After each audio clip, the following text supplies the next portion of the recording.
I guess we just don't really know how much they're still doing it, because the thing is, it's like YouTube and Discord, in whatever way, and to that level. So yeah, I guess we just don't really know how much it's laxed up or not. If you're active in the chat, Gio, better safe. It's overall better safe than sorry, though. If you're active in the chat and it's a conversation that you kind of want to have, but you just don't want it streamed, just freaking deafen your streaming bot.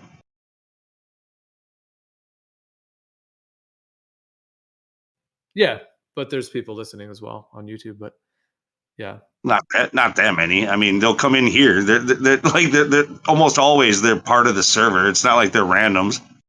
They'll just come in here. Actually, quite often it's the same people listening on YouTube. I see the same names there, but you never see them even in the text chat, unless they're under a different name here. Yeah, it's the same people all the time. Like we very rarely in any of the flat Earth or whatever these circles are, the people who watch on the YouTube are already well embedded into the whole community in all of these Discords.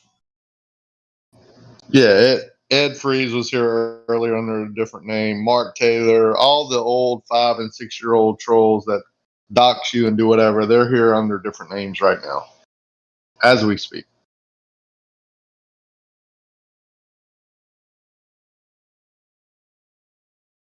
I'm sure occasionally somebody stumbles upon it, like by chance, but that's rare, And if that's the case, like, well, no, the way that the algorithms work with the social media, it's not even going to show up for anyone, because I'm sure it's already flagged for it, just in general, for the category of the types of discussion. So yeah, it's not going to pop up. Yeah, I mean, I'm not doubting there's some new people that have found it though in some way, like linked somewhere or whatever it may be, but I don't think they're being like recommended it. It's like shadow blocked or whatever, shadow banned. I'm sure, just in terms of that. And I know the numbers show a lot less too, because there was a time like, the beginning of the server, it was showing like 2 people watching on YouTube, and then there was a bunch of us in the VC, and we all like independently on our own YouTube accounts, everyone's on their own phone, their own internet, all around the world. Like about 8 or 9 of us, we all said, okay, guys, it says 2 watching on YouTube. Let's have like 8 or 9 of us all go right to the YouTube and start watching and see if the number goes up. And like about 8 or 9 of us started watching new, and the number went from like 2 to 3.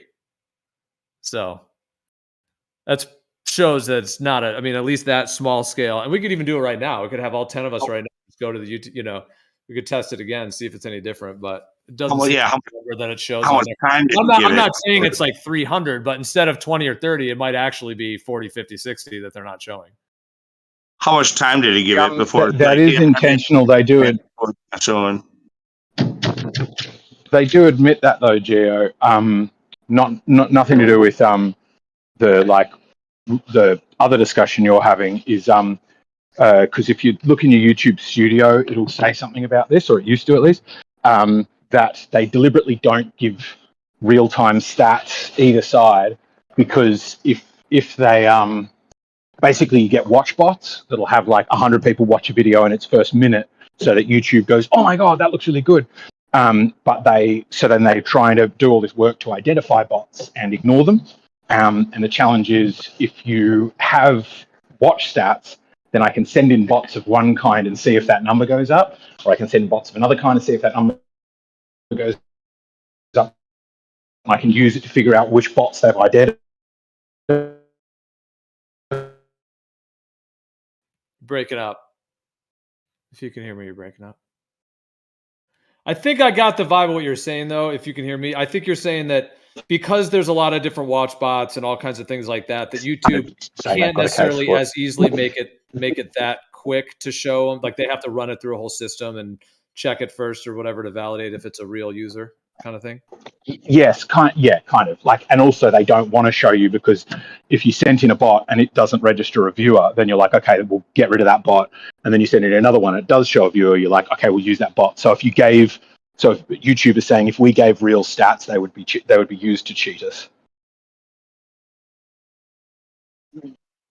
Oh, because it allows botters to bot people to test them and then get instant results and stuff. Yeah, but still, if you have like 10 people all start watching a stream, it should show those 10 if they're all legit individual. Yeah, I do agree. It might, Yeah, I it do might agree take, with that. it might take a minute or two. I guess that's what I was asking. Like, how long did you give it before it actually registered? Or, before you check to see if it registered?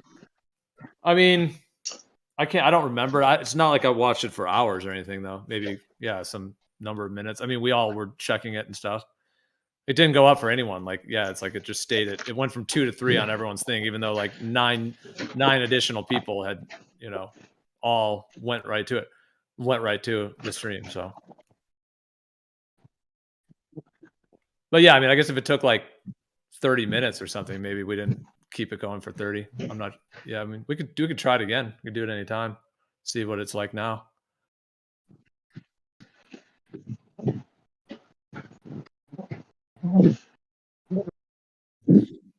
Of course, they're listening, and then they're gonna remove it right when we do it, and then they're gonna put it back on right after. I'm just kidding. It was a better conversation about the scamdemic. Yeah, we can go back to that. Well, I mean, but you're right about the people watching. It is a lot of the same people that are aware of the server and whatnot. Yeah, I mean, I think the social media companies have got it locked down fairly well. It's like a lot of the channels like Jeranism and other channels that are talking about the Earth. Like, it's like, as far as I know, like a lot of those guys have said that they're just like not getting any new subs. Like their number is, or like very few new ones, even though they likely would be getting a lot more. So it's like they've just kind of capped everything off. It's fairly effective, it seems, at least from what they're trying to do. Won't really last the test of time, but at least in the short term, they got some runway out of it. And then they social media censored the world and then put masks on us and told us to shut the fuck up. Yeah, basically. Yeah, I think Jaren was on like 150,000 subs for years. Right, when you get to a certain size, like 150,000 is a pretty good size. Like it becomes like it's supposed to, you would think, if it was allowed to go naturally, it would become like a runaway train. 150 you'd be guaranteed to get another 10,000 more next week.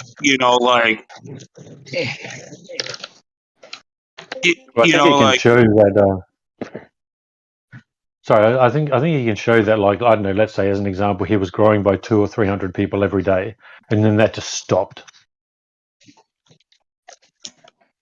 So they can show the growth of what the channel was. There's another channel that there's kind of a somewhat infamous history in terms of the story back. So the original 24/7 Flat Earth Discord server, the original one, this one they have now is a 2.0, but there was an original one that many of us were part of for many years. In the early years, it was like the first server discussing, cosmology and all of this. And anyways, and with that server, there was a time, and Lou remembers, we were both mods there at the same time together. We were overlapped at that time to where we had, what was it, maybe 8,000 or 9,000 members, something like that at the time, like 8,000 or 9,000 members. I think it had slowly gone from 6 to 7 to 8 over months, in that way. And then there was this one video by this YouTuber called Memulus. And this guy Memulus did a video on like basically Flat Earth Discord, going into Flat Earth Discords. There was like, he went into that one. And then I think he went into one other as well that was not, oh no, it might have been the like the one that's connected to the Flat Earth Society. But anyways, so Memulus did this video, like basically kind of trolling Flat Earth on Discord, basically. And Memulus had like maybe 2 or 3 million subs at the time. And that video is still on YouTube. It's actually got a lot of views. I'd have to see how many it has now. But so he did a video. It got a lot of views. So basically what I'm trying to say is one YouTuber with 2 or 3 million subs did one video on, essentially related to Flat Earth in this way. And he had just from his member base, and the server had like we had about 1,000 new people a day joining at one point. At one point, it was 1,000 new people a day. So, and we had like I think we had like 2 or 3 voice check-in rooms that were completely packed full, 99 people each. Literally 2 or 3 entire rooms just packed full of just voice check-in. It was an absolute onslaught, just hundreds and hundreds of people coming into the server. And it was wild. Of course, with the way that server was, people were getting banned. People were being put in the cock disc. People were being muted. I mean, it was absolute chaos. And unfortunately, we probably banned like way. I mean, I was never a fan of all that banning, but there was probably so many new people that were actually interested that probably got banned just because of the way that server was run. But anyway, I remember some of the numbers behind it. If you want, so like, yeah, I think I'll just finish by this. Yeah. It went from 8,000 or 9,000 to like 30,000 in like 2 or 3 weeks. But yeah, that's about right. I was gonna say we were like 8 or 9, maybe 10,000, but within a couple weeks we were up to like 23,000, and then within a couple more months, we were up to like 32,000, and 12,000 were 12,000 were on the permaban list. Right.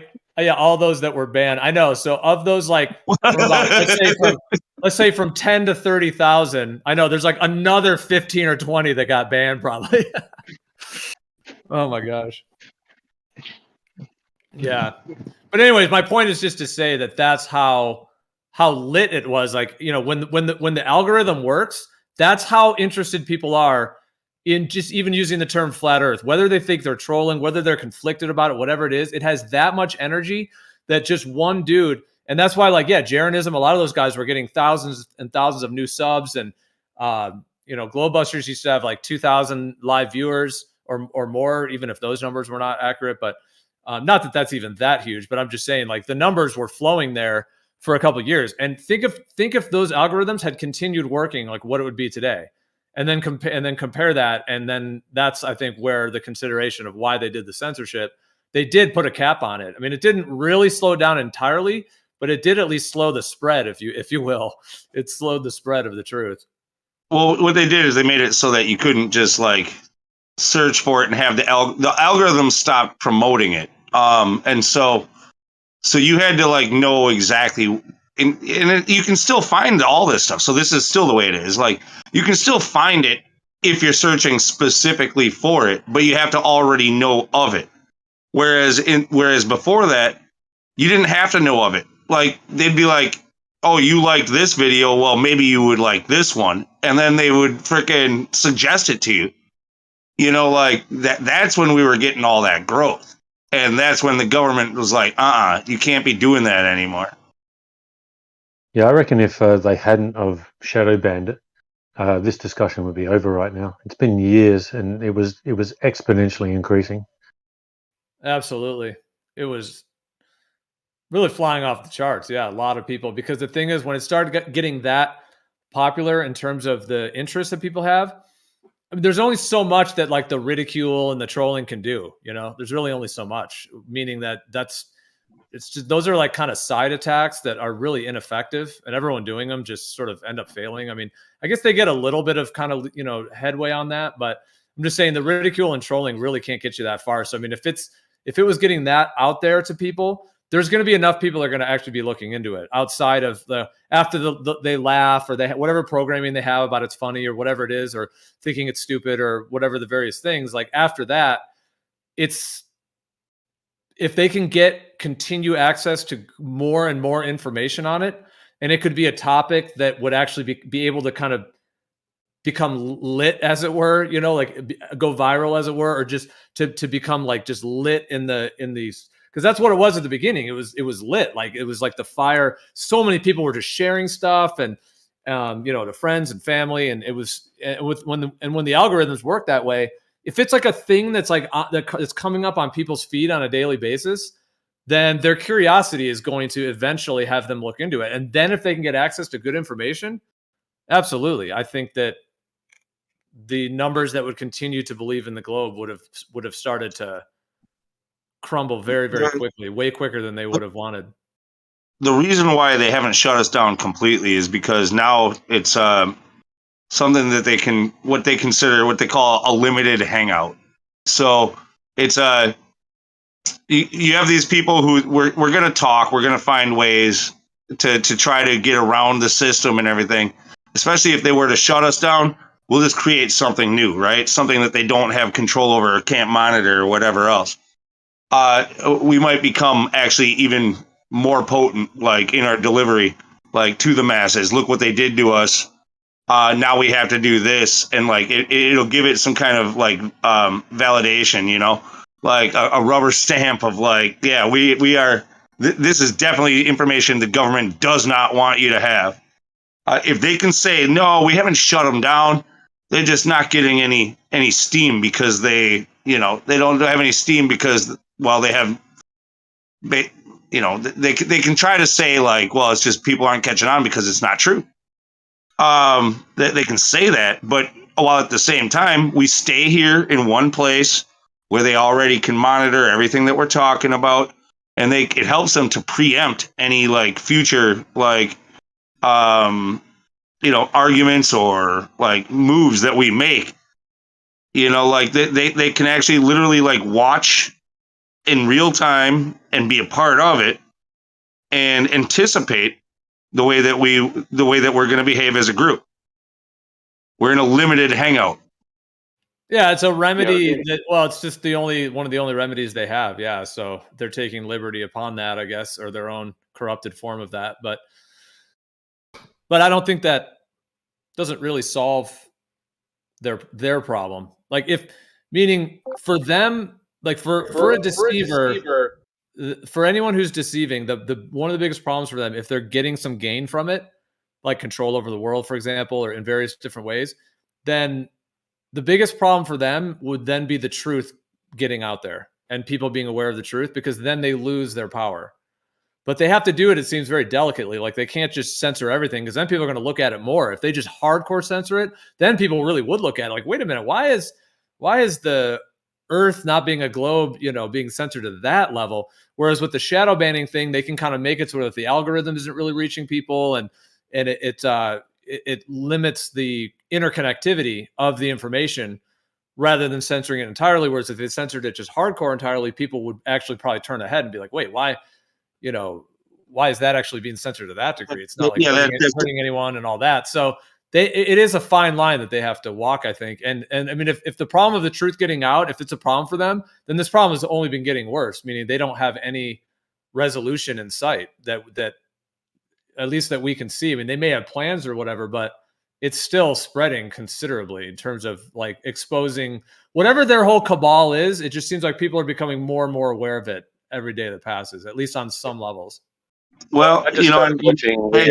We are still growing, but like I don't think, like when you ask the normie or when you ask like the anti-flat earther, like so many of them like to say, like it's stagnant, like flat earth hasn't growing, it's done, it's dead. Like, well, it only appears to be dead because of the algorithm. Like it's not really dead. Yeah, well, I was just for shits and giggles yesterday. Just started watching the Iwaran on the Lost History of Flat Earth again on the Sun, on Dave Weiss's app. It's on his YouTube. It's got 1.1 million views. So I was quite surprised when I saw that. I mean, that thing's like what, a 6-hour video as well. So how many views does some of this other stuff have, and how many views does that really have? Yeah, I was actually going to use another example. Someone who's not a flat earther, but is in like the truth community, kind of the underground truth community, Quantum of Conscious. Some of you might know of him. But like, yeah, he showed another one of his videos. Like he shows his monthly stats or whatever, where it shows that he had like 250,000 views last month, and he gained 30 subscribers. Like I don't know. It's like.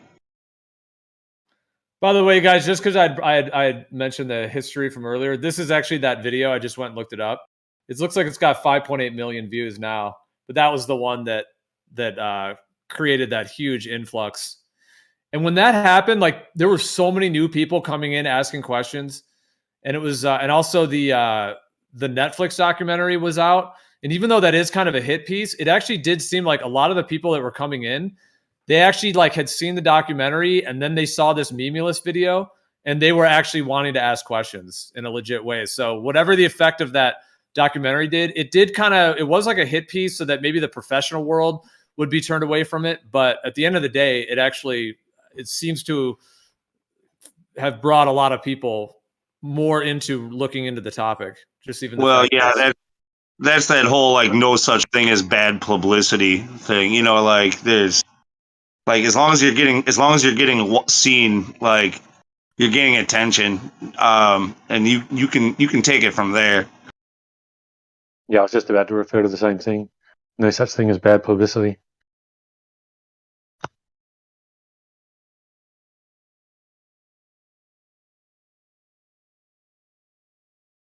Yeah, but I mean, once they did this like shadow ban process that they've done, pretty much 2018, 19 is when it all started, and then really from 2020 even more so. Once they did this, like it's like a combination because not as many new people are hearing about it, but then in addition, to find the actual real information becomes almost near impossible unless you actually know someone or actually have like a connection. You know, you have to have some connection to someone that actually will send you the real information or find your way to it. Whereas most people, if they're just going to search it in the mainstream searches, we know what they're going to get. They're going to get all these NASA and claim to be debunking and Professor Dave and all these things that are propped up in the algorithm. So, I mean, anyone who actually does look into it, like back in the day, if you were to type in, even like if you were to type the term flat earth in, you would get tons of stuff. Like you get the latest live streams that were going on at the time. You would get Globebusters. You would get Jaronism, all kinds of different stuff that were all the channels, Eric Dubay. I mean, you would get all kinds of the ODD. Whereas, you would get like their latest videos. Like before they did all this, you would actually just get like the latest stuff. Whereas now, it obviously has been totally changed in their algorithm in these recent years to the point to where they've made it so that new people are not being exposed to it. And then to find the real information becomes near impossible if you're just going through the regular search channels that people are going to do. Yeah, it was The epic. algorithm worked the way it was designed to. Like with the video that's being watched the most, that has the most traction, like would be promoted to the top. Like it's like other people are watching this. You've had this many views in this short a time. Like this is one of the hottest videos right now, and you should check it out too. Well, the government came in and said, oh, no, that's bad. You got to stop that. What we need is to get our guys, the ones that we promote, the ones that we like, we want them put to the top of their algorithm, even if, so like somebody who might have only 1,000 views is above somebody who has 10,000 views. You know, like it doesn't, as long as it's the promoted, like the government promoted freaking like take on things, narrative, whatever. Right. Yeah, it's kind of like with Dave Weiss's app. I mean, some people, I don't know what everyone thinks of him here. I don't think he's a shoe or anything. I just think he's one of us out there doing what he's doing. But that app, personally, giving that to people, like he says, it gets rid of the algorithm, because once people go into his playlists, all they do is watch the videos on the playlist. It doesn't go one video that's flat earth and then the next one a debunking video. It just keeps going video to video to video. So it is I personally find it a great thing to give to people or to show people. I bought the app, and I think it's a good app, but the moment that he added like the location gathering and friend finder thing, I deleted it.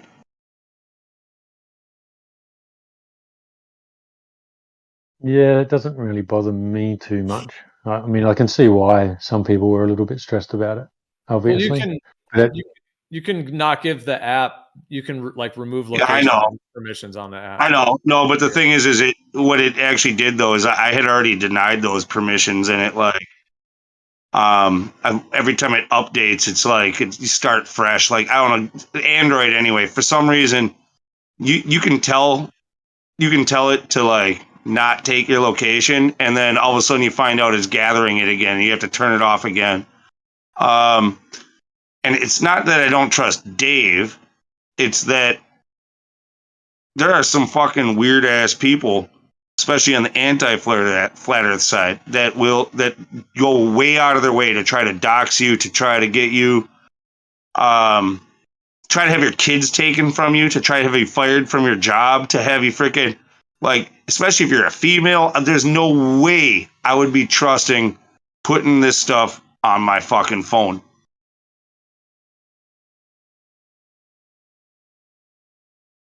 Like the location gathering, yeah. I mean, I get it. You can say I don't want to take part in that, but no, I don't know. It did a reset. This was earlier on. Maybe that's been taken care of. But yeah, it like reset the permissions that I gave it, and it was taking location again. And when it did that, I was like, yep, getting rid of this. I hear you. Well, the thing is with that though, I mean, if you on your phone, if you like with that app, if you tell your phone don't actually share the GPS with it, in theory, the way it's supposed to work, obviously, is that the Android or the iPhone system will specifically not share. And I'm speaking more so for Android. I think you've said you use Android, right, in the past, so maybe you're on Android. Yeah. But like in theory or whatever, if it's all working with the right security stuff, is that Android itself should not even give that app the ability to use the GPS whatsoever. So no matter what the app tried to do, it just never could get the GPS. However, you could, of course, the idea that the app could still get it in some other way if it's tapping into the phone, and then that would have to go into a question of coding and security, and that gets complicated, I'm sure. And I mean, it seems like it's kind of a somewhat budgetly done app. Like I think David Weiss was saying he's like paid people, like teams in India. I think he's got like a guy in India that has helped him build the app. I think for somewhat of a lower cost, I believe in general, even though I think he probably has paid out a lot more over time to get it improved. But that's what I've heard what the story was, is that he, like, I don't know if it's one Indian guy or if it's a company of a couple guys or whatever it may be, that he had help him build the app. And so it does seem like it's a lot better now, but I think that that's why it's like it was glitchy as well for a while, and it used to have various problems. But I know he's been continuing to improve it. So I mean, the idea that it could like hack into the rest of your phone, I don't know. I guess you'd have to then give those Indian guys the capacity to program that in, and then, or if you're going to go another route and say that it's all some government type thing or whatever, and it's all done, if you're look, the idea is just kind of strange. Like I can pay $3 to buy an app, and then I can have a fucking worldwide tracker of all the flat earthers around the world who have this turned on. Like it's pretty cool though, dude. I mean, it's a cool, because I mean, if you were like, let's say you're in Miami, you're on vacation, you're like, I'm going to see what's up here, and maybe you could put. I think he made it. You could put out like a group text, like you could have like a meetup. If you want, but it'll just show up at somebody's front door and be like, "I see your app is turned on." No, but first of all, you can hide your location, I believe. So you can make it so that it doesn't show your actual location. It only shows like your city or like near your city kind of thing. So I think you made it. You can do that, and then but you can show your actual address as well.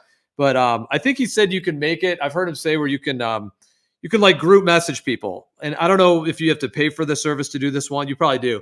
Where you can like circle, let's say there's like 100 people, and let's say you're in Miami or you're in whatever city, and there's like, you could like circle them, send a message and be like, hey, I'm here. If anyone wants to get together for dinner or for coffee or for a beer, meaning that you're just meeting at a public place. However, like now, Lou, if you're going to be on the more kind, I'm not saying in a negative way, paranoid, but you know what I mean. On the other side, you would then might maybe think, well, now you're messaging all these people. Yeah, there could be a spy in the mix that's waiting for you to do that, and then he's going to show up and punch you in the face and say that paranoia. I mean, like I would say protective, like of my privacy. That doesn't mean paranoid. Paranoid is a negative connotation. We are all supposed to like respect each other's privacy and protect our own privacy without being considered paranoid. Yeah, that's true.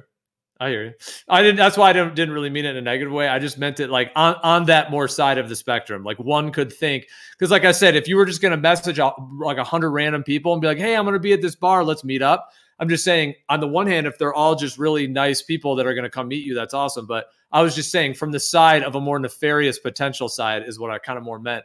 Or like, that, or if one wanted to be more, like either fearful, paranoid, or just, like you said, for your safety in that sense, if you were to see it that way, then you might think that somebody like would be waiting for someone to do that. And then they're going to try to cause some confrontation or something. But I don't think most people are going to do that. I mean, if that's your personal karma, but I personally, my thing is like, I go through all of my permissions on my phone. and I extremely limit any app that wants my location. Like, no, that shit's turned off or that app's deleted. Like, there's a couple apps that I just kind of have to have it on because, well, I use it, like, so I kind of have to trust Google when I use Google Maps to gather my location. But I turn on and off my GPS. Like, I don't just leave it on all the time, everywhere I go. Like, that's stupid. Oh yeah, I leave mine off all the time. I'm the same way. Every single You app, know? same with me. Yeah, the GPS restrictions are restricted on every app unless I absolutely have to use it. And I even leave my GPS off all the time unless I need to use it. I just turn it on when I need to use it, because I actually find that the GPS radio has a much more intense radiation that I can sense. Like even holding it in my hand, I can feel it. So I always try to have the GPS off because it's a more intense radiator. Right, but here's the thing. Here's the thing: is when you have an app that you've given like location gathering as a permission to, even if you have GPS turned off, like in your your buttons where you can turn GPS off, it's still you've already granted background gathering of your location. So these apps that you've given the permission to. Doesn't matter if you have that turned off. Now you think you're safe, but all those apps can still see where you are at any time for any reason.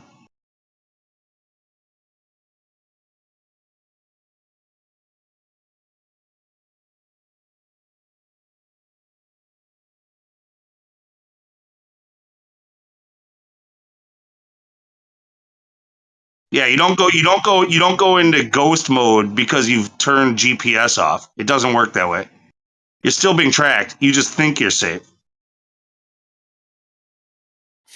Well, my understanding of it, I would say, from my understanding, is that if you turn all the permissions off on all the apps, like you said, and if you don't let any app do any kind of background location checking or anything, and you even go individually into the GPS permissions thing and turn off the access to it for all the apps and all that, and then if you also turn it off on the actual, pull down menu at the top, if it's off on all of those, I think it is off. However, I do think it still does like a pulse. Like it still does a pulse. Yeah. Like, and that just and that's for like the real like the clandestine level of all this stuff. Yeah, That's the behind the scenes one, meaning that the cell phone manufacturers are not even like that even goes before them. It's like in the chip. When you turn that button off, okay, it saves data because it saves your data and your battery a little bit. That's why you do it on your end. But what it does is it limits your ability to use that stuff. You'll have less accurate location of yourself. It doesn't stop them from triangulating your position. Doesn't stop them from pinging you occasionally. It doesn't stop those apps from doing the same thing that have the background gathering. That they are still able, like Google themselves or whatever, like Apple, depending on your phone, whatever. Like they still know exactly where you are, what towers you're connected to. But instead of within 8 yards or within, what is it, like 8 feet, they now got you within 16 feet or something like that. So they're less accurate, but they still know exactly where you are.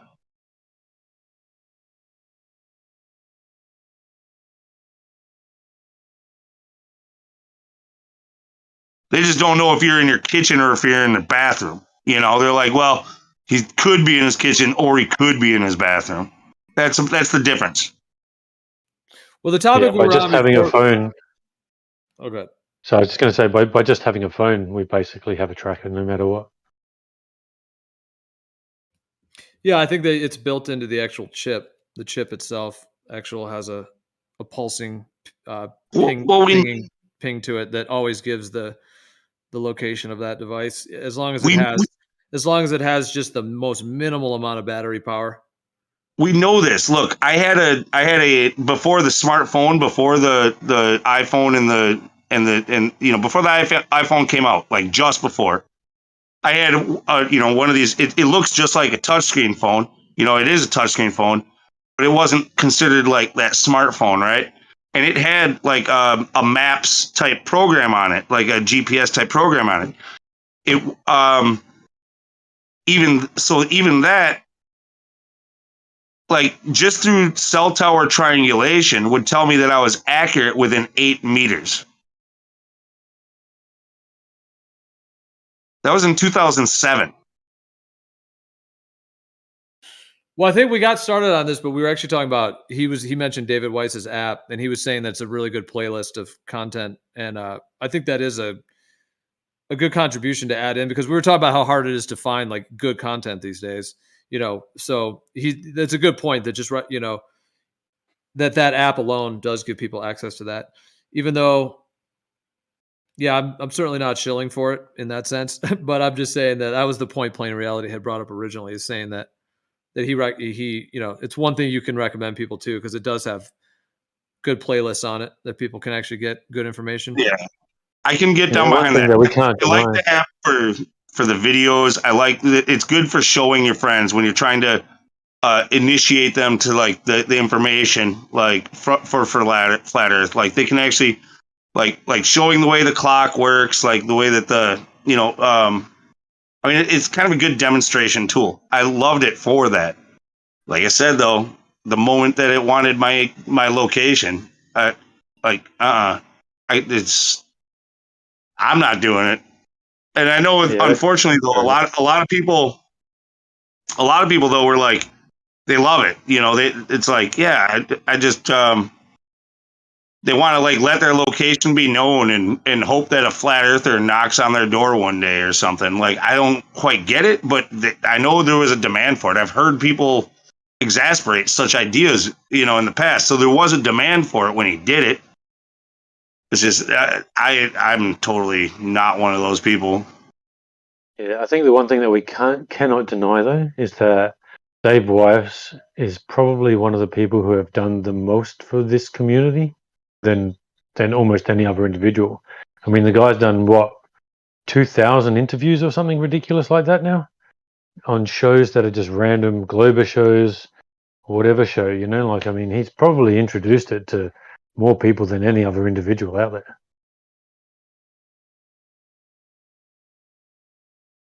So we've got to give him credit for that. He'd have to be right up there in the top, 5%.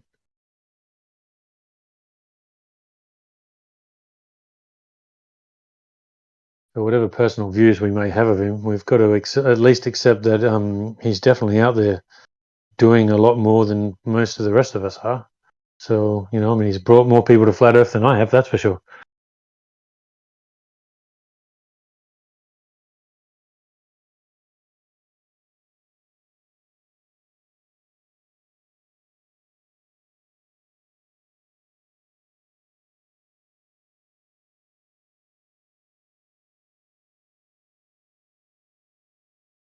As an app owner too, I think I mean, for somebody like that, I could see where maybe he might have been come from. Like, it'd be just cool to show like where in the world do we have, like, just on really, really approximate, ranges, instead of showing the exact location of people, where you could say like in Southern California, we got, we got hundreds of thousands of them, and we got this many in the Midwest. We got this many in the Northeast. We got this many in Australia. We got this many in, like, it's kind of cool to be able to show that on a map with blips, like, to people, like when they say like, well, flat Earth is dead. Like, bullshit. We got flat earthers all over the plane. Like, here, let me show you.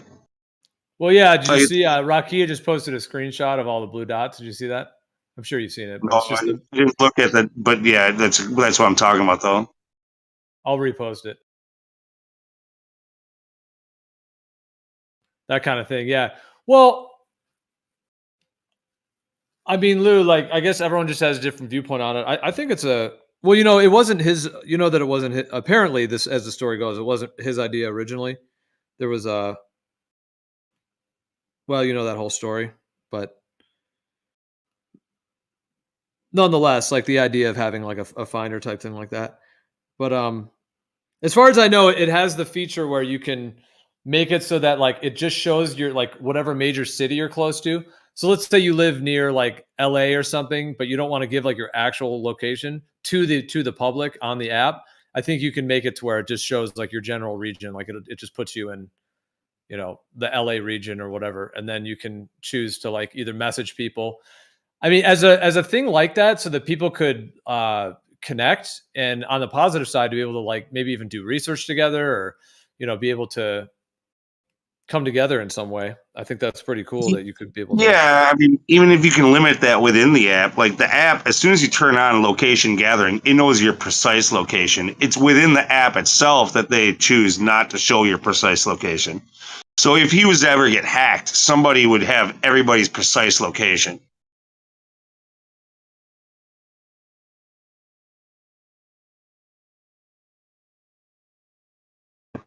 Yeah, that's. I think that sounds right to me.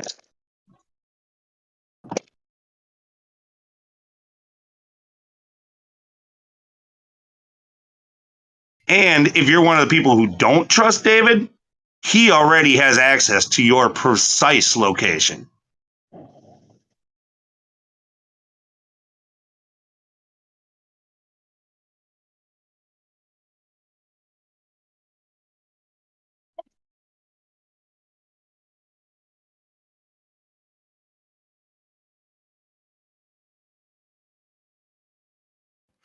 So they did that conference this weekend. Did anyone hear anything about it or see any video clips?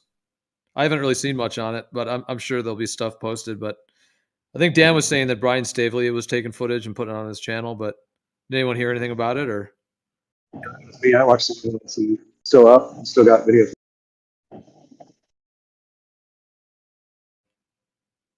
it was yesterday and today, right? Saturday and Sunday. Yeah, I believe it is.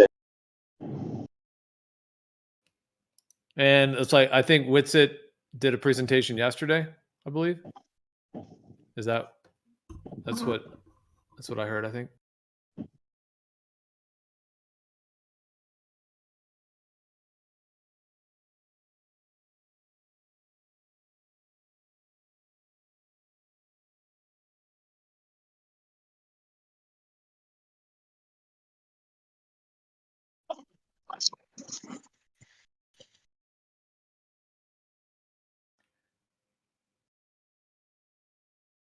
I think one of the funny things about the app is that Eric Dubay, hates David Weiss, or thinks that they're all shills and stuff. But then, Dave says, "Oh, look, I've probably sold more of his books than he has." I reckon that's pretty funny. I'm looking at some video from it. Yeah, it looks like this it's in like a conference hall place. That's cool. So I just thought about it because you guys were talking about David Weiss. So he's at this conference too. I would think.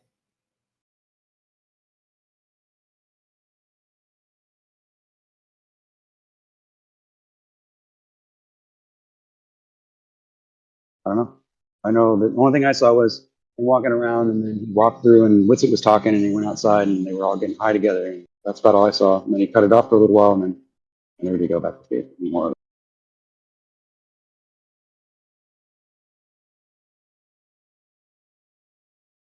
Looks like it says I just went to their website, the Flattoberfest, and it says the Flat Earth Clock app is a sponsor. That's what it says. Their sponsor.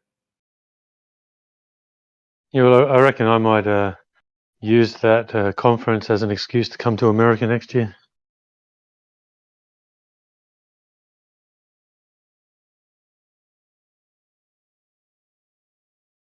It's kind of cool that they did like a big hot spot like Vegas, but I think if they're gonna do it, I mean every year, change cities, like you could probably. I agree with what somebody's saying. Another server, like you could do it cheaper. Try to get ticket prices down. Like $250 some odd dollars a head is after traveling and shit like that. Like try to get it where you can include more people. Like it's a pretty expensive ticket. People traveling the country or the world, having to pay for a hotel in an expensive city like Vegas. and then paying for the ticket to get in so that they can basically break even because they need an expensive venue. I think they could probably offer you more for less if they took it to another city.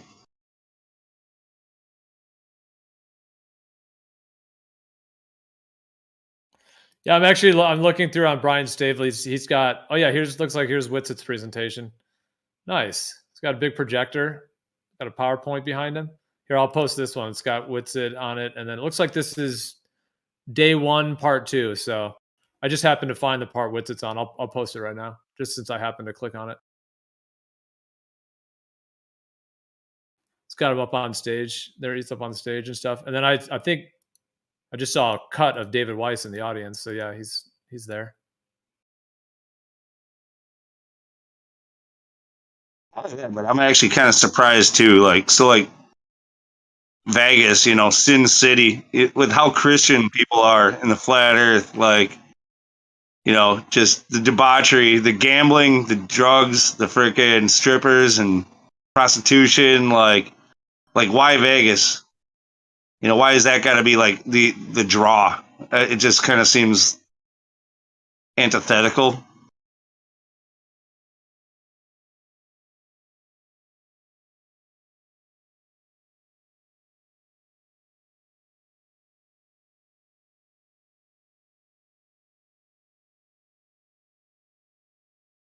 You sound like the guy that used to come to my free poker tournament where I served free steaks and free drinks and would complain about how the steak was cooked. Or we didn't have bread or something. No, see that wouldn't be that. I don't understand any kind of a connection to that. I'm just, and look, I don't even consider myself to be a Christian. It's just I hear so much within the flat Earth about like what's right and what's wrong and stuff like that. That city is, I mean, of all cities, like why that one? I guess that's all I'm saying.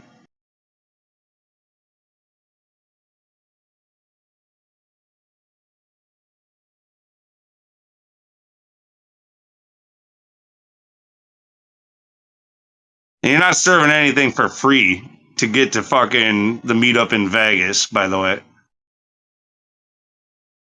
My point was that it wasn't free. I'm saying there's always going to be complaints on where, how, when, especially by the people who will never put their own event on.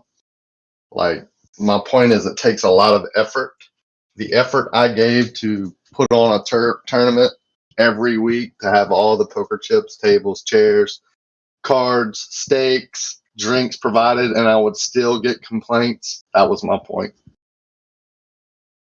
Yeah, no, I'm not complaining. I'm just saying I just think it's a little bit ironic that they choose Vegas for it. That's all. And especially considering that it raises the cost for everybody. It limits the profit and raises the cost for everybody who's going.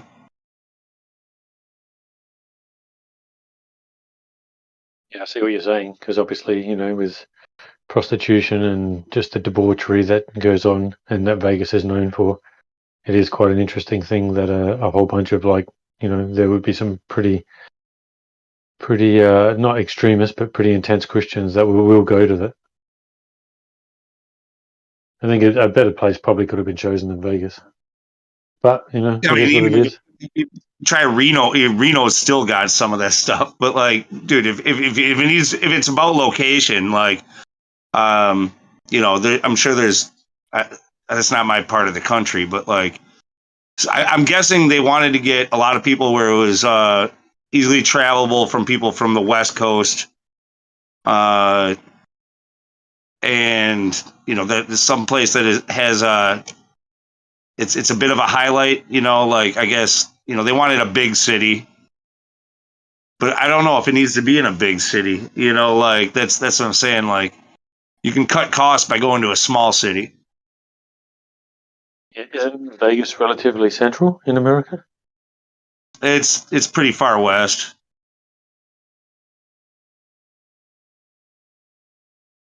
So it's sort of more closer over to California side. Yeah. Yeah, well, I It's would in have the thought, middle. you know, It's in trying, the trying to middle of pick the somewhere. freaking desert. It's in the middle of the desert, just over the mountains from California. Yeah, it'd probably be a better idea to try to pick somewhere, you know, like central, so the flights from every direction are relatively similar. You could probably find a place that's a bit cheaper, so you can get cheaper hotels. It's probably the closest city to Area 51, though. We'll say that. Oh, because we're all so interested in fucking aliens. We're also interested in Bob Lazar and his alien spacecrafts over in the deserts of Nevada. Yeah, that's the important part of it all.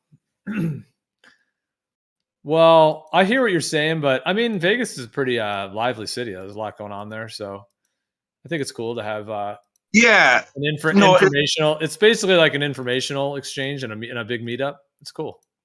I can see certain positives to it too. Like I think it's cool to maybe do this one in Vegas, um, to kind of like highlight like hey, we're doing this big, we're going big, you know, like show people. But maybe you can actually go bigger somewhere else next year, and who knows, maybe you return to Vegas every 5 years, or maybe you do another giant city, you know, like every few years or something like that. But I mean, the cost of finding a hotel for people, and the cost of finding a venue for that stuff and everything else, like is pretty high in Vegas.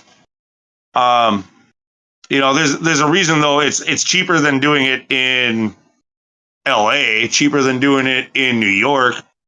I'm guessing that's part of the reason why they went to Vegas. But I'm guessing you could go to like you could probably go to Chicago and do it for around the same price. You could probably go to Milwaukee, near where I'm from, and do it for a fraction of the price. You could do it for one third the price and get and if not a quarter.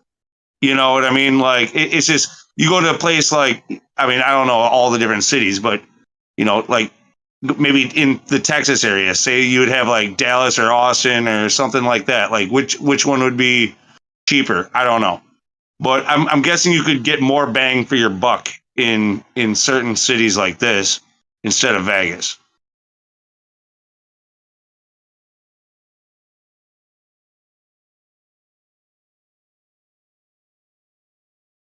Well, I mean, one of the cool things about Vegas is there's so much to see and do. So I've only been a few times, but it's there. It's like I mean, there's just nothing else like it in the world. There's so much just entertainment and action and restaurants and malls and you know, there's like roller coasters going through buildings and obviously tons of gambling and games and all kinds of events and music and concerts and so much stuff there going on. It's No, like we should do it. We should do it in fucking Kansas or fucking Florida, like the flattest states, or the Utah Salt Flats, or freaking.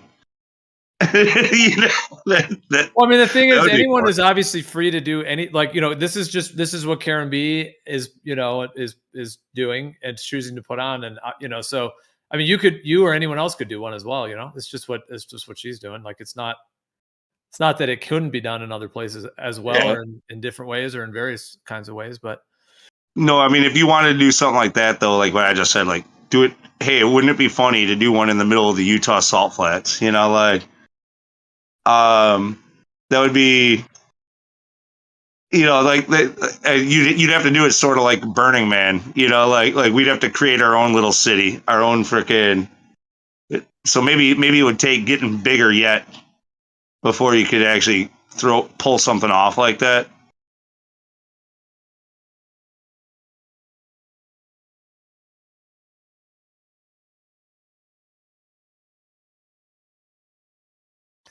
well, I mean, yeah, and with especially if you have a marketing budget, you could get it out to a lot of people.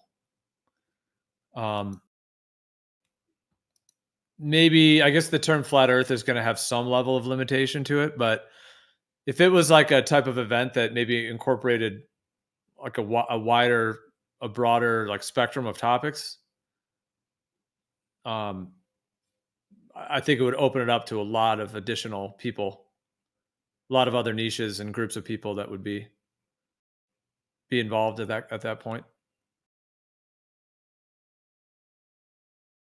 So I've never actually been to Vegas, and I'm actually reconsidering. So like I know it is relatively expensive out there, but I know it could be a lot worse too.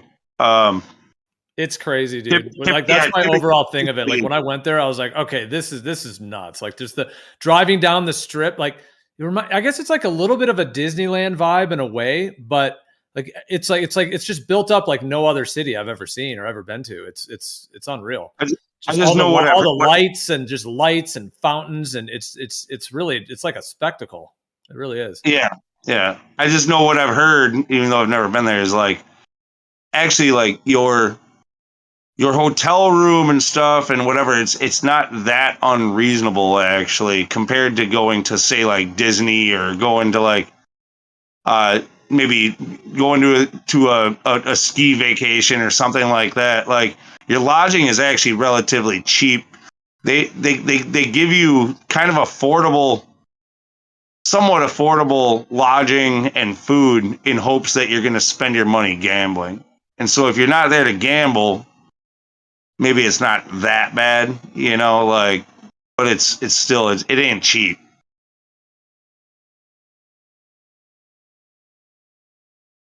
Well, you were talking about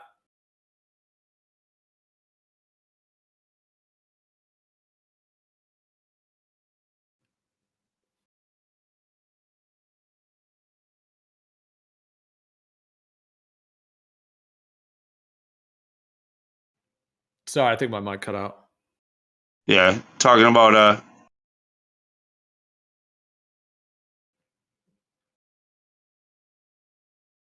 what's going on with you, Gio?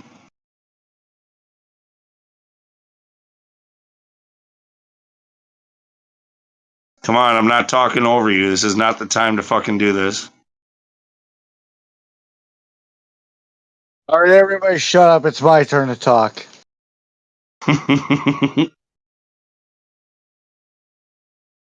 All right, that's all I got to say. Thank you for listening. Thank you for those words of wisdom.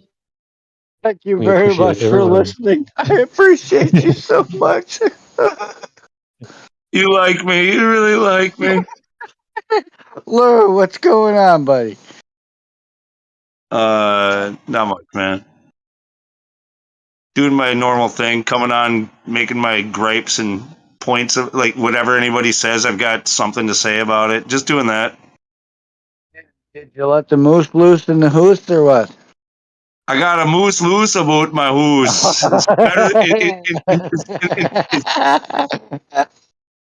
He knows who it is now. Yeah. At least it's not a goose. Can you believe that Canadian geese actually qualify to be snipers? Why? I'm dead serious, bro. They're just chilling up on fucking the most random spots, just waiting to take people out. You would never even see it coming. They're just hanging out up there, and as soon as you turn your back, they freaking fly down and just freaking snipe you in the ass. Take you right out, buddy. You never see it coming. Yeah. Canadian geese are assholes, by the way. Like, I don't think people, like, if they've never really dealt with geese, geese are dicks. They will fuck you up. Monsters, yo. I wouldn't fuck with one.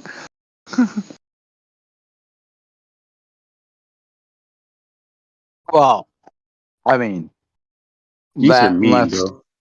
Like your fucking face off. let's go for the legal side of things. I mean, they're technically protected as fuck birds. So I mean, like, what can you do? It doesn't mean you're not allowed to talk shit about them. Yeah, I mean, if they come after you, they might bite your nuts. It might happen. Buddy, every single person in this room is scared of those motherfuckers. I don't care how me, Bill. I'm gonna knock it upside the head. I don't care. Yeah, I don't care. They are aggressive, though. They are. They've got Well, it. They can have an attitude depending. They times. do. are. They do. They are and they do. So that's the thing. They It can doesn't hurt you, matter bro. that they're protected. If they're attacking you, you have the right to defend yourself. Like so. So like if a goose is fucking attacking me, I can fucking beat the shit out of that goose. I don't give a fuck. Lawsuit. Lawsuit. You're the goose is gonna sue you. You're gonna be done for. You're gonna be the loose goose. Don't scare me now. No, I mean, it's one thing, Lou like, gets on Discord from jail, and he's like, "You guys, I got hung up on some goose attack charges." Yeah. I was being chased by a gaggle of geese as they were pecking me in the ass. I turned around and I broke one's neck and I freaking broke the wing of another one. I got caught on video and now they're holding me for freaking whatever. You know for a fact right now. If you're getting mobbed, Serious right now? Like, buddy. We're Dead serious. we're deadly fucking serious right now. Don't challenge a goose. Are you fucking stupid? You're gonna lose. But, I mean, that is a thing. Like, I grew up near a lake, and there were geese there, and that was a thing. Like, we were told as children, like, don't. Like, you're not supposed The to. only thing meaner than a goose is a cock. You're not supposed to get between the goose and the nest. If you get between the mother and the nest, oh yeah, you Nope. could. Fuck you right up. Yeah, I just dropped a kangaroo gift, man. Don't mess with those guys. If you mess with a goose's nest, Alright, bro, you're just good as dead. Kangaroo. I guarantee you, if you stuck a kangaroo and a gaggle of geese, dude, He'd just be getting poked and pricked from every aspect. He'd be getting his tufts of hair being pulled out by all the geese. It'd be over. dude, that kangaroo is hopping his ass off as fast as he fucking can to get out of it. No, that is officially something I've never thought of my whole life. A gaggle of geese going after a kangaroo. That is a new one. Just the image of that. But it brings a whole new meaning to the Canada Goose, doesn't it? I got an idea for pay-per-view. Yeah, that The sounds thing about geese like is, a like- viral YouTube video for sure. We just gotta freaking set it up. Like bring a kangaroo to freaking the Midwest or to Canada, and like we'll get this going on. Looks like a fucking UFC fucking title match.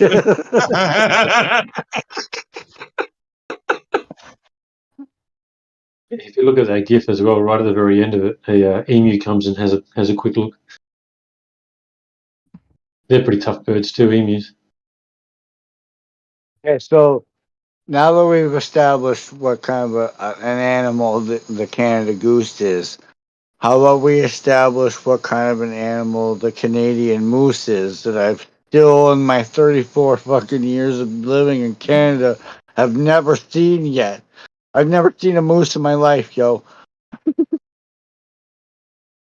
That's They're how amazing. how in the woods are you? How far in the woods are you? I'm so in the city, it's pathetic. Yeah, they tend Yeah. to stay out in the wilderness. Yeah, I think they stay away That's from. probably my problem, yeah. I mean, but you know what? Even in southeastern Wisconsin, like around Milwaukee, dude, in recent years, we've now had we had what they called the Milwaukee lion. It's a fucking mountain lion, fucking roaming around the southeastern Wisconsin area. That was a few years ago, and bears are showing up more and more often too in people's yards. We're getting like freaking brown bears and black bears and fucking and mountain lions, freaking hanging out. Like we're not in the mountains. It's pretty industrialized. Yeah, but I mean, I can probably understand that. I mean, look at what not us in this Discord, but I mean, you know who I'm talking about. They're destroying the shit out of their fucking natural habitat. So I mean, where the hell else are they gonna go? That's exactly kind of that's the story behind why we're getting more of this type of stuff happening, where sightings of like what we would consider to be like potentially dangerous animals, like coming into populated areas. Like, yeah, that is the excuse that they're claiming is because of destroyed habitat. Like they're just kind of starting to roam. Well, I mean, is it not the same thing? And I'm not trying to get into any of this. Believe me, I'm not. I'm just using it as an example. But is that not the exact same thing that when people say things like, "Oh, I can't stand all these immigrants coming over here. Why can't they just, buddy? We just finished bombing the fucking shit out of their whole fucking place. Where the fuck are they gonna go? Obviously, gonna come here." It's like it's the same thing with the animals. I mean, like you destroy the place where they fucking naturally are supposed to be. Where are they gonna go? Yeah, Obviously, they gotta like. you built a rich subdivision in the hills where they lived for the last 100 years or whatever generations. And now they got to find a new place. They're wandering. They're roaming. Exactly. He's just trying to, and it's not like they're not harming. They're not purposely harming people. I mean, like maybe some of them might be, because they're hungry, but they're not. That there's no malicious meaning behind it. They're just trying to survive. I mean, like, what are you guys trying to do? We're just trying to survive. It's so hard nowadays, though. Like, fuck, my God. No wonder people are going fucking crazy.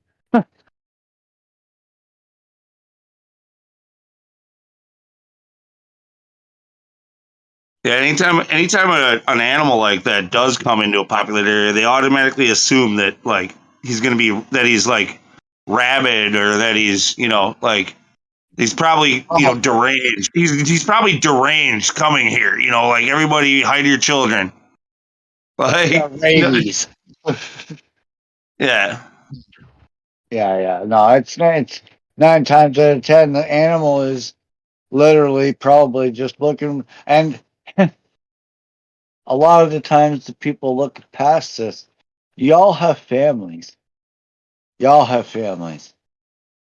Who's to Yeah. say that poor fucker isn't out there just trying to find some, not even meat for himself, it's meat for his fucking kids, yo. Look, I think it's cool. Like, I think like when we're seeing more bears or more like mountain lions and stuff, I think that's actually a good sign. Maybe that means like we're doing good for them. I don't know, or maybe it means the opposite. I could be wrong. The problem is like when when the old lady loses her fucking chihuahua that she just let off on a leash, like they're gonna go for the easy prey. Like that's the issue. Like, or when people have small young children that they're letting them roam. It's like, well, they want to feel safe that there's no predatory animals out in the woods. Well, like, you know what? They're predatory animals and they're in the fucking woods. Like, Well,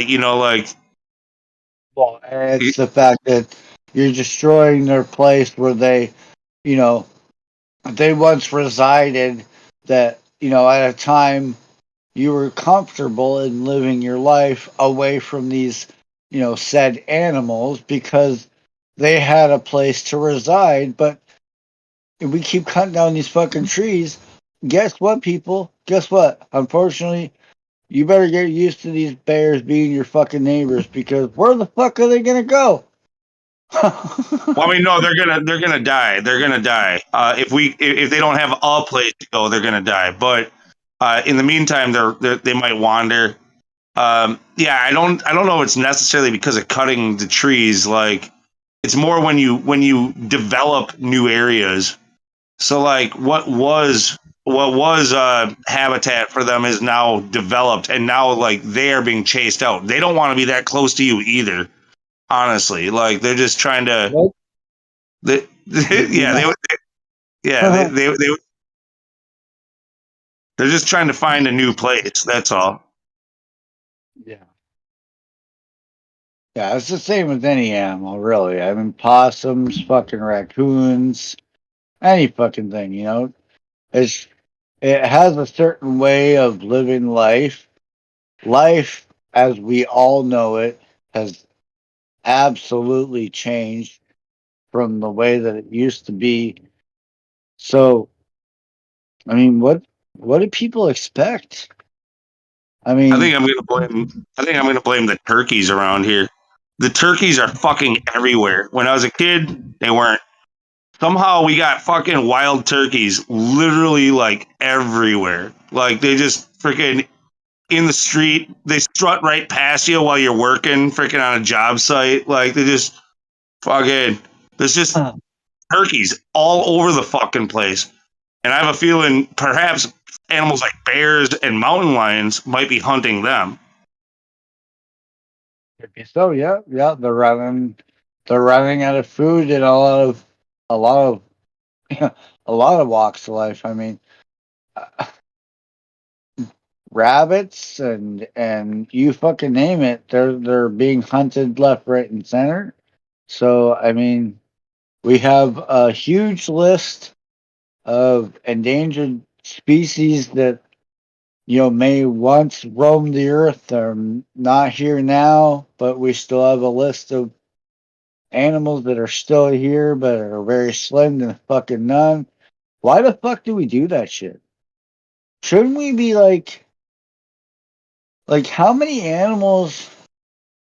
That's also something that I've always thought about. Like the endangered species list. It's like we have we have so many animals that are so-called endangered species, but like what about the ones that are gone? What about the ones that we're never going to be able to experience because poachers and stupid bullshit has happened because they're now gone? I mean, To a certain extent, like I don't know if that's much of our worry. Like, yeah, if we're hunting things to extinction, I don't know if that's cool. But like there's other animals that perhaps just were, possibly they've run their course. Like, you, I find it hard to put all of the blame on us when we no longer have a species. Like I can only think of a couple, like that's supposedly like the dodo bird, like that's the one that everybody points at, like the dodo. Like, well, nobody will ever experience the dodo because they're just hunted to extinction. Like, what else you got? Like what, the saber-toothed tiger? I mean, is that what happened? I technically, I actually kind of agree in that sense of view because a lot of people may forget that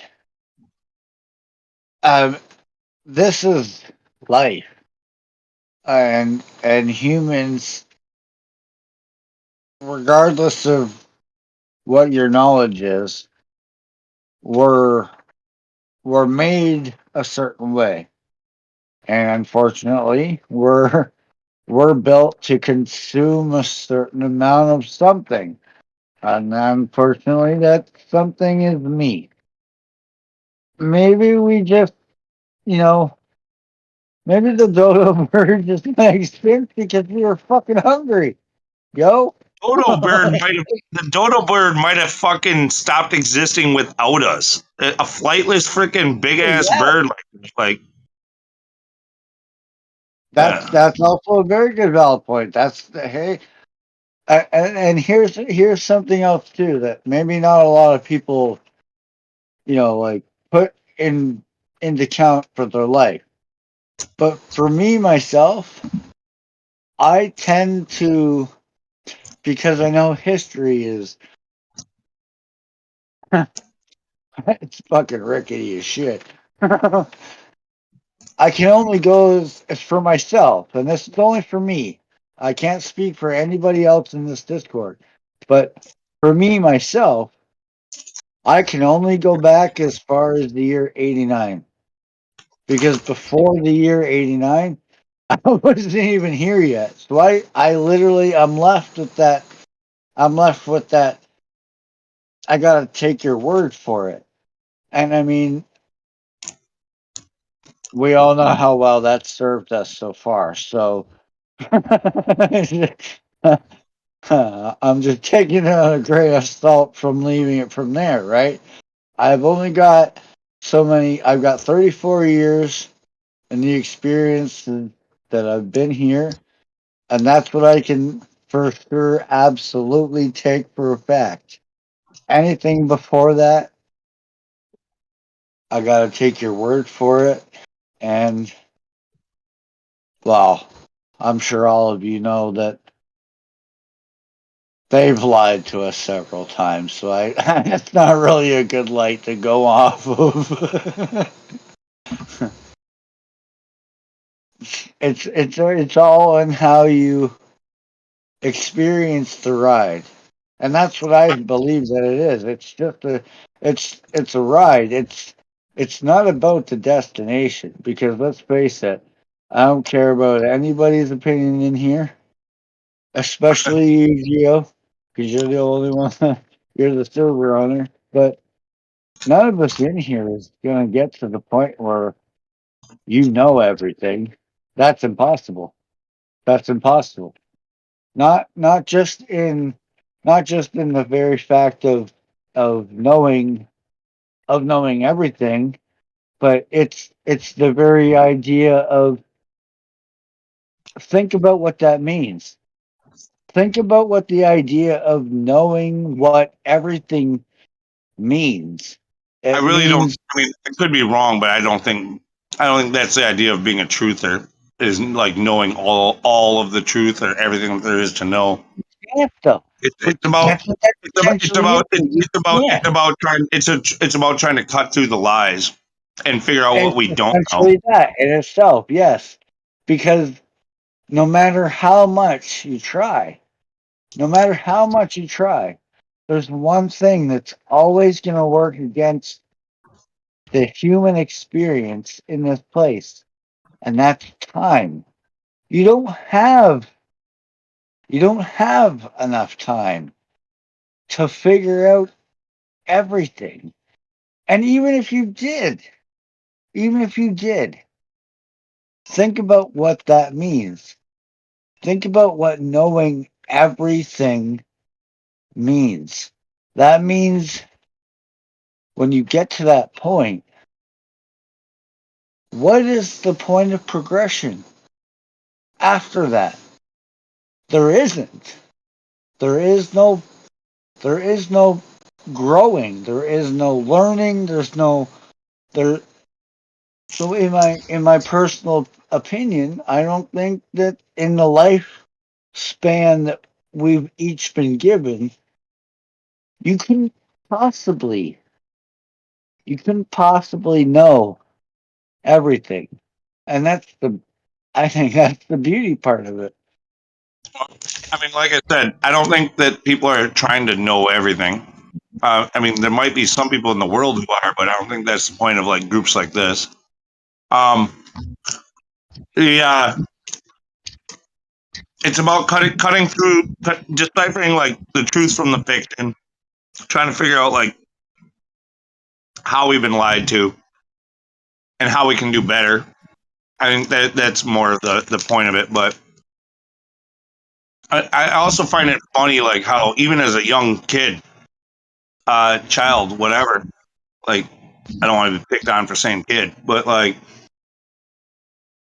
I mean, we're told like history at a very young age. We're told that history is written by the victor. Yep. You know, like they literally tell you this at a young age. That here's all the here's what's in the books. This is what happened. But remember, none of this is necessarily true.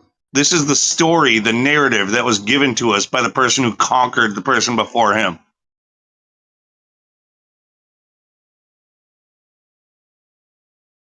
I think that's kind of funny. I think it's a little bit ironic. I think that might be like how they get away with it. You know, they're like they tell you it's written down and you chose to believe this narrative. But we also told you that it was written by the guy who freaking slaughtered the other guy. Okay, so on that thought, though, you said history is written by the winners.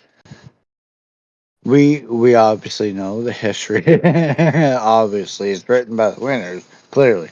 However, Geo, maybe you might be able to chime in on this, but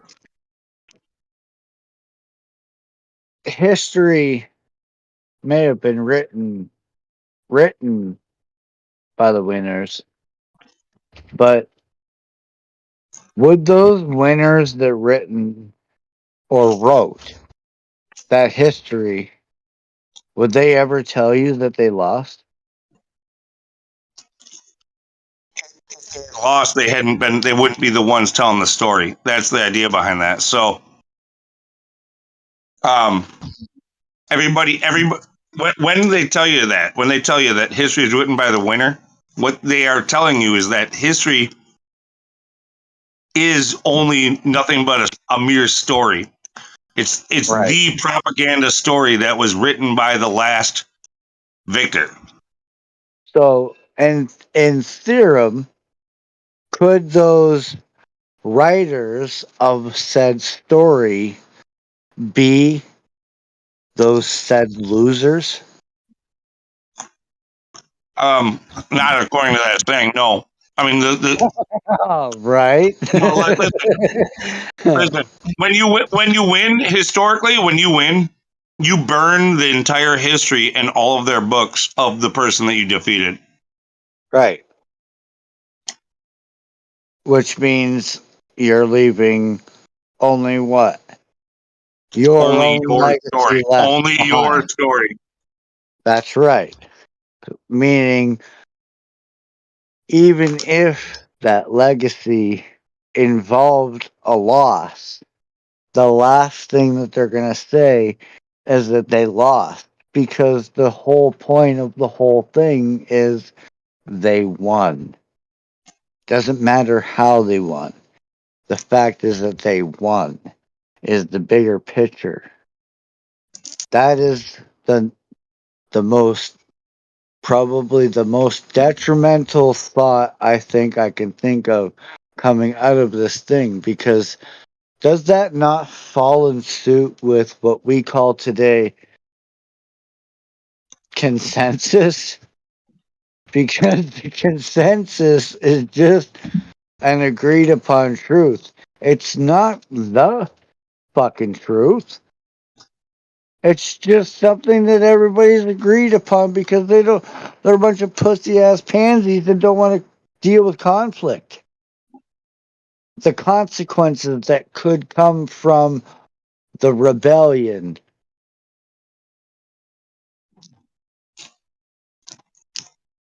I think people have gone with the flow for too long that they've forgotten about what real rebellion actually is. And if we found what that actually is, again, and gave it to the people, I'm not sure if everybody in here is aware of what happened in Canada this year, but the Freedom Convoy with the truckers, that was the closest. That was the closest that Canada has gotten in 50 years. Well, but look what happened to them. Instead of, it will go down in history that they were a bunch of extremist terrorists Yep. and not okay. So like, And why did that happen? Because the people pushed the government to not only implement a law, but implement a law that they had to create on the spot in order to defeat the threat that the people posed to what they call mind control, or AKA government. They had to invent a law to stop the people from doing what they were about to do, which was, and I'll say it, the people of Canada, through that truckers' freedom convoy, almost got their power back. But through an invented I law due to I wish that was desperation. true. I wish that was true, dude. That convoy was staged and controlled just like the January 6th bullshit that happened here. It's You to think give it was people. staged? It was led and staged. Yeah, What if I was to tell you that I know several people that went to that convoy that were no, it doesn't definitely matter. not part of the staged It part? doesn't matter if they went to it, dude. A lot of people went to it that fell for it. That's all that happens. It's just like there are only a few provocateurs and a few like intelligence agencies need to get their people in place in order to provoke such an incident, in order to make an example out of those who follow. Okay, I will grant you that. What about the several thousand people who were not in Ottawa, who had just went for the day just to see how things were playing out? And when they went there, they were given the assumption that what the news was portraying was absolutely absurd. This was the biggest fundraiser that That actually Canada helped. has That actually ever helped. That done, actually helped me. That actually ever, helps my point. in the history of Canada, and was done by the people of Canada itself. Not one fucking dime of that money came from any government organization. And when they were ordered to take those people out, the police, the government, they were calling tow truck companies, and they were strictly saying straight up, nope, we support this fucking thing. And the cops went as far as taking a 3-week course in tow truck training to eventually put cops in tow trucks to take those fuckers out of there, because none of the tow truck companies would comply. In fact, 35 of our Canadian tow truck companies were shut down completely because of non-compliance. That's fucking bullshit. So the very idea that the very idea that a mass amount of people can can gather in, it wasn't that big of a fucking place. Ottawa's not that big of a place, guys. It really No. isn't. It's the capital of Canada, but it's not that big of a place. And the amount of people that showed up to this fucking thing, and then the amount of heat and and and and steam that gathered after that we did this was astounding. Guys, there's still protests going on right now. Right now. Right, but there's still people flying signs in their yards here talking about how Trump won the election. There's people who still fly shit about QAnon. There's still people who say that, I mean, dude, if this is your big thing, it's very surface level. Like, I'm not saying that it's not somewhat rooted in like truth, but it's so surface level, dude. You're not seeing beyond like what's actually going on. Just quickly before the point moves on too far, whoever the other gentleman was who said that the police took 3-week courses on how to operate tow trucks. Do you really think it takes 3 weeks to train someone how to use a tow truck? I'd say you could do it in about an hour and a half, probably. Absolutely not. But due to regulations and how the fucking corporations work Hang on, here hang on, in bro. Hang on. Canada, Regulations in a state of emergency. Do you think they give a shit about regulations? Who makes the regulations? They do. So that actually feeds into the. If it took 3 weeks, then they clearly weren't particularly bothered by what was going on, because you could have a fleet of tow trucks in there within a day if you really wanted to clear the place out. if you really wanted I mean, to and cause a scene to yourself. the only complication that I would add against that is like he's talking about truck, like semi trucks, like 18 wheelers, right? There's not that many vehicles that are like operable that can actually pick up and tow an 18 wheeler. They're all privately owned. Like the government doesn't own any. Yeah, the few that they do own, so yeah. If the 3-week hold up was a hardware issue, yeah, fair enough. That's fine. I mean, there's a limited pool of 18-wheeler tow trucks. I agree. It's not the hardware. It's not the hardware. It's the amount of it's training. I don't buy that. People that they needed in order to do what they did out of that fucking freedom convoy.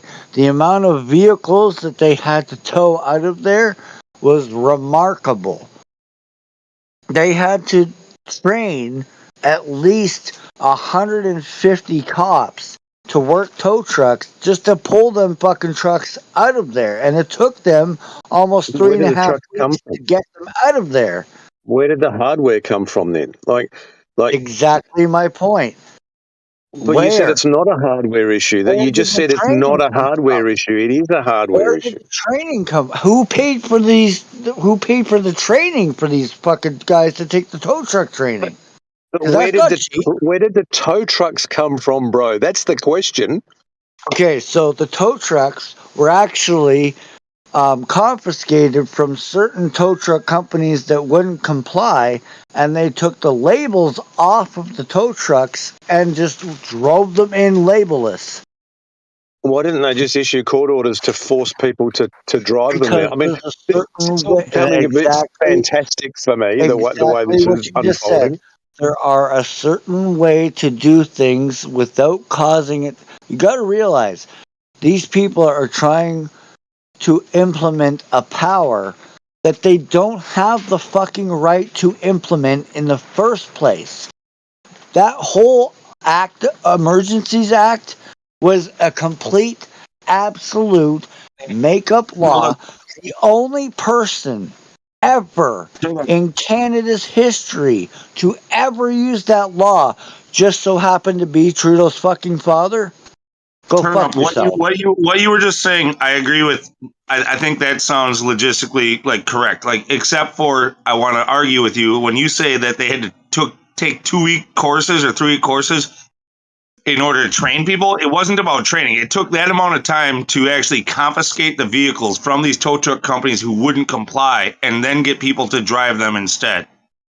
That's why it took time, not so they could train people. Well, they said it took 3 weeks for them to train the cops. Some of the cops, even the cop commissioners, they would resign because they didn't approve of how things were being handled, in a sense. That it was going above and beyond what they had taken their oath for, essentially.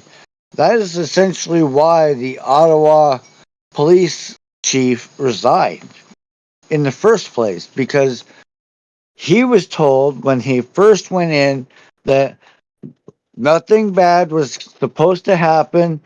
They were supposed to just go in, remove people. There was not going to be any commotion whatsoever, but there was. There was a huge fucking heat storm. Do you not realize that Tamara Lynch right now and another person has been actually legitly deemed as been the two people to set it all up.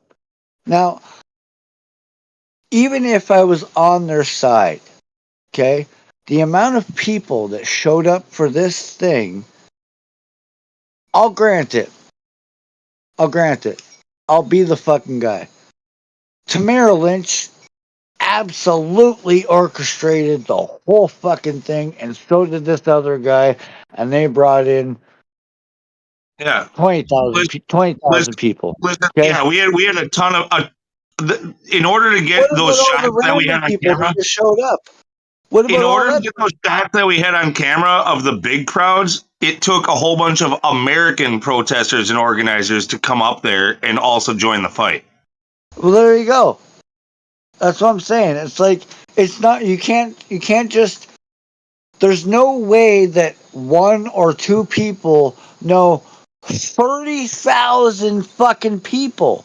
That's ridiculous. How can you even go there? Responsible for the whole fucking thing? But that's the same as like the Antifa stuff during the George Floyd protests, where like literally they were just like creating militias and busing them from across the country to create like a protest and get a camera view and start overturning freaking cars, setting them on fire. Yeah, but I mean, we didn't get that bad. I mean, It's the same idea. It's the same idea. It's an exactly the organized same idea. protest. You're right. Organized Absolutely. protest.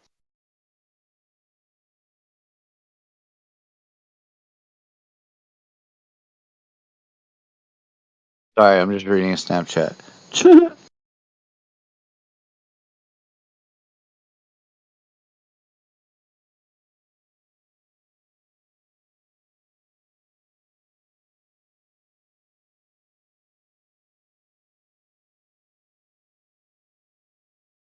Oh boy. Why are women? What is happening to women? What is happening to women? My God. Why would you ask me that? That's ridiculous. What are you asked? What's happening to anybody? Like, what's happening to the men or women? Everybody's fucked right now. Oh, buddy, men are so. I'll be the first one to admit it. I'm so fucked. It's not even funny. Leave it to the Canadian to be like, yeah, buddy, listen, I'm so sorry. I'm definitely fucked up. I fucked your moose, buddy. I'm sorry. I'm sorry I fucked your moose. I'd rather be the way that I am today than the way that I was years ago. And get to this point now. I couldn't imagine what I would be like if I was still that guy.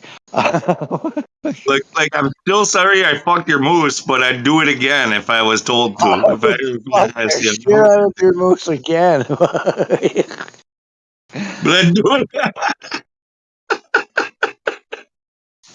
I'll fuck your moose, I'll fuck your goose, I'll fuck your hoose. It doesn't matter. Hey, buddy?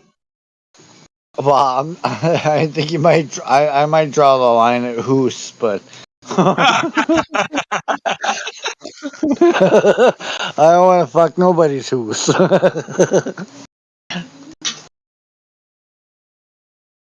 That's livelihood, yo. Fuck. I understand all about livelihood.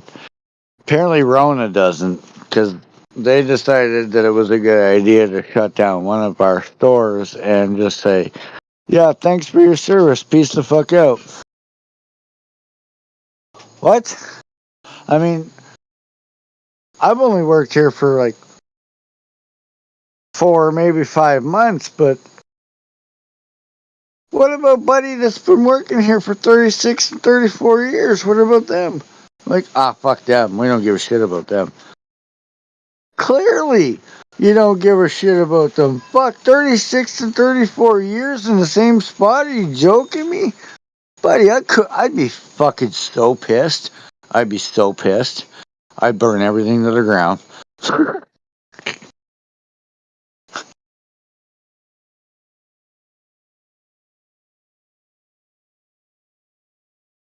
They did pretty good though. I'm not gonna lie. They took it way fucking better than I would have. Way better.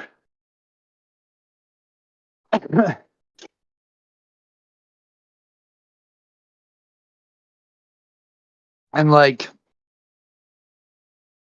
working in a place like that, like don't get me wrong. I understand the human capacity for, pickiness and greed. Trust me. I've seen it. But buddy, when you work in a fucking place that's shutting down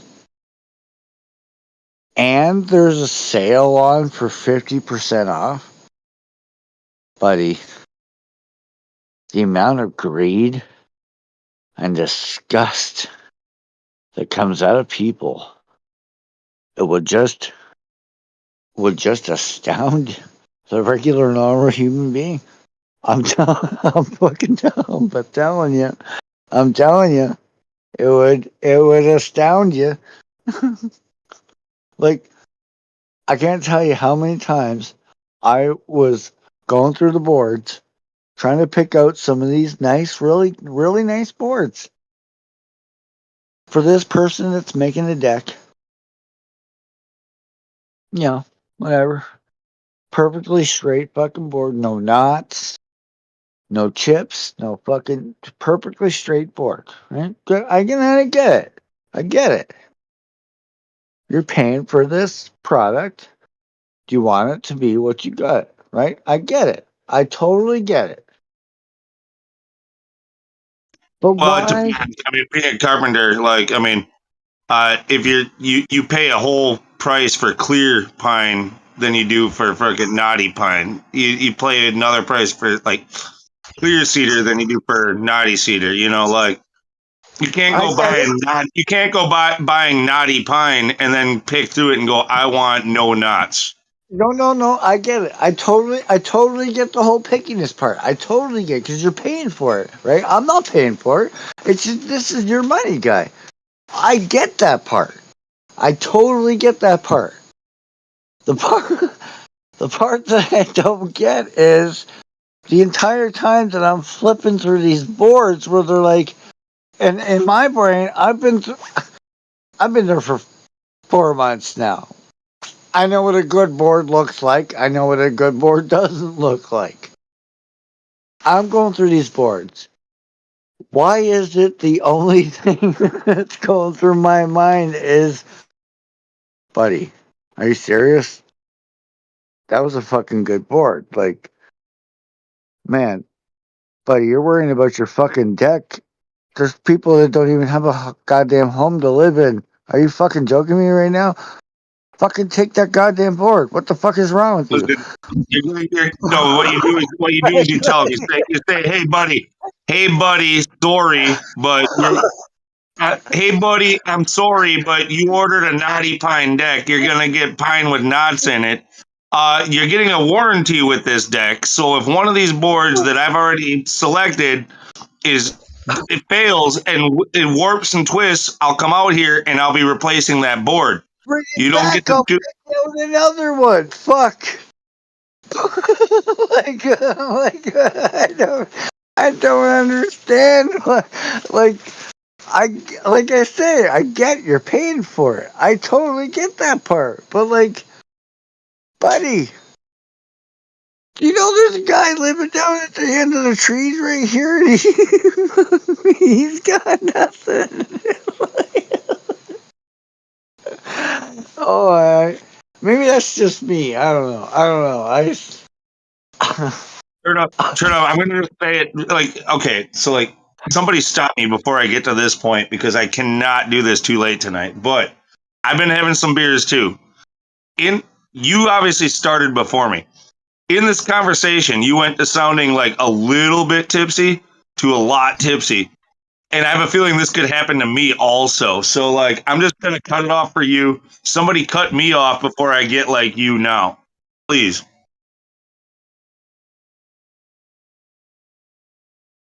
I'm gonna say Maybe They won't be Geo probably. should come in here. I've been drinking quite a lot.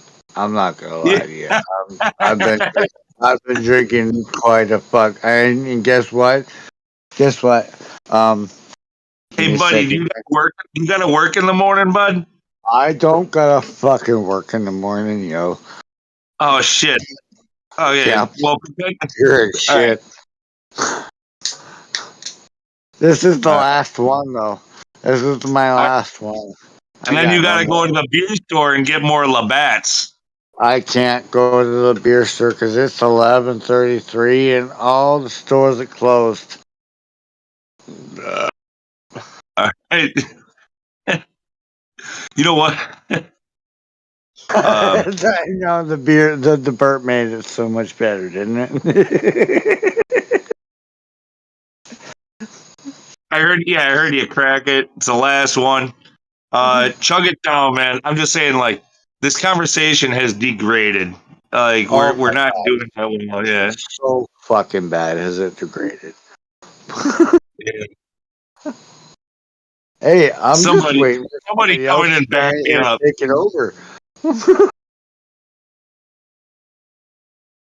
And like I said, I'm not throwing just you under the bus. Like, I know I'm guilty of doing this from time to time. I'm not there yet.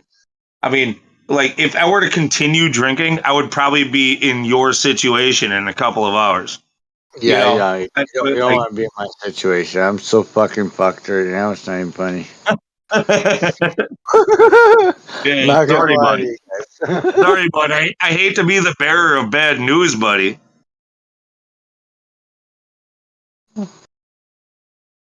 But I'm pretty fucked up.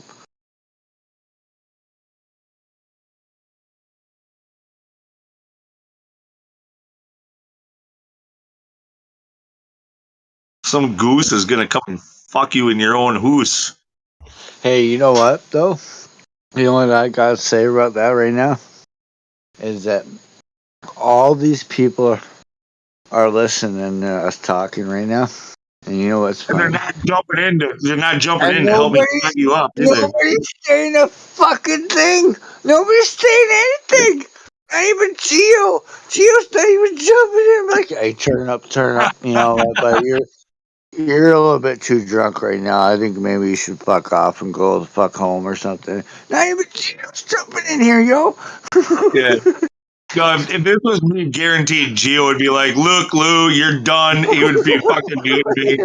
I think it's because we're having fun. We're not really harming anybody. No, it's because you're Canadian, dude. You get special treatment. Oh, is that what it is? Is that what? Oh, buddy, I appreciate that. That's baller.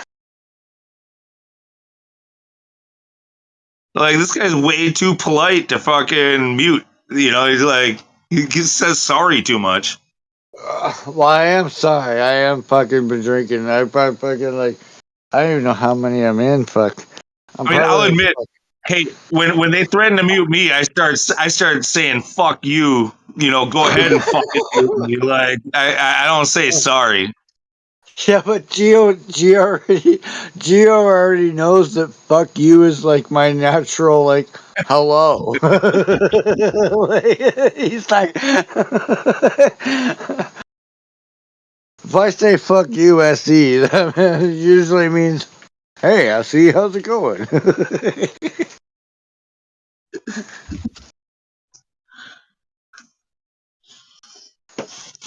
I'm not here to start shit. Sorry. Don't take this the wrong way, but fuck you, eh? Yeah, fuck you, Lou. Yeah, fuck Okay, you. you know what? Actually, I can't believe it, but and of all people to talk to you about this, Lou, you should probably know of anybody, but Turnip actually achieved something that I didn't think I was ever going to be able to achieve. What'd you do? What'd I got you banned. fucking do? I got banned from 24/7. Oh, dude, that's easy. That's easy these days. They be. Really? You got kicked from 24/7? all I did I did this with absolute politeness, because forgive me if I'm wrong. If anybody else takes this in the same light that they did, maybe I was wrong. But all I did was say that, like,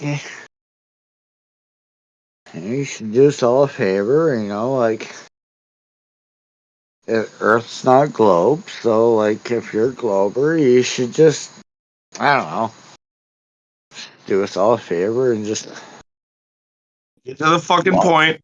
just walk into the ocean. Just fucking the ocean? Wait, what? Just walk into the ocean. Walk into the ocean. Oh, and then they said that was like telling somebody to kill themselves. Was it AI who did it? See, you guys didn't take that as that. Like, anybody can just walk into the ocean and not die. Like, what the fuck? Yeah, no, look, they've got, when you, I don't know. I have a feeling that has AI. I have a feeling that has AI behind it. Do you know what? Do you know why I'm banned from there? I got myself banned from there too a few weeks back. You said it wasn't hard. It's not hard. No, in fact, like, that place is so terrible now that, like, I kind of was trying to do it. You know what I mean? Like, and AI knows that. He sensed it since I returned after leaving. But like I could have done it. If I really wanted to be banned, I could have forced the issue long earlier. I wanted it to be over something stupid, something silly. But no, I was already talking about it when QE joined to other people in the room. But then, of course, you know how when you start talking about stuff, all of a sudden the people you're talking about show up. Yeah, because everything's fake and all that. Yeah, so like I was already talking about how like, if the Earth, these are QE and FE debate things. When they say that the Earth-shaped debate is not a scientific question, but then they also ridicule everybody, not just globe earthers, but flat earthers, on their scientific knowledge. I was wondering, like why they do that. Like, if it's not, like, it seems contradictory. And then QE happened to show up in the middle of me talking about that, and instead of getting quiet and becoming, instead of getting quiet and becoming sheepish, I literally called him out. I said, "Hey, QE, you there?" And he goes, "Yeah, what is it, Lou? This better be good. I'm not in the right mood." And I said, he was in a bad mood. "Yeah, no, QE doesn't ban people. No, it's his minions who do." So yeah, so I asked him. I said, so if the shape of the Earth isn't a scientific question, then why is it that you put so much effort into ridiculing flat earthers over their scientific knowledge of the scientific method and etc.? He's like, "Can you rephrase that question? I don't understand. It doesn't make any sense, blah, blah, blah." And so I just basically said it again. Yeah, and so I said it again, and then I said it again. And then the third time, I was like, "Look, I've already said it 3 times, and I'm pretty sure everybody else here fucking understands it. Either answer the question or whatever." And then AI came in and he fucking muted me.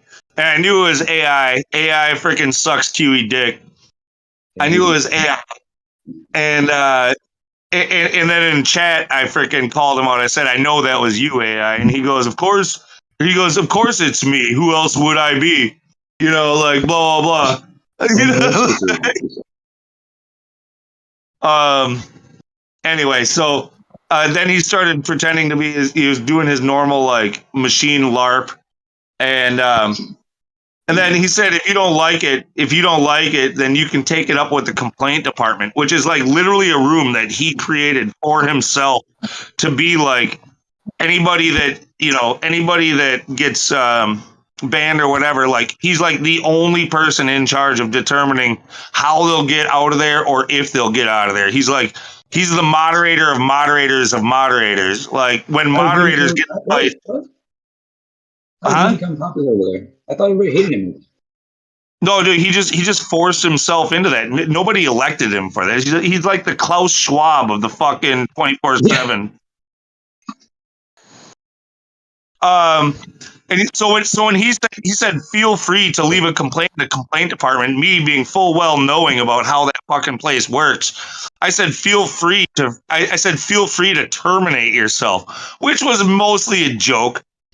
You know, it was a joke about his stupid AI LARP that he's got going on. But then he freaking took it as like this whole like I told him to kill himself, which honestly I don't feel bad. Even if I did say kill yourself, I wouldn't feel bad about it. But that's not what I said.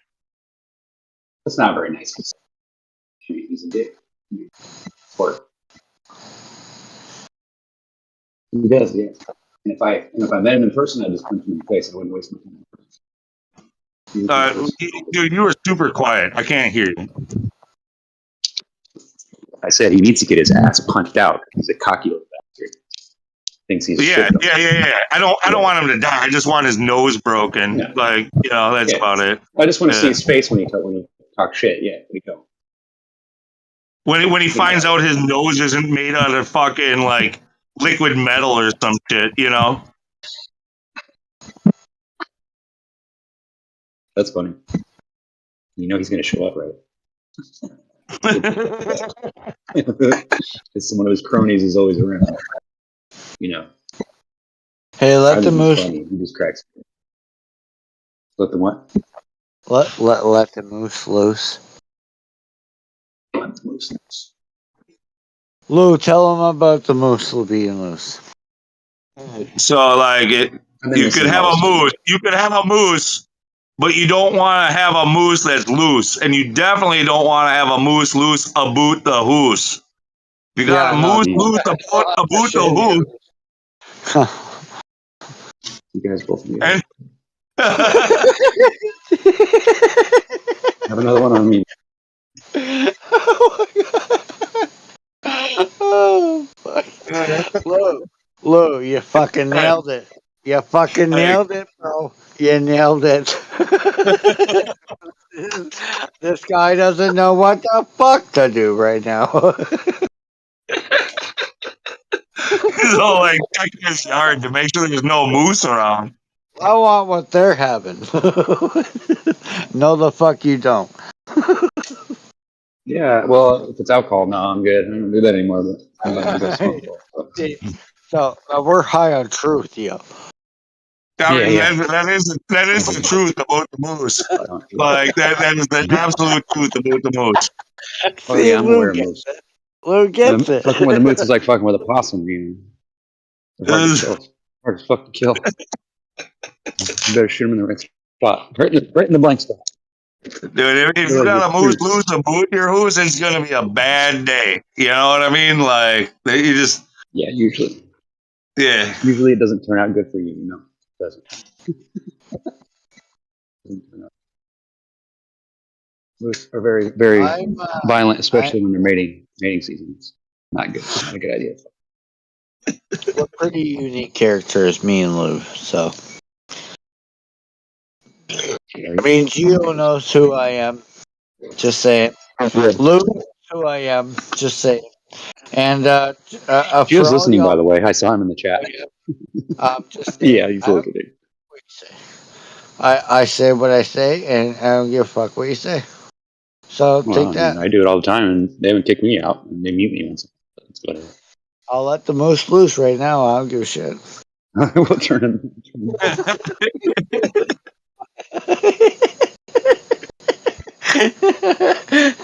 All right, maybe I should go on mute for a little bit. I should calm down. Don't fuck with me. I'm about to unleash a whole fucking can of loose moose. Oh, fuck. I'm really surprised that Gio has not popped in here at least once. No, I heard that, dude. Lou, that would be hilarious. I was just thinking, like, for like a commercial, you have like it's like a Pringles can, and it's called Moose in the Hoose. Moose in the Hoose. And you go inside, you peel it open, and just a moose is exploding out of the box of Pringles and starts running around your hoose. I think you're all fucking drunk. Shit. Oh, Canadians, I tell you, and their gooses. You're a bunch of silly gooses for sure. Well, it's more Californians. I'm so glad I I'm want to talk drunk. myself out of that one. I'm glad you're drunk too. You're absolutely entertaining. Loose Murphy used to be mood. fun, but Murphy used to be fun. Now he's sober. He's not funny anymore. He's just serious. It's like, damn it, what did you do that for, Murph? I'm kidding.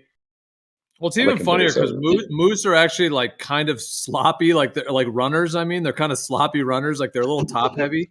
Oh yeah, They're a little They're a loose. bit scattery. They're pretty skittery and scattery. So that's the last animal you want loose in your hoose.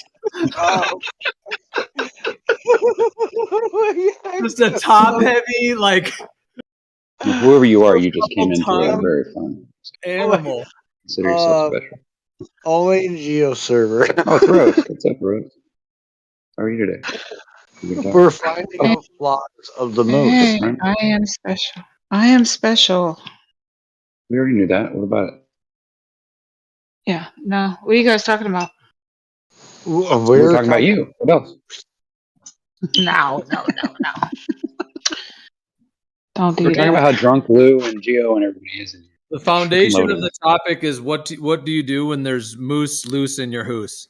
I love Geo. You guys need. I don't know why you guys pick on Geo in the first place. I don't get it. I can't believe Blue. I'm sorry. Picking on Geo, man. I can't believe Geo. I'm not picking on Geo. I never pick on Geo. I've never said anything bad about Geo ever. This conversation. He thinks it's fucking great. He's had a lot of weed tonight. Oh, buddy, I've smoked so much fucking weed. I'm drank so much fucking alcohol. I am having such a great time right now, buddy. Right on. Hey, Geo. You're just picturing a moose coming out of a Pringles can and destroying your house. That's funny. Like, how do you get it? How do you get it in the Pringles can though? Well, it's like a just add water kind of situation. Oh, okay. I see. So you dehydrate the moose first and then stick them in the can. Yeah. Okay, that works. Oh, fuck. Oh, man. Yep. See, For sure. this is one of the reasons why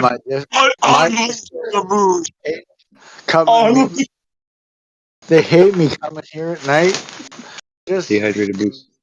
Just simply because I have such a great time just, conversing.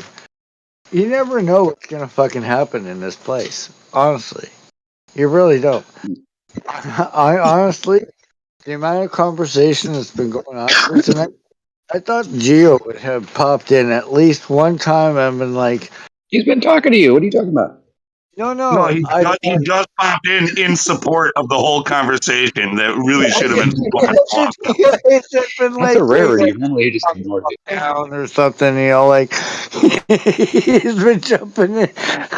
I'm sorry. My question is, what does Geo look like? I don't think I've ever seen him. Dude, he's got dreadlocks and no shoes. The bottoms of his feet are like seriously like just like made of dirt. Big gap. That's all false. That is all false. What did he say? Big balls? Is that what he said? I said false. False information. I do not have dreadlocks. But you know what? I do wear. I was like patchouli oil. No, you know what I wear? You said no. You said no shoes, but actually, the shoes that have like the Vibrams that have 5 different fingers. Like it's got 5 little slots for your toes.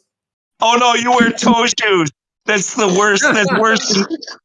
Oh. They're the best. Oh, you had it half right. It's like It's like you had him half right.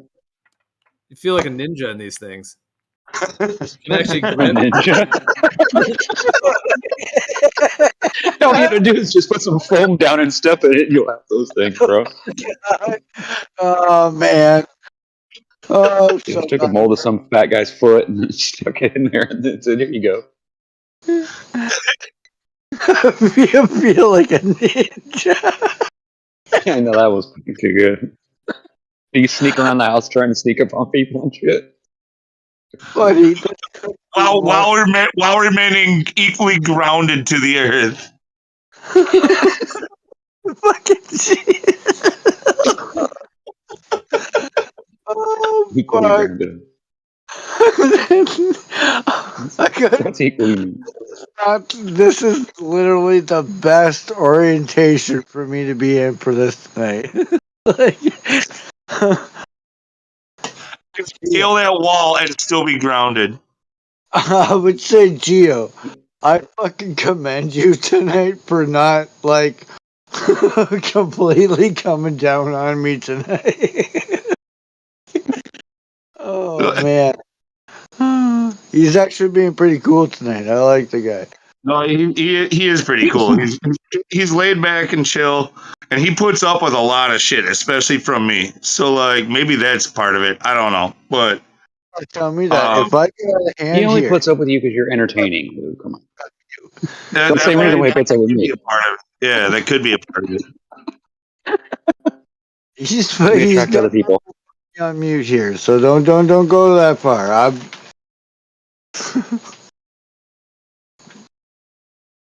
But I guess tonight maybe he's just able to put up with my shit. I don't know. Fuck, I don't know. I like Gio just fine. It's everybody else that's in here that gets on my nerves. Gio's cool. Who's everyone else? Is it me? What Everybody. is it? No. Well, no. I don't know. You gotta Maybe. understand, right? No, I Gio- like you. You and me. I've always liked you. I It's a wouldn't like pretty you. tight You're funny. schedule out here. Well, right? no, You and I got into an argument one day, but other than that, you've been being plagued in all of the like chill chat servers and everything else. Dude, like you're the person who just can't fucking chill. You're just gonna like always like go into a rant. Yep. Don't do it right now. How am I different than anybody else in there? They all do the same thing. I mean, you could just like have fun with it instead of say you hate everybody except for Geo or whatever it is. That I didn't say that. Gio, I was teasing and you know it. Stop already. I hate Way everybody. too seriously. What would you care if I didn't like you anyway? What difference would it make? No, Like, I don't give a fuck. To be honest, That's what I mean, I really don't. You're talking to the Okay, wrong so- person. And you know that you've already tested that with me, man. I don't fucking give a shit. I know most people don't. I come here to get on your guys' nerves. I like you, Lou. No, I like almost all of you. Like, there's a few people in the community that I don't like, but it's not like anybody that I'm talking to now. I mean, there's people that I wouldn't necessarily like make my like close friends, and stuff like, but I can appreciate all of you for like who you are, and even if I disagree with you, it doesn't mean that I dislike you. Actually, I like you. That's where too many people get kind of butthurt. It's like, oh, I hope things are cool. Like we fought like 2 weeks ago. It's like I don't even remember that. I don't even fucking remember that. Like, no, yeah, we're cool. Like, I don't even remember what it was about. I just remember arguing. I don't remember a single stream. It must not have been important. Yeah, I mean, they're like I find out that people are like thinking that for the last 2 weeks that I hate them. It's like no, like wait a minute, like I would have told you. But I think what's happening is we're making flat Earth about ourselves instead of about getting the word out about flat Earth. I'm glad finally somebody fucking said the goddamn truth, because that's exactly what the fuck it is. It's not about. It's not about what the message is. It's about attacking about what people's personal preferences and daily views and daily life. Like, fuck off with that shit. Ain't nobody got time for that shit. Like, fuck, you serious? Exactly. What are we doing? What are we doing? We're unleashing the moose. Yeah, like, Spinning our wheels is what I think we're doing. the fucking moose. Because I'm telling you right now, at the state where I'm at right now with all of this shit, if you don't release that fucking moose, I'm telling you right now, you're gonna lose. You're gonna lose. You're gonna lose. You're gonna lose the moose. You're gonna lose your hoose. Right. That's right. Go with the moose thing again. Somebody took too much. It's okay to be wrong, people. Listen. Yeah. You can just say you don't know. Not that you You've got so many fucking years to be here. Do not release the moose. Don't release the moose. I would say No. I would say release the moose, but I would say don't to try. Don't let him. Don't. You can unleash the moose, but don't let him aboot your whoos. Don't. Oh, there we go. Thing out on some Cad the Hat shit going on. You're not gonna do it. You're not gonna figure this thing out in one shot. I'm telling you right now. You're gonna fail. You can the best that you can do in my position right now, the best that I can do is take the good and leave the bad. Leave the bad. Amen. Leave the bad. Leave it behind. What? You have to release the moose. Release that fucking moose because if you don't, Actually, you gotta let the moose loose. Loose. Yeah, let the moose loose. Hey, but don't let it loose in your hoose. Yeah, let the moose loose, but not aboot the hoose. Don't let it loose. Mango shit. Makes sense. Release the hoof, but not in cahoots. Any questions? And if I do, I'm sorry, eh? Yeah. Right, bud? The biggest question in life for me so far, and I think the dog's got a point. Don't ask. All right, I just invited some people in here to talk to me. Release the moose. Release the moose. Crazy. What does because somebody started working. In personal opinion, throughout what I've been 34 years that I've been through, if I didn't ask the questions that I have asked in order to get to where I'm at, sorry people, but I wouldn't be as moose. There would be no moose. For sure. No moose. You'll be sad. You'll be sad. You'll be sorry when there's no moose loose. There's fuck yeah. You're good. If you let the hoose, you're gonna be fucking moose. Exactly.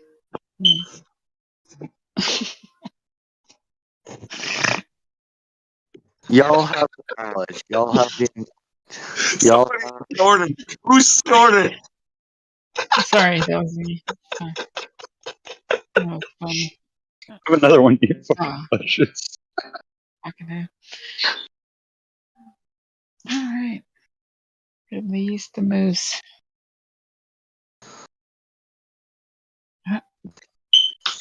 Right. So what we need to do is go back to flat Earth and not about the personalities. It's not about you. Wait. We were having fun, right? We were having fun. I know we are. We're still having fun. I was talking about flat Earth. Listen, I was talking about. Come on. I was 2013. I've been in here all day and I haven't had a good conversation yet. We're about to right now. We're about to right now. So listen, I've been. Wait, let her speak. Let her speak. Bro. I've been talking about flat Earth since 2013. I've been at this for a long time. Gio, you remember me. I remember you. We're homies. 2013 is a long time ago. 2013. Do you remember that? There was nobody talking do. about Flat Earth but Eric DeBay and I remember Mark when I was 8 Sargent and didn't nobody even was talking about it. Mark Sargent didn't even come out in 2013. That little fucking CIA asset. Fuck Mark Sargent. He's a No, lying sack of shit. I know. He's the That's what I shit. was just saying. I said a CIA agent. Yeah, I don't know about that. I think so. Maybe. For Maybe. sure. It's possible. Maybe it's possible. Something. I think so. I think so. I'm not a keeper of persons. I like everybody equally until they prove that I shouldn't like them. Well, I just. he's not he's not kidding. our flat earth correspondent, and that's what happened on Netflix. No. Remember that documentary? Yeah. That wasn't cool. I know. I He doesn't watch it speak all for the us. time. I play it all the time Yeah. to people. Show them And I want to fucking smash my TV every time I watch it. Do you know how I'm like, I know Hot Potato Bitch. I know her. I know him. They came out way after. Oh, you know They some came of those after. dumbasses? Of course. They They came pick out the dumbest way motherfuckers to after. be here. Listen, they came out way after me. Okay, and I Well, it knew don't matter. It's that first. I'm just saying, she's a shill, he's a shill. I was like, oh wow, what's going on? Why are these people all of a sudden coming out? They have great setups, great mics, great studios, perfect lighting. Like, what the fuck? We've been on Hangouts, roughing it up for years, and all of a sudden these two people come out with this perfect setup. I was like, nah, dude, nah. Who the fuck are you? And nobody even knew who they were. Like, they weren't even there before, and all of a sudden they're here, and now they're the voice of everybody. It's like, no, fuck no. They picked him up off the street somewhere, Crazy. or in some bad acting. They're CIA. They're assets. I don't know. Anybody who's that bad at lying, I don't know. Are you sure? It's the same thing like CIA would pick MUFON. smarter Okay, people. listen. Hear me out. The UFO Seriously. phenomenon. No, hold on. What The UFO UFO phenomenon. When people started seeing UFOs after the landing in Roswell, after that happened, MUFON came up, right? MUFON is government backed. It's all government collecting data under a synonym of being non-profit, non-associate of government. But it is government run. MUFON is government. It is 100%. Same thing with Mark Sargent and Hot Potato Bitch. They're just government run in the Flat Earth Society. And you have to understand that Flat Earth. That's why you can't talk to them. That's why they won't show up on your show. They won't talk to you. And if you try to say, try to ask any serious questions, they'll just cut you off. Yeah. Well, she came on to my YouTube channel, Hot Potato Bitch, Patricia. I thought we were talking about. Oh, yeah, Patricia. She did. And then every time I went live, she'd always be in my chat. But what she was doing was collecting people from me to come over to her. Well, yeah. And so she was gaining an audience. Yeah, she was trying to gain her audience. Yeah, off there's of been another guy that came through here. His name is Shane. He did the same thing. He did it to everybody. Everybody still acts like they don't know what I'm talking about. Like, you guys are all dumbass. Right. I'll be right back. There's a lot of people like that. They're all scumbags. Yeah, I know what you're talking about. There's a lot of scumbags.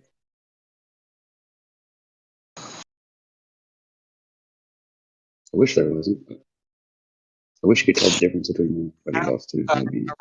Let's say that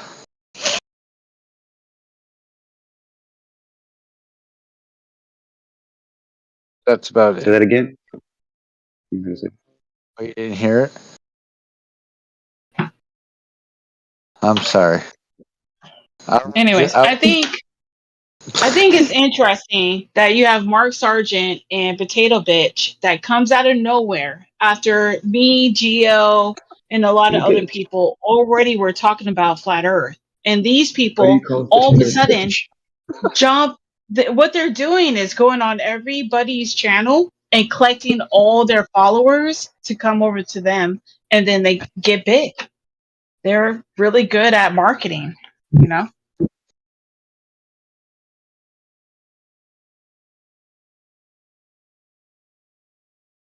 I don't know if you guys understand that or not, but that's fine. I understand English I understood Yeah, it. that sounds more than marketing. I mean, that's literally just an agenda. Like it's Right. yeah. That's well. Yeah. Thank you. Well, I was saying that in a nice way. Thank you. It is an agenda, but I'm just saying marketing in a nice way. But they were going to everybody's flat Earth hangouts and establishing their own following based on all those people. So it's kind of like, I'm going to go over here, pick up 2. I'm going to go over here, pick up 4. I'm going to go over here, pick up 6. And before you know it, you have 2,000. But really, you well, just started a month ago, even though we've been I here mean, for years. So it was clever and it was smart the way they did that because I we guess weren't trying to do that. We weren't trying to pick up people. We were trying to put out the truth, and that's the when you difference. They when were you've been picking doing up this a long numbers, time. and we're putting out truth. Yeah. So Go ahead. when you've been doing this a long time and you've seen a lot of servers come up and go down and others pop up and replace and so on and so forth, like you find out eventually that it's not that big of a community. Like you're It's not. you're just trying to populate a server, and it's not that you're trying to get new people. You're just trying to get people to come to you. But It's the that same wasn't a people. server. It wasn't a server. It was YouTube. I didn't even know what Well, Discord was either back way, then. per channel or whatever, you're just trying to get a following from the same group of people, and so all the people come with all the problems, all the drama, all the freaking, like That's not what happened. That's not what happened. What happened is she came out of nowhere, went to all the flat earther people, I guess you want to say, that was popular in Hangouts, and she swooped everybody up across the board, which was really fucking smart what does it mean? because it was Scooped up? What does it mean? Like I she just just because she got them to follow her, or did they become like one of her people? well what they no what she, I was there and I saw it real time happen, literally real time while I'm live on YouTube. I saw it happen. She would come into my live chat while I'm live on YouTube, and she would get people to see her chat and her interaction with us, and people are going to look at who are you that are making these comments, and she gained a big following that way. So her marketing in that way was very strategic. It was really good. Yeah, yeah. It was really good.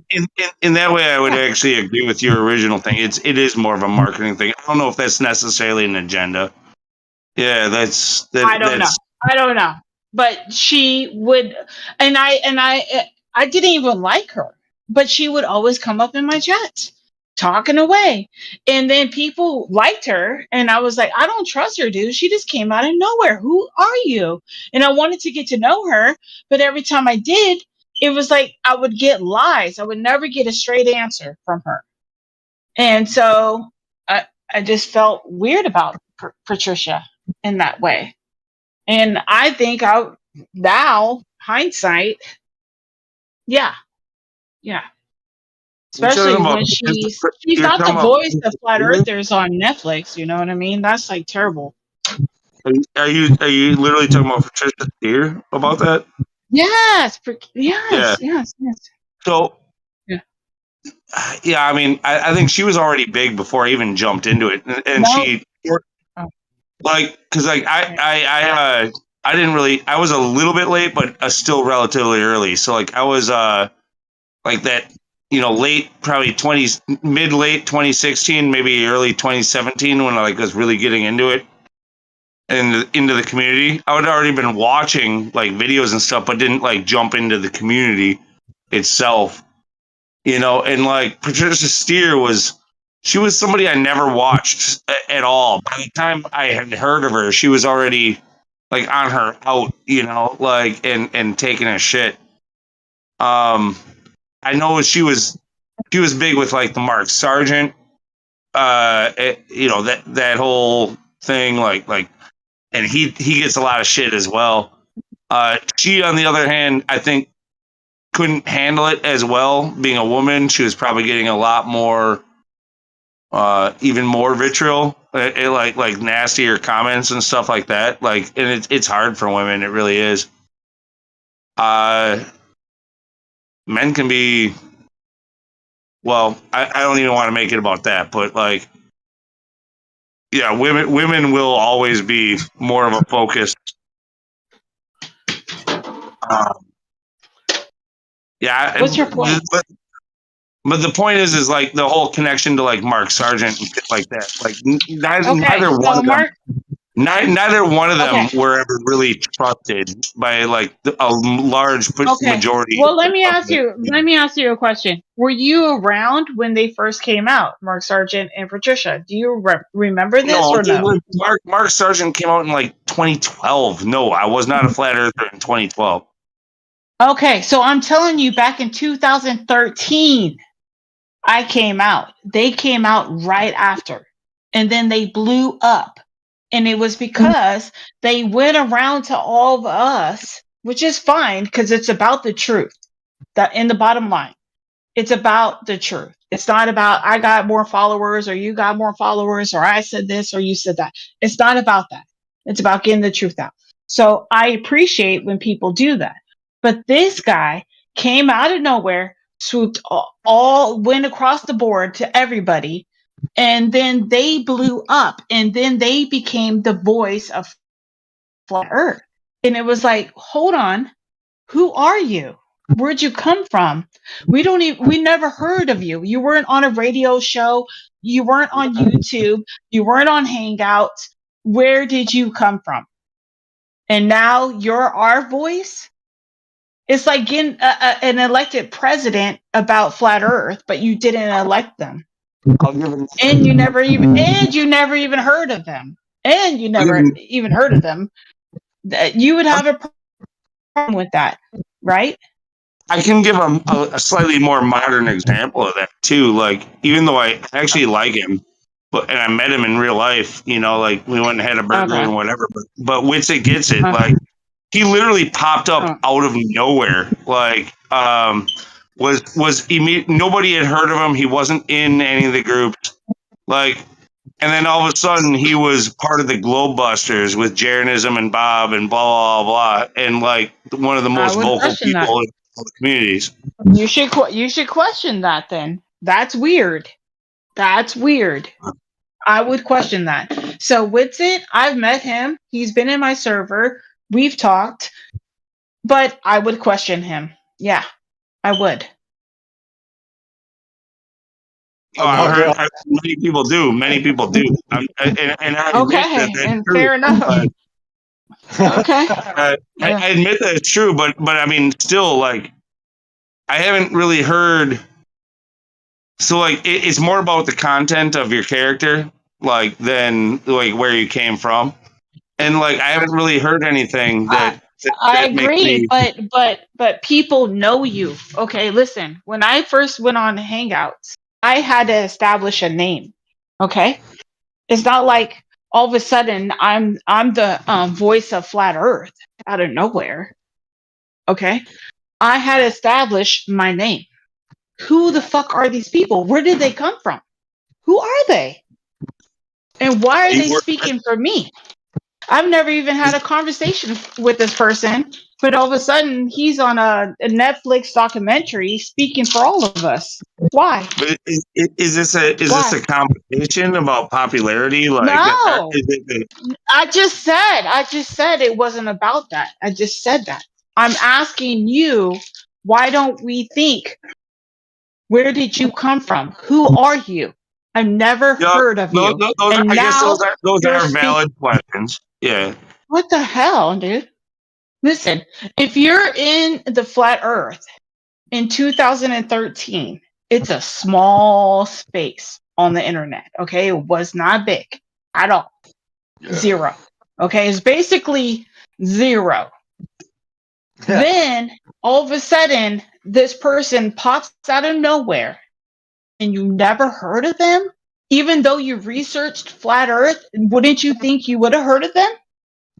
And now they're your voice on flat Earth? if we're And gonna now go there, that's crazy. Who are you? I understand your point, You and like that's build an why I brought audience. up. You build legitly. Listen, legitly, you build an audience.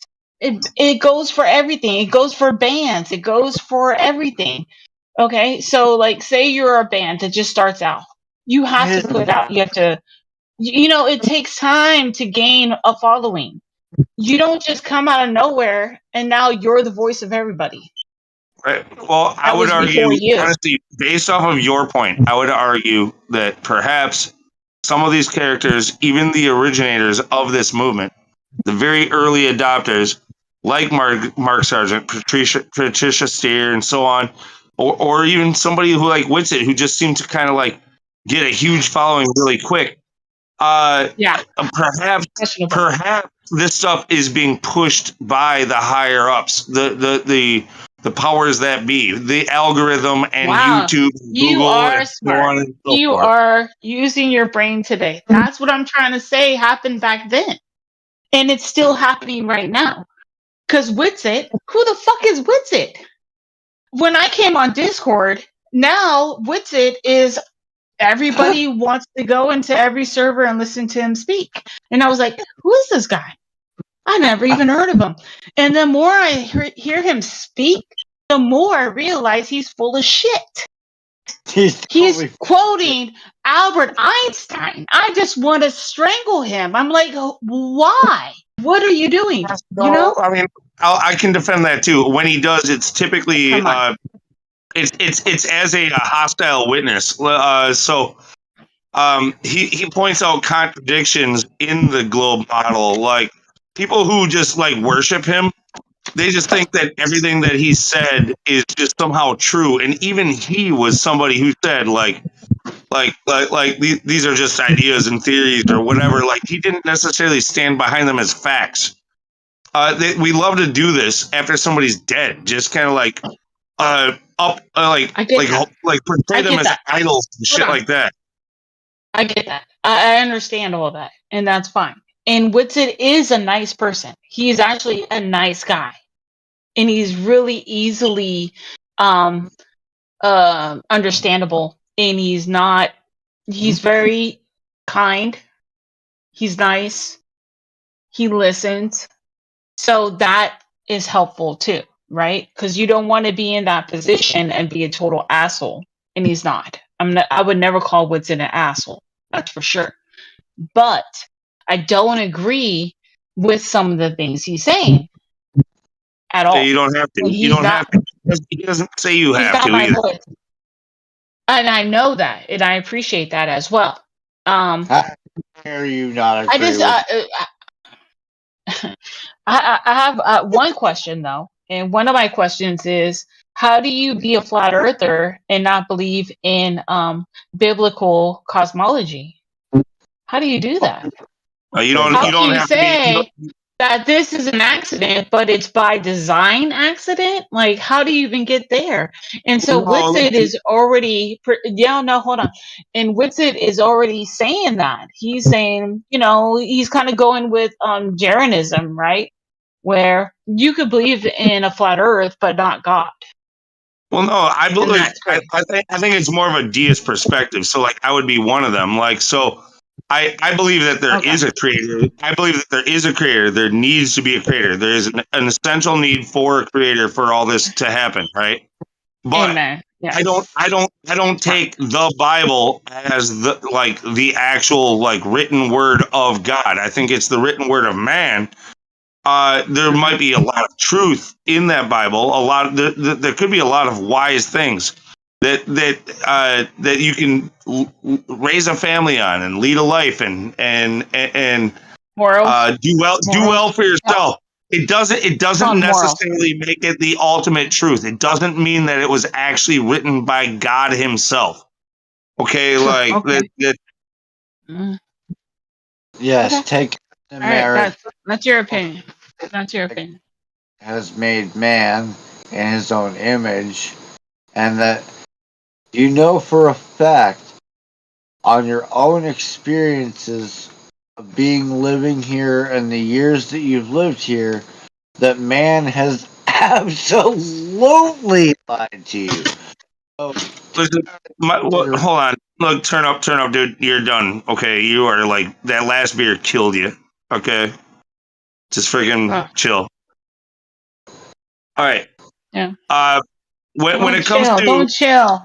One more. No, I'm playing. no, I'm playing. when it comes to other religions and stuff too, I mean, I think we could probably learn things from other religions other than the Christian Bible. You know what I mean? Like, it doesn't mean that this is the end all be all. This is like the only truth, or this book holds all of the truth. There might be a lot of truth in it, and I'm not saying that everything about it is false. I'm just saying, like, don't limit yourself and don't go thinking that it doesn't have the inspiration of man behind it and the ideas of controlling the populace behind it, because it does. Right. Okay. So, getting back to point. That's great. That's a good story.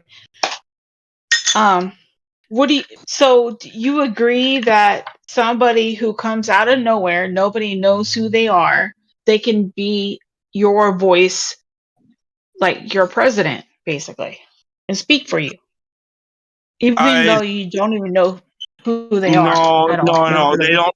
This is the thing: is you don't have to let them speak for you. The problem is that they have the loudest voice because they're putting themselves out there the most. So it doesn't mean that they speak for you. No, that's not true. No. I would say so. I don't think so. Well, why not? No, so I mean, if just because somebody is being the loudest voice doesn't make them your voice. Well, if the documentary on Flat Earth is depicting those people that you never ever heard of, and all of a sudden they're speaking for Flat Earthers, that's a problem. Right, even like they did. Flat Earthers will never agree. Anybody who's looking at anything, anybody who's ever looking at anything, has to understand that the person whose lips those words are coming from, that is from them. It is their opinion. It is their stance. That they do not speak for other people. And if they are somehow swayed into thinking otherwise, it's because they're ignorant. So their experience doesn't fucking take a factor? Yeah, like I think what I hear. Let me explain myself. Hold on. What I'm saying is, when Flat Earth was not on YouTube at all, it was not a big thing. Nobody was talking about it at all. Zero. There was no rooms like this. There was no 24/7. There was nothing. Zero. We were just talking about it on YouTube, on Hangouts, right? That's it. And then it went on to YouTube. We had channels, and we're talking about Flat Earth on our YouTube channels. Out of nowhere, two people, a woman and a man, came out of nowhere. Mark Sargent and Victoria, whatever, hot potato bitch, came out of nowhere, and they became the spokesperson of Flat Earth. But we all disagreed with what they were saying. Well, they had some followers, of course, but most of the people at the beginning of Flat Earth disagreed with them. If you were smart, you would have said, yeah, what the fuck is going on? Who are these people? I don't agree with that. That's not what we agree with. And what they were pushing more was the Flat Earth Society, So when people first get to Flat Earth, when they do a Google search, what they're going to get is the Flat Earth Society. And that's government ran, right? That's to make you have contradictions in the math. They have contradictions in math. They have a model. It's all bad. Okay, that's not good. You don't have a model and contradictions with the math. But if you're trying to look into Flat Earth, that's what you're going to find. The Flat Earth Society, which is government ran. And they promoted that same model. That's not the model I understand. And not every Flat Earther believes the same thing, So then when you go and listen to them as a flat earther, you go, if you were smart and you actually looked into it, you'd say, I disagree with that. I disagree with that. Because the Flat Earth Society is there to make you not believe in the Flat Earth. So anybody who questions where they are and they find the Flat Earth Society, they're going to go, oh, yeah, that's crazy. That's conspiracy theory. I don't believe that. And they're out of there. And they were pushing the same kind of agenda. And so I knew that they were dangerous because of that. Does that help you a little bit? Yeah. You were. I don't know if you made a succinct point. I don't know if you made a succinct point. It did help a little bit. All drinking right now? Are we just getting wasted? You can't we're going to waste our time trying to get your fucking Wi-Fi to work. How about that? Well, I'll jump in and say this on the topic. I'll jump in and say this on the topic. I totally hear what you're saying, Rose, like on all those levels. Absolutely. Because I was there with, through all that as well, as you were saying. So, okay. And I'll just, it is very interesting the way it all went down, because basically in like 2014 and 2015, there started to be more and more content related to Flat Earth, as it were. Eric Dubé, of course, was one of the first, and he has his whole kind of story as well. But he was one of the ones that really started putting together like some of the more like documentary style. And then there were others as well. But so there was like a few originals. And it went for a few months, pretty much just like that at the beginning, like in 2015. Mm-hmm. Of course, ODD was one of the early ones as well, and was doing videos, and so on. And then there was this point when Mark Sargent came on the scene, and just to kind of go along a bit with what you're saying as well, is like from this perspective, is that he basically no one knew who he was, like no one. And then all of a sudden he came out. It was after some time though. It was after like Math Powerland and Dubé and like a lot of others, so it was quite a bit after that. And when Mark Sargent came in, he basically had a channel that all of a sudden started getting like a lot of traffic to it with these things called Flat Earth Clues.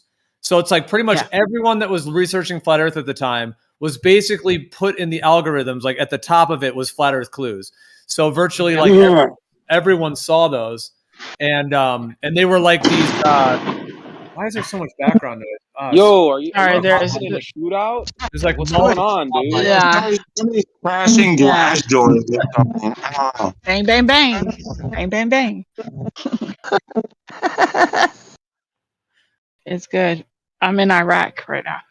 But when he came on the scene, there was like these Flat Earth Clues, which were like these like cut together with like perfectly timed like images, like very well selected images, and it was like sounded like a guy was basically reading a script, which he was. He even says that he read a script or whatever, even though I think he says he wrote it, but that's another thing. But anyway, so he like it's like script style. That's like literally what it sounds like, and then he had his phone number at the end of the videos. Right. And then after that, so you remember. You remember very clearly. Yeah, and then quickly after that, he began going on like all of the podcasts, like all of the different like all of them. All of them. All of them.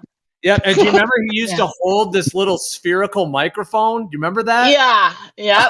He was in her house, in her apartment, off to the side in a little cubby hole. I remember. Yeah, it was so weird. Mark, I was like, what is going on? AISSING. Yeah, they were for sure. Yeah, they definitely were. And then Patricia Steer, you were talking about Patricia Steer. She came on the scene quite a bit later, like after Mark Sargent had already, but she was very aggressive. Like I have her on my YouTube channel, like, and I was asking her, "Are you Jewish?" And she was like, "Well, my mother is." And I was like, "Okay, so you're Jewish. You're not a Christian?" Yes. Yeah. Yeah, I pinpointed her on that topic. I don't know if you guys are aware of that, but yeah. Anyway. That doesn't mean much. Like that doesn't mean server last night, and these guys think that Patricia Steer was actually they think they found the family of her, and that it was actually a male, and then it was Oh transitioned my in god, early we didn't teenhood do that. into Patricia Steer, Okay, okay, and they were okay, looking on. okay. Like, Oh bro, my this was All what was right, going on last all night right. on another server. They were on this guy's That was like literally. this That was like military literally general, one of the big reasons why she like quit. Is she was tired. this military That was listen. general, That was and like his the kids, main bro. reason. That was the main reason why she quit doing the whole flat Earth thing is because all of the fucking transvestigation shit into it, like that. And for you, that might be like more validation to your point. Like, but you have to understand, like, there are like not every woman who gets attention is a man. Like, Patricia Steer is not a fucking man. Like, Okay, Dude, how do you know? ask Riggs, dude. All right. Me, Riggs, Well, and two other guys. I wasn't really investigating. I was just watching them investigating it, and they were going back to this fucking family whose dad is like this is he's crazy. like dude, for you, he's like in for you the women, dad is like in the Church of Satan, and he's also like this military general, and then he has 3 kids, and like they're saying one of the kids is like a like, guy who knows fucking what's the guy you were just talking about, Mark Sargent, and then the other guy they were saying was actually Patricia Steer, the other brother, listen. whatever. You gotta ask Riggs about it, dude. They were Listen, going deep. They were going Okay. deep, for the dude. women in here who like the transvestigations and think it's funny, wait until all of a sudden people are saying you were actually a naturally born man, because that will happen to you if you talk too much. Ooh, ooh, is that a threat? There you go. No, it's not a Anyways, threat. I'm just saying. That's If a picture of your Adam's apple. okay. Well, we'll know. We'll know. Okay. So, Yeah, and they anyways, found like the third brother in a van. anyways. Fucking. yeah, no, my point is against the whole transvestigation shit. That I don't like that topic. I admit that there are Michelle certain Obama is celebrities. a There man. are certain celebrities and shit like that might have been born opposite gender and stuff like that. Like that is true. Like, but it doesn't mean like it's just too easy to just write somebody off and saying like it's a man, baby. You know, like you guys throw that shit around so easily, like way too easily. Oh, you should have seen Riggs was pulling up pictures of this guy when he was a kid, like leaning his head back and making like a face.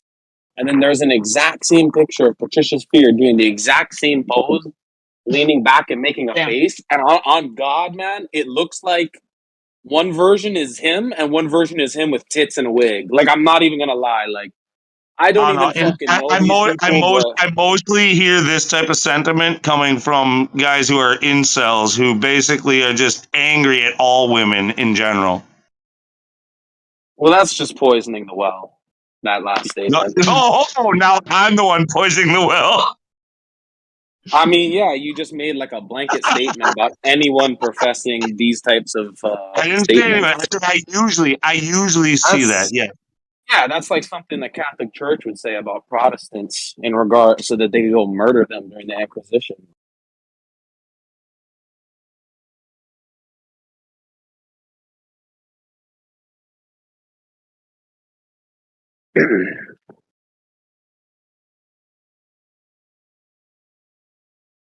Yeah, bro, Riggs was going deep, man. He said 100% the guy that he found was Patricia Steer. I'm not even really advocating it. I'm just saying what people believe, and you guys are Yeah. already No, freaking out. because So Riggs it's like said it, it's weird. true. Because Riggs said it, it's true. No, I'm just saying, man. I mean, it's not just because Riggs said it was true. He believed that I looked into it. I would give it a 50-50. I mean, and there was a couple other guys looking at it, and I'm just relaying that into the chat. I don't know why there's such an emotional reaction to it. No, I'm just saying the thing is with the transvestigation is it has no substance whatsoever. It's very easy to poison the well, which is what's really funny that you threw that out there. It's very easy to poison the well by saying somebody is actually a man that is presenting himself as a woman. It's very easy to poison that well when it has nothing to do with the topic whatsoever.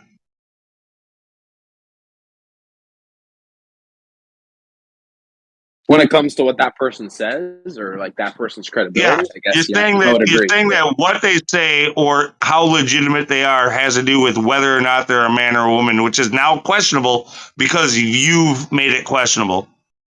You poisoned that well. Well, the well's not poisoned until all parties agree that are in the conversation that is indeed a man. No, it's not even a part of the conversation. It shouldn't be a part of the conversation. You're making it a part of the conversation, which is what makes it poisoning the well. That's what makes it a fallacy. No, it's not poisoning the well until that person is dismissed and everyone just believes that that's the case. No, but the moment you throw that in there as being a non sequitur argument into the conversation, it is an attempt to poison the well. It doesn't have to do with the validity of the fucking argument that you have just presented. You don't think that's important? That if you were discussing someone, right? Say we're all discussing someone, and someone brings up, well, maybe this person isn't who they say they are. You think that's not on point when discussing that person? Because I think you're saying don't listen to her. She's actually a man. That's poisoning the well.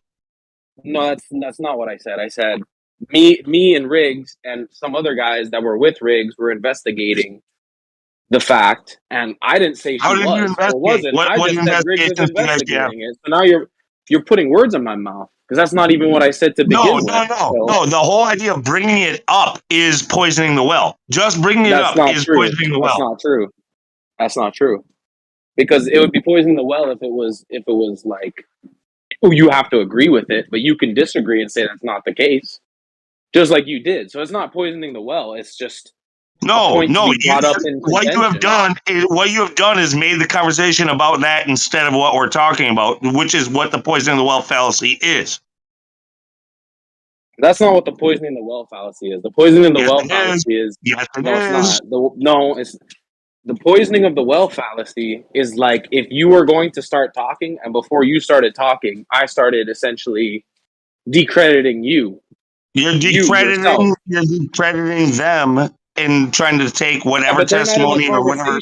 They're not in the conversation, so it's not a fallacy. They're not. I'm not like your Patricia's theory isn't in the conversation. You want to write off a person because you questioned their female. If she was in the conversation and she started to talk, and I said, "Shut up! Don't talk, bitch! You're a man." Nobody listened to her. Then that'll be poisoning the well. But she's not in the combo. The combo between us. What you are doing is at very least a non sequitur, and definitely in poisoning the well, because you're saying that they have no valid point because you are throwing in contention their gender.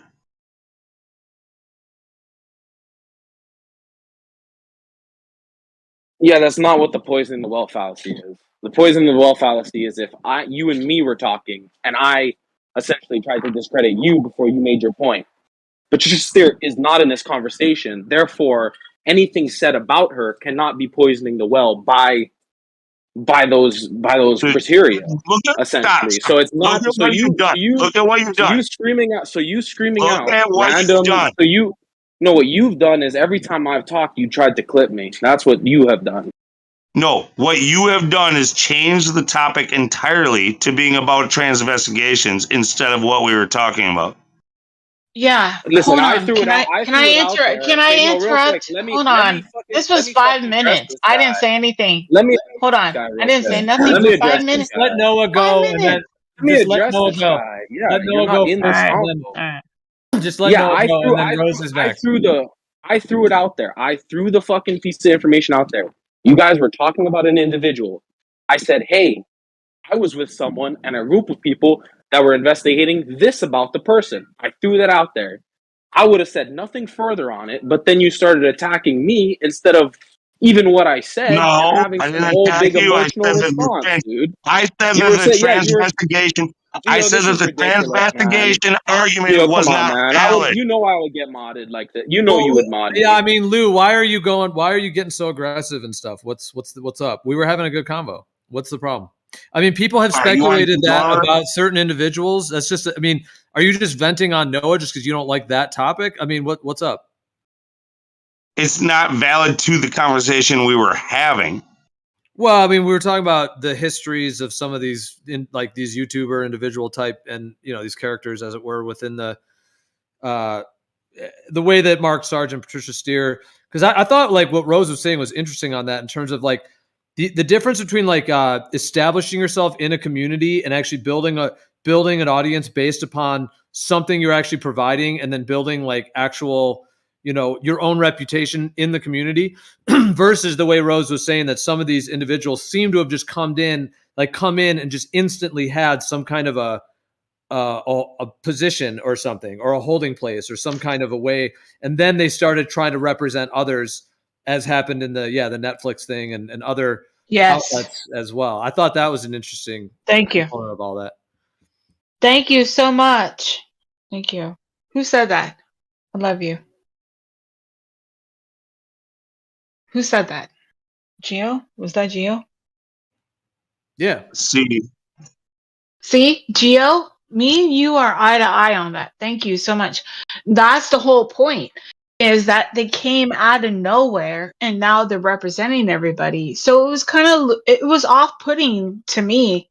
Not that I don't want to see people excel further than me. That's fine. I'll give you a ladder. I'll put a ladder on my back to help you spread the truth. That's not the point at all. So I want to make sure that's clear. But when you see somebody like that, like her, if you know her, it was like gatekeeping in a way. And it was like, how can you gatekeep if I don't even know where the fuck you came from? Where is your gate even started? Where did your gate even come from? And that was the weird thing about it. It was totally asset as far as I'm concerned. And I'm going to stand behind that. And I'm sure that my point right now will be like matured. Yeah, I get your concern about well. that. But I mean, I get your concern about that. But anybody who comes into the conversation is just as valid as like a human being with their opinion, and we want to encourage like new people to come into the conversation. Now, if I said that, okay, that's fine, that's great. But I'm just saying, it sounds like a little bit of a competition issue. Like you feel like she gained popularity and no, and all this stuff. No, wait, let me correct you right now, because I'm not the only one that feels that way. So if it's a competition thing and an ego thing, then that would be only to me, right? But that's not the case. There's a lot of people that go, who the fuck are you? Where the fuck did you come from? It's not an ego-based thing. It's a literal, where the fuck did you come from? Who are you? Yeah. No, look, not like ego-based at all. If somebody gets way too much traction way too fast and you don't understand how, I get that. That's a valid question. Well, so yeah, I mean, basically, like with Mark Sargent, like I said, he came on like after the original kind of people, but when he came in with those Flat Earth Clues things, those little documentaries where he was like reading a script, and then there was all these images, and he came out with them like once a week or whatever. There was like several of them and all that. And then he instantly just was on all these different shows being interviewed, and as if he was a thing, and he wasn't even a thing yet. It was like he just was a guy, at the beginning, his one channel with some YouTube videos. So the way that all happened, it is interesting to say the least, just in terms of the way that the timing of that, and then Patricia Steer as well. Like there's a whole way. Well, basically when she came in, Mark Sargent basically gave her all of the kind of, at that point, once he was kind of had his sort of position, as it were, he was able to kind of bring her into it, and then bring, he basically brought her He right into it. Basically, he immediately made her Angelina Jolie when nobody ever heard of her before, but now she's the A-list of Flat Earth. And I'm not saying that I want to be. No, I do not. I don't give a fuck. No, I don't. But how do you come out of nowhere and all of a sudden you become an A-list star? You're Angelina Jolie with the Flat Earth. How? I gotta Where tell you, did you come from? Where was it? Because you weren't on Facebook, you weren't on Twitter, you weren't on Instagram. I don't know you from Hangouts. I don't know you from YouTube. But now you're my voice. she might have started sucking the right dick. You know what I mean? Like that's all it takes for. Yeah, it's called a counter pro. It's called government insertion. It's called a lot of things. That is Wait, are you guys bullshit. saying that? Do you guys really believe in a guy named Mark Sargent and a so-called woman named Patricia Spear? Is that really the case? Like, I mean, I'm telling you. That's worse I'm than telling you. fucking Steve I'm Spear. Like, what was telling that you. fucking guy on BitChute? Okay, tell me. Go ahead. I'm they are saying human beings. they don't exist. They don't exist. They're government shills that Yup. came Okay. into the All right. movement. That's what I'm saying. No, look, That's my complaint I won't. from the gate. I think they might be It's not about. It's not about. Hold on. It's not about ego. It's not about this or that or this. No, these people literally came in out of nowhere and is now our voice, and we don't even know where the fuck they came from. Who are you? How did you do that? Okay, so they're shills, big time shills, Thank you. 100%. Someone who agrees with me. Someone who fucking agrees with me. Finally. I was there. I saw it happen. I saw it happen real time. Dude. No, they can be shills without being fucking trannies, dude. Like, listen, that was our fucking point. Like, maybe well, in they terms are of that part of it, though, Lou, I know you just started, but let me just say this real quick, and then you can go. I'll step back. Just let me just say this real quick about the trans investigation thing. Part of it, the thing about that, it was a whole thing, and a lot of people did harass her like very intensely, like to the point of just full on like bullying, like in an abusive way, because people were following her around to chats and making all kinds of comments. However, and then there was a whole story. There was like a whole letter that she wrote. And then Karen B read it on her channel. It was like a letter that Patricia Steer wrote. I mean, whatever all was going on, there were a lot of comments that were said about her in the chats. That's for sure, because we all saw them and everything. Nonetheless, the thing about that is that it's part of that all actually started with Antonio Subarats, because Antonio Subarats met up with like she flew to like Europe or whatever to be with, because they were like quote unquote dating, and like it did seem like, as far as like it seemed, they did meet in person at the very least. And then there's even further claims that, like, I don't know if you've heard, but yeah, he made claims about you know, from the waist down, let's say, with her, what was going on. So he was the first one that had initially made those claims, because they were like dating, and she like flew to Europe and they were going to like be together. And then, because it was all live streamed and we were all going through it day by day at that time. So, like, it was a whole scandal thing that went to, well, hold on, let me just finish. It was a whole like almost like pretty much like a scandal thing. There was all these videos going back and forth. He said, she said, you know, it was a whole thing connected with all that. Okay, look, I didn't know all of that about that way back, but like that's something that I've seen happen over and over and over again within this community. So like, it's a small world, you know, like there's not that many of us. We love to think there's a lot more, but there's not. Like, I mean, there's a lot that question reality, but this group like of outspoken people, of activists and shit like that is very small. And there's a lot of drama that gets around between like these groups, and a lot of fucking unfounded claims, and like about people, a lot of hurt feelings, a lot of rumors. You know, like, just don't do the drama fucking scene in a small fucking clique. Don't do that. Right.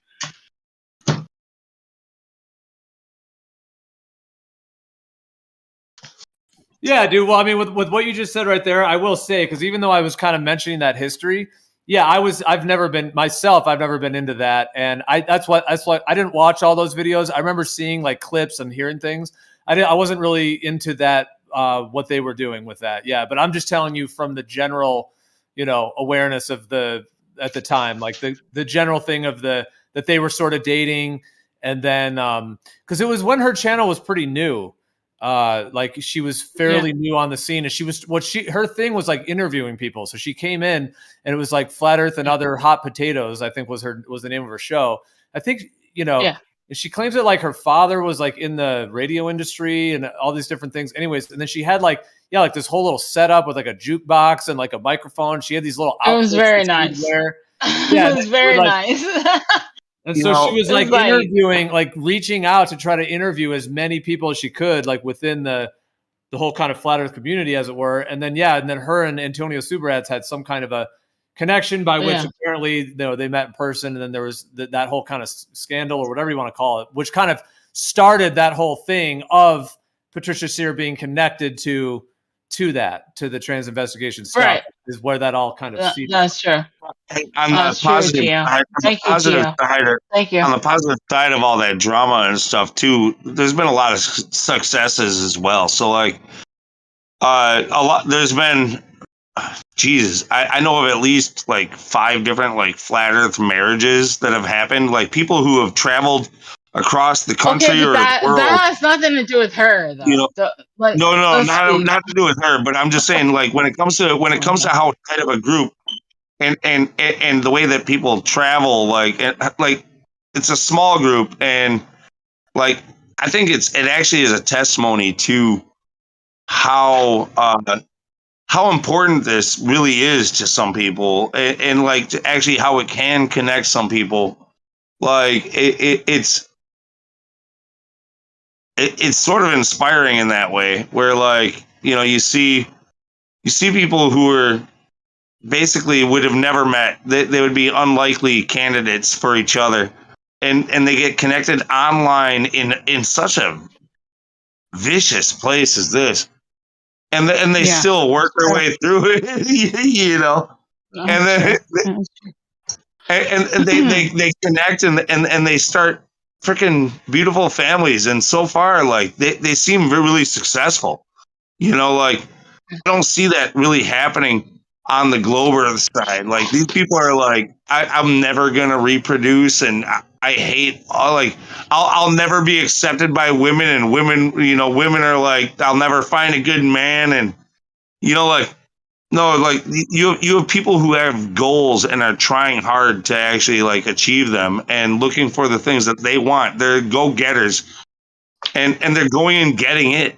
Like I've seen at least 5 examples of couples that have like started and are starting families and shit like that, and like people who have traveled like across, like not just states, but like literally like there's a guy who moved from freaking like the west coast of the United States to South Africa, like I mean, and they're going across the plane, across the globe, as they would put it, like and being successful in their relationships, or at least giving it a go.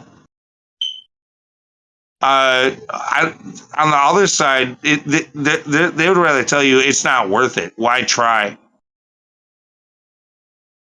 But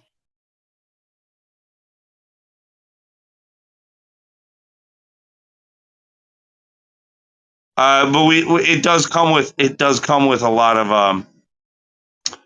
like with a lot of passion comes a lot of there's pros and there's cons. There's drama that comes with it. So when people are saying like, "Oh, when she traveled to here and she slept with this dude," like, or whatever, and it's all that drama, But at least people are trying to do shit.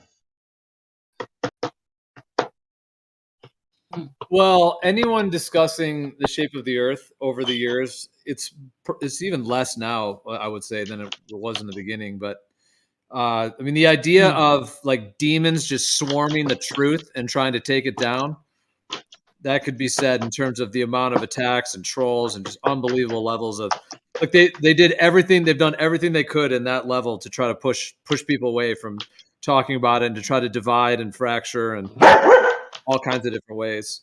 So yeah, it's always it's just such a potent truth that the darkness doesn't want it coming out, and so they do everything they can to try to control it. And yeah, I think it's worth considering anyone who comes in and just instantly has some just assumed kind of status, and then watching a bunch of other people just like going with that. I've seen it happen multiple times over the years. It's pretty wild. Should I mute? I guess what I'm getting at is like when it comes to like women, it's like you get somebody's dogs are definitely creating noise. Please mute. Yeah, thank you, bro. But like, okay, so like Patricia Steer going and sleeping with Antonio Superheads or whatever, if that's what the claim, or whatever. Like, you know, I can't really hold that against her. She's like chasing a dream. She put effort and money into going a long distance to try to meet somebody to see if she could start a relationship that might work. You know, like that's not something to demonize a person for. You know, like they're actually putting like hard effort into trying to find something, find love, find a family. Well, that's a whole separate kind of avenue. I mean, it may or may not be the case what you're saying, but that wasn't really what anyone was saying here. I was just mentioning the history and the kind of YouTube videos that were made, as it were, of the whole situation of what was claimed about Antonio and her meeting up, and then, you know, him. Yeah, he basically said like, well, maybe I shouldn't even say it, but it was even more than just what you might be thinking. It was. Can you please say it, Gio? Because I'm here to just learn all the evidence. So I'm just spill the beans, dude. Let's just say that there was a robotic component involved. What? So she needed more. Wait, what? What does that even mean? Hold on. What does that mean? What does that even mean? Like, is a transformer in there? Like what? Decepticons? Like, what are we talking about here? Vibrators, obviously. It's a vibrator. Like, either she needed the vibrator to get off, or like she tried to shove it up his ass, and maybe she did. No. What I'm saying, and I'm not even trying to like stir the drama or keep it going. I'm just saying what I remember, because I was not like into that scene of what they were doing, like their videos. I mean, so I was not like up on all the different claims, but there was a general thing that they met, and that there was some romance, and that what he I can't even say it. It's too intense. It's too drama oriented. Oh, okay, here. Can you?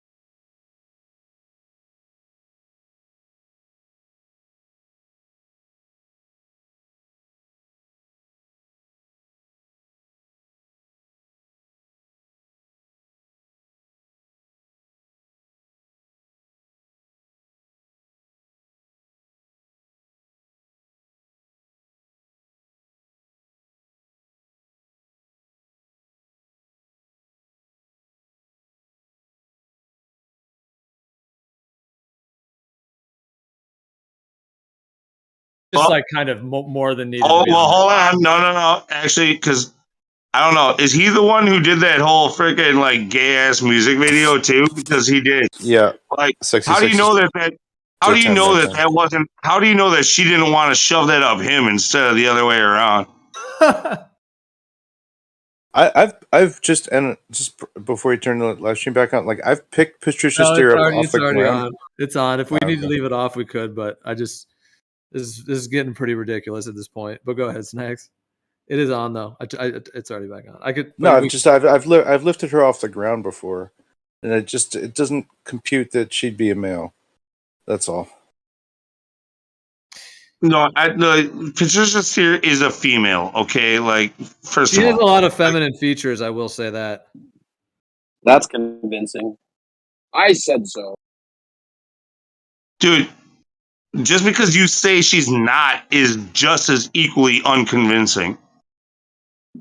Right, but like I said, I have no opinion on the matter. But it's like you're just casting out these like she's definitely All not right, without any. this is getting boring. This is getting boring. Boring. I guarantee other people are bored. For sure.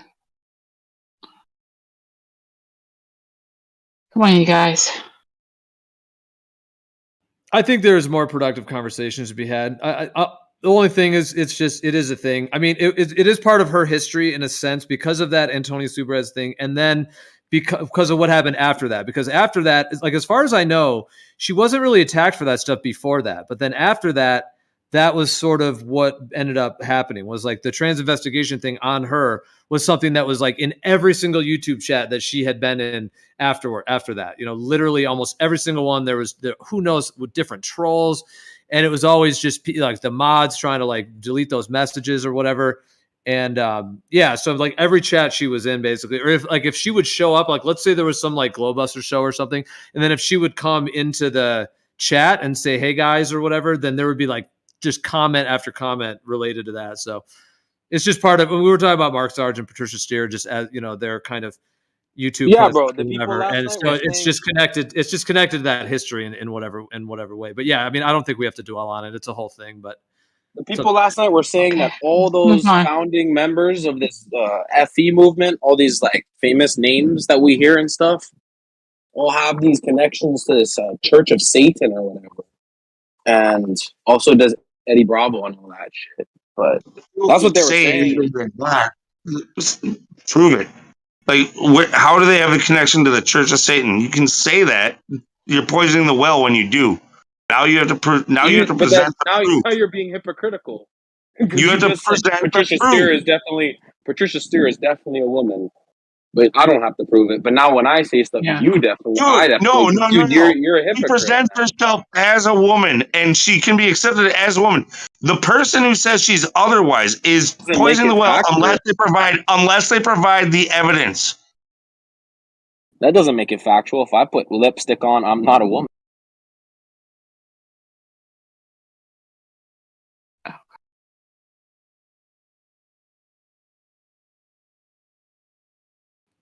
I mean, I mentioned that she had. I thought she had feminine features. However, well, anyways, maybe we should just move on. Is there anything more to come of this conversation at the moment? I mean, all I've ever seen of her, I've never met her in person. All I've ever seen is her on YouTube. So, I mean, what can I say other than just at times? Yeah, let's move on. I never was really into her channel. Rose, do you remember when her and Mark Sargent started doing shows together? And do you remember that they basically like with like Glowbusters and everyone else that was supporting them, that they ended up having like the biggest show? Do you remember that? Mark Sargent and Patricia Steer for all that. Remember that? That's what I was saying the whole time. Yeah, that's exactly what I was saying. That was kind of it. Like and it came out of nowhere. It was kind of it came out of nowhere. I was kind of blindsided by that. I was kind of blindsided because I would expect somebody that I've known in the flat earth community to be that voice. And all of a sudden, here she is. And I go, what the fuck? I don't agree with you. You don't speak for me. It was just like the government all over again, you know? Yeah, I agree with that. Like, I wouldn't say Patricia Steer or Mark Sargent speak for me. Not by any means. They do. But I'm not. Yeah, But I'm not going to go and say because that they're that they're trannies either. You know, like that's fucked up. I didn't say that. But what I'm saying is when they go on Netflix and they're speaking for the flat Earth, they do speak for you. They are your voice, whether you like it or not. Whether you like it or not. I found the family's name. Riggs is saying that they're a part of this Suka family or whatever. That's their last name, Suka family. Okay, so you have Riggs claiming something, but can you back up his reasoning behind it? or is that just a wild fucking accusation? Who Like I is the said, Suka man, family, and how is that demonizing? How does that prove that she's actually a man? Like, there's no, you have no fucking logical, like, reasoning here in bringing that up.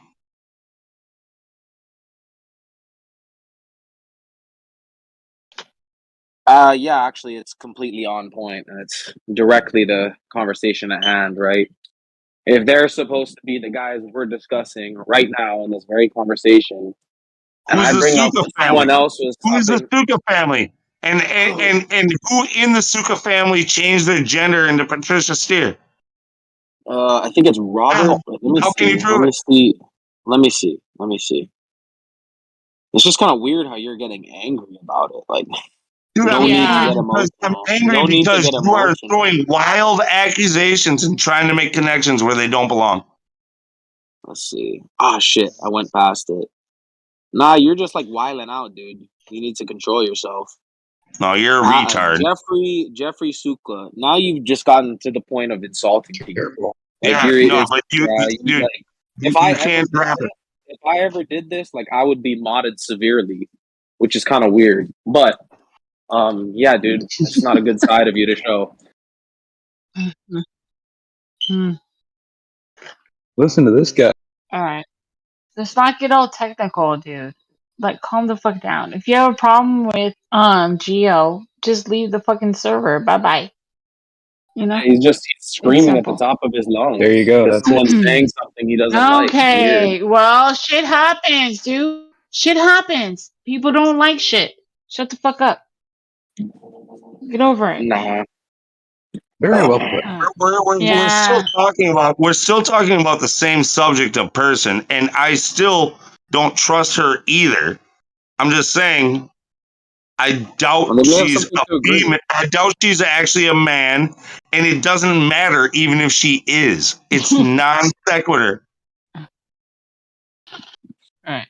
Well, Lou, I mean, yeah, there's probably more fruitful discussions that could be had. I mean, if we want to move on, we could. I'm up for that, but it does seem like you're being like, it does seem like Lou, you're being like extremely aggressive and almost trying to shut down. I mean, if this is the no, you're good. That's bullshit. Dude, okay, so here's the family. I mean, Here's the I family. don't think like I don't Here's know. the Sukla family. Wait, am I on mute? The Sukla family. Here we go. Mark Sargent, Dennis Sukla, founder of Metatron Inc. Roseanne Sukla, Patty Sargent, Jeffrey Sukla, their son, Patricia Steer. This is what they're saying, dude. Is that they're all part of this Metatron Inc. And that the family that founded Metatron Inc. They're all acting as this Mark Sargent, Patty Sargent, and Patricia Steer. And it just so happens that they had all sons, so Patricia Steer, yes, would need to be dressing up in a sense. Yeah, Hey, do you guys want to hear something really, really crazy? Guess what my last name is? Your last name is I don't know. Just I don't fucking know. Sergeant. Your last name is Sergeant. We got a Cookie Monster. Yeah, Sergeant. I'm not related to Mark, but that's my last name. Gio, when it comes to that whole Metatron accusations and shit like that, I know for a fact that this guy is one of those human sheeple followers. That was the whole thing that took down 1.0 of 24/7 was this whole Metatron playing bullshit. This is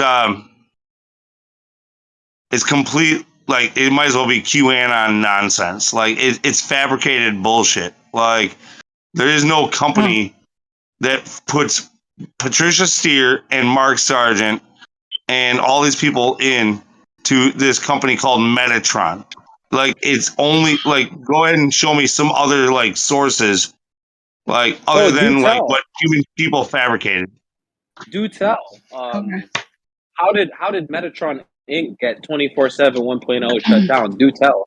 I would like to know. No, human people fucking You don't even stole know, though.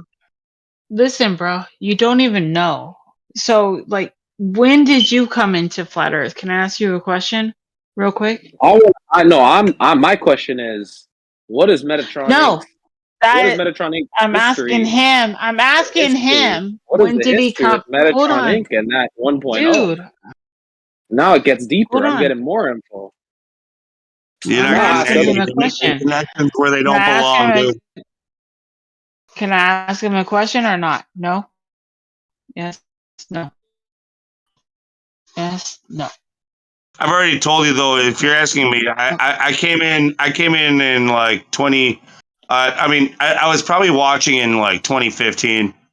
Different YouTube channels and shit. Okay. A lot of ODD and maybe even Jeranism and Glowbusters and stuff. But I didn't join Well, Discord 2000. until That. Well, listen. 2015. You were with Flat Earth. Then you're OG status, bro. You got platinum yeah, no, for sure. dude, like, and ask Gio about it. Yeah, I am. People call me OG. I don't like saying that. I thought I was late to the scene. Apparently, that was still relatively early. You know, like, but so I It wasn't like is. one of the. I wasn't Yeah, one of you're the. good. I wasn't one of the like original, but I was close. You know what I mean? Like, Okay. anyway, So that's yeah, what I just said. Yeah. yeah. All right. So you remember then. So you can't disagree with what he's saying if you remember back then how it was.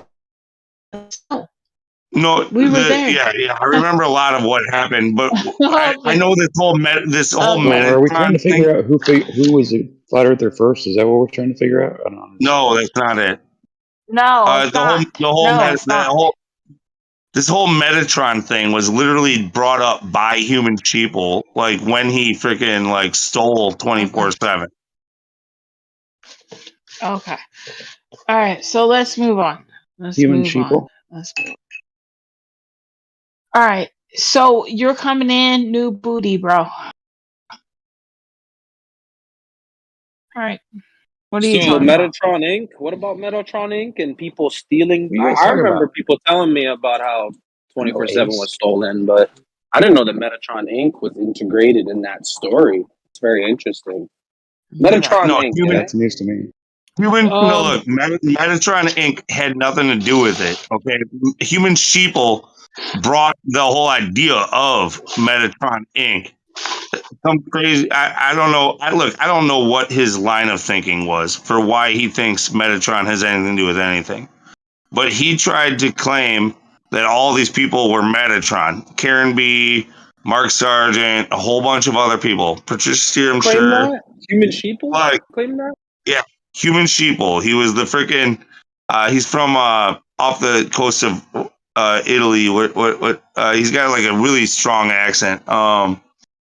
It was a Not fake Sicily, accent. but Do you know, Lou, that it was a fake accent the whole time? Cyprus. it might have been Cyprus. Yeah, from I was going to No, say, but I heard he have was you heard this? That we found a BitChute channel that's called Human Sheeple. I thought I told you this, but we found this like a year and a half ago, probably. But someone found this. It might even still be up on BitChute called Human Sheeple. And dude, it's definitely Sheeple. There's videos of him and stuff. And he has like a British accent. No joke. So that whole I Cyprus heard accent, that Cyprus accent was a complete act the whole time. No, he likes to talk like this. He says, I know, but that was a fake accent. All of that was a fake accent. He's a British guy. He's like a fast talking British guy. He's like, "Oh, hello. Okay, now we're going to do this." That's how he talks. It's like a fast kind of British accent. That's his real voice. Well, when he hijacked 24/7, he said, "You will bow down to the Most High, the Most High." The most flat. He You called himself the most flat. yeah, the most flat. Yeah, the most flat. Yeah, that's what it was. Anyway, yeah, that's the way he. How did anybody ever let him do that? Super weird accent. How do you take over something like that? I can explain how that happens, but that might breach other servers. I don't think I want to. But Well, yeah, I don't want you to tell me exactly. I just meant like, what is there some kind of like thing that people do or whatever? Or you mean like people You just infiltrate, get people admin. moved in? I think it's just you get admin. Hold on, and as long as you Sorry. The BitChute channel is still live. I'm not going to post it on our server, but I'll DM it. Lou, I'll DM it to you if you Wait, want. I want that too. I want All that right, I'll too, send it Gio. to you too. Can I I'll get send it that, to please? anyone. Thank you. It's his channel. Look, he does this thing like, like the jab, as it were. He does a thing like anti-jabbing people. Like he tries to remove it from people, like anti-V, VA, you know what I mean? He does that's what he does. Or what he's got all these weird videos where he's got all these different contraptions, and he calls it essentially DVing. Demedicinizing. Demedicinizing. De-waxing. Yeah, yeah, he de-waxes people. Yeah, that's a bullshit claim right there. That on its face, that guy's a bullshitter for sure. Another giveaway, that we found though. So there's also a Human People YouTube channel. That one might even still be live too, or it's been taken down. I don't know, but dude, there's a video on his channel. It might even be on the BitChute one too, where he's talking in that Cyprus accent, but his daughter sounds like a British girl. So that's another giveaway. Yeah, I mean, I don't necessarily doubt all that either. But what's this guy's relation to Metatron Inc. exactly? No, the point was that he was he was in jail for hacking for years, okay, and also banned from the server for some other infraction having to do with basically that, and then he got let to come back, and when he did, he promised to basically kind of help to fix the server up, create more security and layers of protection and so on and so forth. And they allowed him to have access to the audit log. Access to the audit log. Okay. So once he had access to the audit logs, this whole thing was a play. He knew that the actual owner of the server, which was ODD originally, and then somebody else was controlling it and watching it, that they weren't active. So when there was some new bylaw essentially, or new a way that they changed the terms of service of Discord that said if you have a server of more than 10,000 people and the owner hasn't been active for a given amount of time, that anybody who has access to the audit log can then send in, basically they can write them, and they can request to have ownership turned over to them. Well, they had just passed this. He knew of this, and he took advantage of this. And so he worked his way up into the ranks, and then the moment that he could, he pounced on it, and he fucking stole the server out from underneath the ownership.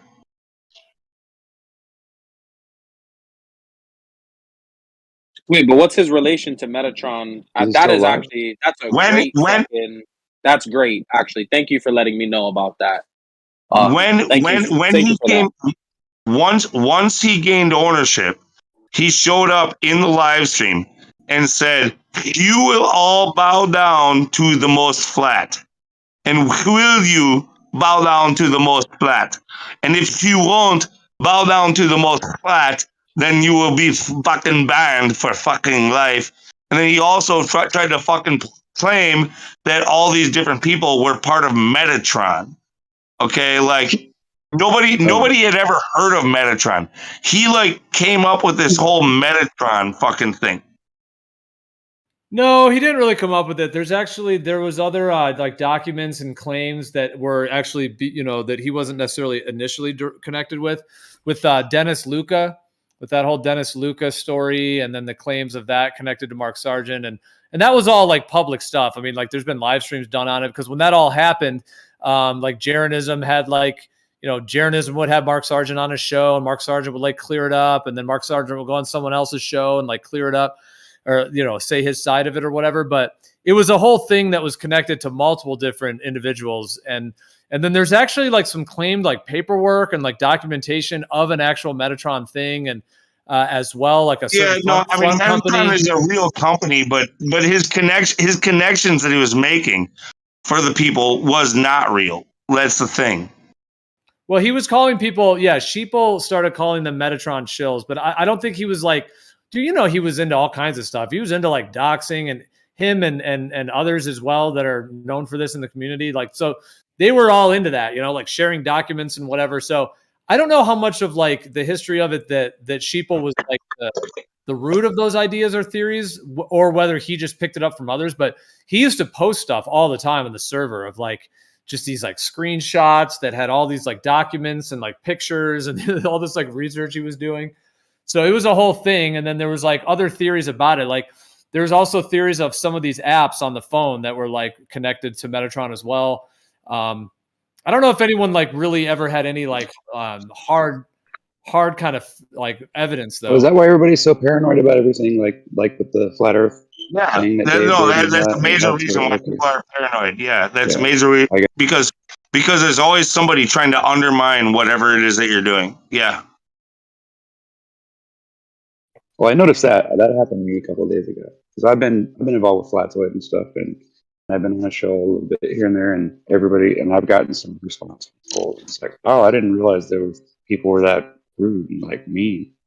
It's like I thought I was bad just picking on people for being silly, but like some of the stuff that's been said to me is like, wow, where do you guys get this stuff from? This community is nasty towards each other, like most very nasty. Like we're not all friends around here.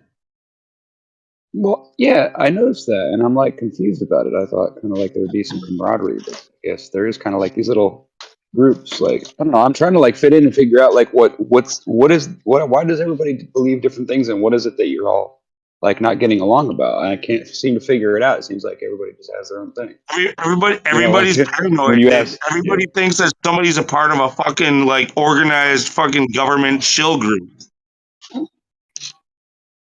Well, I don't know if I believe it's not my experience at all. Well, no, I'll admit there are a couple. I mean, Mark Sargent is one of those people that I've got pegged for that, but it's based on what I've learned about him. I mean, it's not just like, I'm not just guessing. I'm going by what I learned and what I've seen him say and stuff. Like I'm not saying I dislike the dude because I don't really know him. Maybe he did get tricked into all that stuff. I don't know, but it seems to me like he would have given all of us some kind of an explanation about it instead of what happened. And what happened was just kind of like really, really like sketch. It was. Who would have given me an example?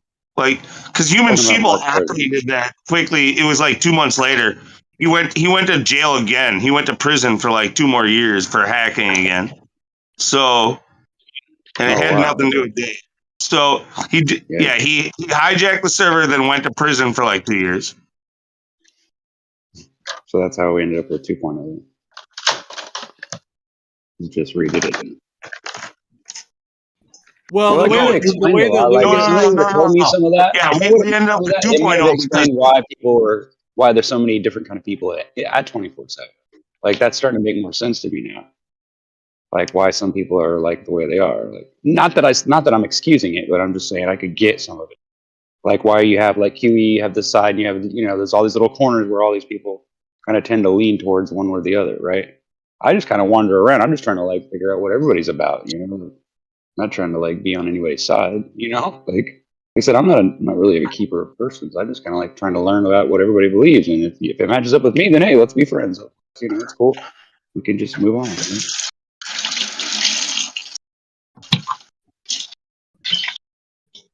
Well, that server was way different back then, and it's been through many different. But yeah, I mean, the way that Lou was recounting that is a kind of that is what happened where. Because Human Sheeple was banned at one point, and then they let him back. And not only did they let him back, but the admins gave him a mod role. So he like quickly had a mod role, and then he started building this bot. He was building a bot. Like Sheeple was like a bot builder, or at least he was trying to cut and paste code or whatever he was doing. So he was building. What's weird about that? What you're saying is it sounds just like somebody else I know. I'm not going to even mention the person, but. All right. So he was building a bot, and he was trying to get the owner account so that he could bring the bot into the server, because you have to have an owner account to actually bring a bot in. You know, you can't just put a bot on a server without actually having the owner account. Well, So he yeah. wanted the owner account, which is why he then started all the different things that started happening. And then the owner of the server was like not around. His name was Stock. His name was Stock from the 1.0 server. He wasn't around for quite a while, and so Sheeple was like desperate to get his bot into the server because Sheeple's bot could mute anyone. It could even mute mods. It could mute admins. It could mute anyone, and he wanted that admin permission. So it seems like that's what, in some way, led to a turn of events of Sheeple actually applying to Discord and requesting to get ownership. And because they made him a moderator, Discord does have a rule that if the owner of the server is away for like over 30 days or something, and if they don't respond to email, then anyone who can see the audit logs, like that has a mod role who can see the audit logs, technically can then like appeal for it or whatever for the ownership. Yeah, so we don't know exactly how. Yeah, No one really knows exactly how he got it, because there was like Riggs was also actually applying for it as well to get the ownership. Those two are the ones that applied, as far as we know. So we don't really know like why exactly how Sheeple got, but he ended up getting the actual ownership, and then there was a whole unfolding from there. Okay. Yeah. Yeah, but look, that was also a new change to the terms of service. So like, they were both like, there was multiple people who were looking to do this. They were probably in conglomeration together, honestly, like about it. Okay, well, I apologize. And when it comes to Sheeple and his, it just to correct Gio a little bit, it's not that he necessarily needed the owner to do it, but he needed admin permissions to do it. And to get admin permissions, you have to have the owner give somebody admin. And so, like, no, but like Indio couldn't do it. No one could do it, but Stock. Stock had to. Right. Yeah. Stock I get it. I mean, I've been part of it. And then once he had admin, he'd be able to do whatever he wants. But because Stock wouldn't freaking do it, then he went to these other lengths, through the terms of service, through email, and just waited it out. No, he wouldn't necessarily be given admin. What it would be at the time is that Sheeple was building this bot, and this bot would have like total control. But the thing is that they like, it was weird to me that the admins were like trusting Sheeple's bot enough to even consider this. And then Sheeple, the thing is with Discord, you need to have the owner account to invite a bot to the server. So Sheeple made custom bot. Sheeple made this. That's what I'm trying to correct you on. Let me just finish, man. So if you're admin, you can bring a bot in. He needed admin to bring the bot in. No, you cannot. Yeah, you can. You have to be the actual creator, don't you? And you can like split that with somebody, but only if it's made that way from the beginning, right? Isn't that how it works? I actually can't stick to one thing to say for sure on that. I would need to double check it, because the thing is okay. There's different ways to do it. Like, for example, like Loot. So on Discord, like the name of the role on that 24/7 account or 24/7 server, it's called admin, like a purple role or whatever, admin. I'm just giving that one as an example. Like, hold on, bro. Just hold on a second, man. Hold on. You can go. Let me just say this one thing. So you could have a role called admin, but that role may or may not actually have administrative privileges. Either way, I would want to look into it for sure to see if you have to have the owner account.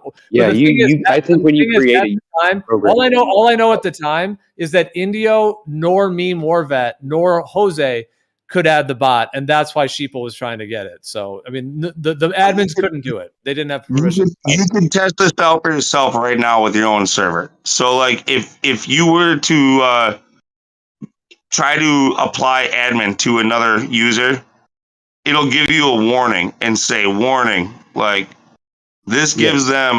You're giving away, you're giving them the ability to take something away from you, right? You see, do you trust this person? Yeah, I've seen what you're talking about. Yeah. Like as soon as a person has, like, full-on, like, what Discord calls admin permissions, as soon as a person has that, they are equal to the owner. Yeah, that may be the case, that Discord, that if you give someone the permissions of admin, then they could add bots. So I hear you on that. However, all I know with that 24/7 situation is that they must not have that admin permission, because all I know is that what was happening was that the other admins couldn't add it. They couldn't add it for him. They needed Stock. Stock was away. Sheeple was getting very kind of aggressive to try to figure out a way to do it. And then in whatever way it turned out that because stock was away, now whether there's like some deeper kind of conspiracy going on behind that, that's a whole nother story. But I'm just saying on the surface level of it, like they couldn't add the bot. So like that purple admin role may, on that server, it may not have actually been the actual administrative permissions that Discord gives. It may have just been called admin, and it's just a higher role that has mod perms or whatever, and maybe you can adjust the rooms or whatever.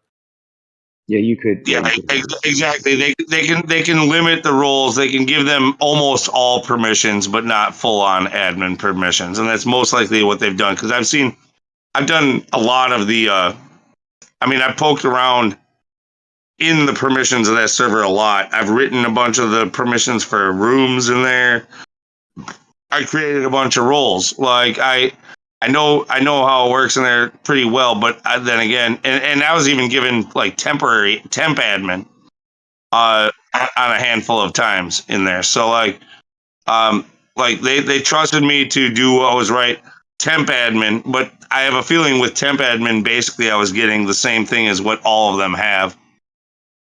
Well, what ended up happening, the thing that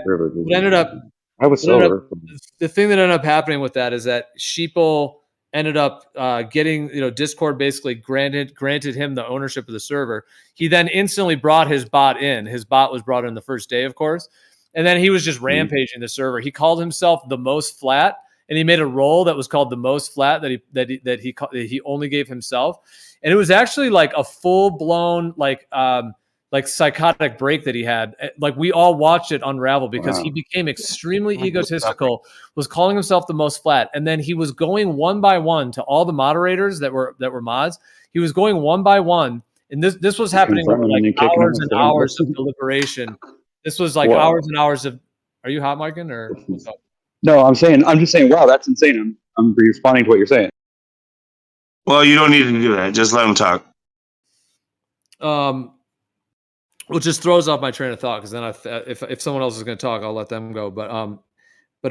So he called himself the most flat, and then he started demanding. Like we were in these admin mod chat rooms for like hours. Like these are like private rooms that only the admin and moderators can be in. And remember that, like if you were there for that, Lou, but it was like 48 hours long, like nonstop, unbelievable deliberations and everything. But Human Sheeple basically, once he had ownership, he brought his bot in. And then he started demanding one moderator at a time that you had to bow to him and you had to call him the most flat.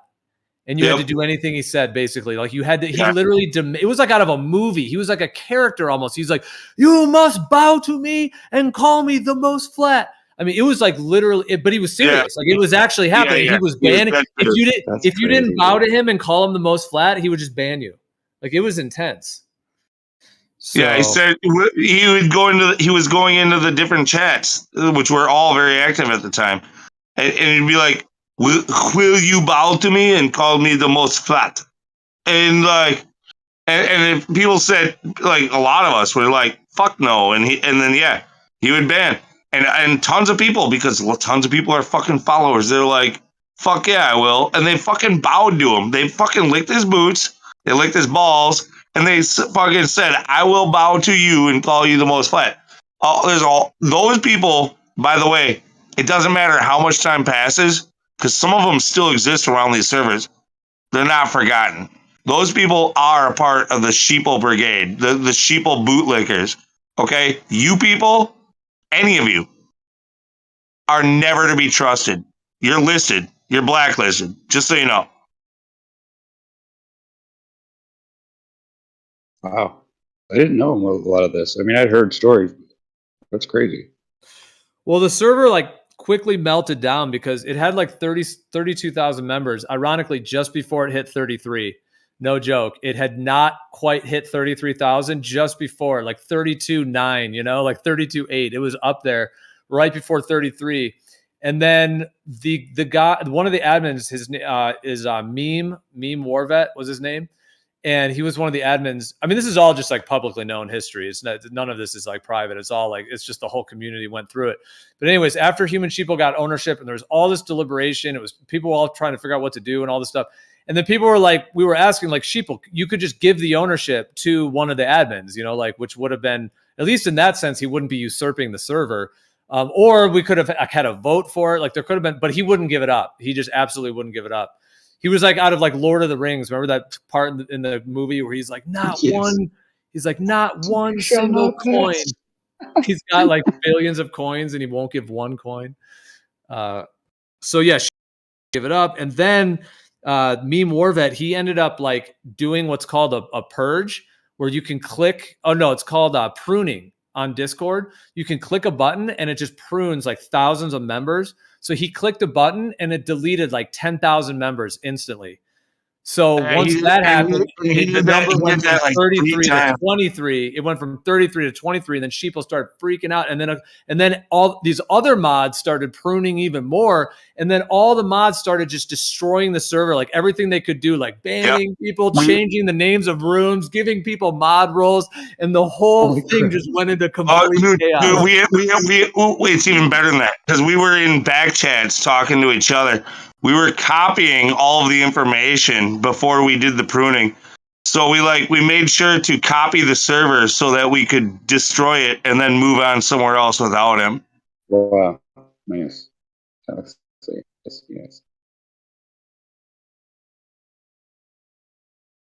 It was a very intense affair, very dramatic.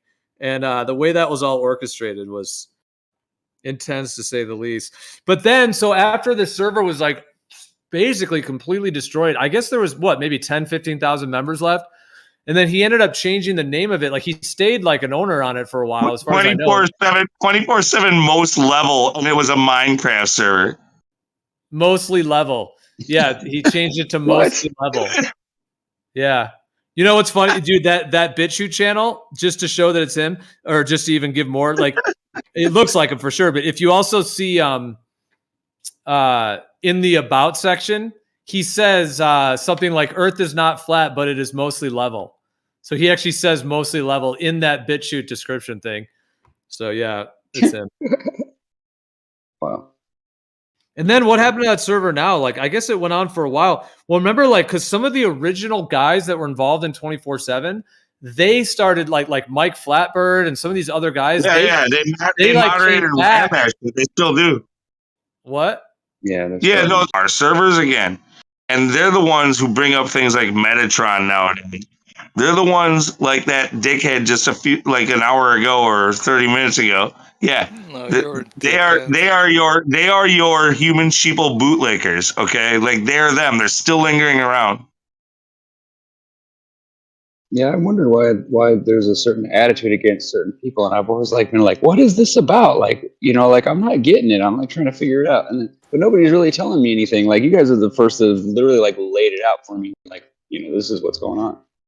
Like, I haven't really gotten it from most people. Most people tell me like a little story about what they know, but they don't really know most of it. They're just like, well, this is what I heard. You know what I mean? It's probably because you're some dumb flat believer. Well, there's a lot of history. He's there's a lot of history to a lot of these. Yeah, if we're talking about back then in terms of everything that happened and how that all went down and the unfolding of it, for sure. It was why do you think he was getting his information from Riggs? Well, the reason why I was tripping is because I've heard a lot about Riggs, right? And I seen him in somebody else's server the other night, and I had joined it, and then I was in there for a while, and then when I saw he was in there, I kind of got freaked out a little bit, and I was like, I'm not really sure I want to get involved with all. I don't know. There's only a few servers that I even go to anymore. I've basically cut myself off from 24/7 and all that just because I don't know. There's just nothing over there I really want. All I do is argue with people. It's that's not what I come to here to do. Sometimes I just come in here just to talk and get stuff off my chest, but you know how it goes.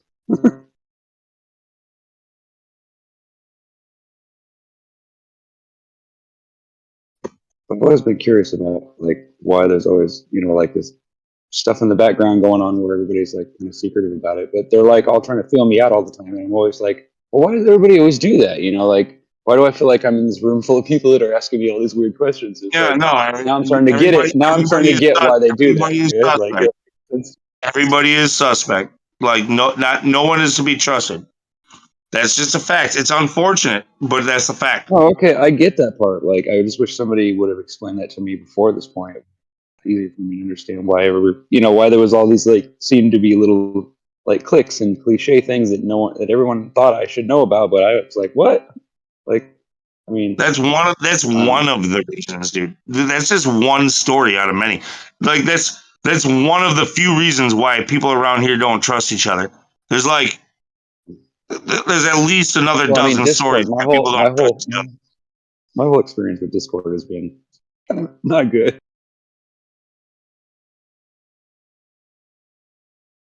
Well, I don't necessarily agree with the sentiments that Lou that you're saying, or in the way that I'm perceiving that you're saying them. Like, I don't necessarily think it's a thing of no one can be trusted. In my viewpoint, I think there's definitely characters that there's no question that there's certain characters that are, well, I will say because we're talking about the early 24/7 server. I mean, it does seem like there was a lot of drama at that time, in the community, because that was really like the only server for the most part.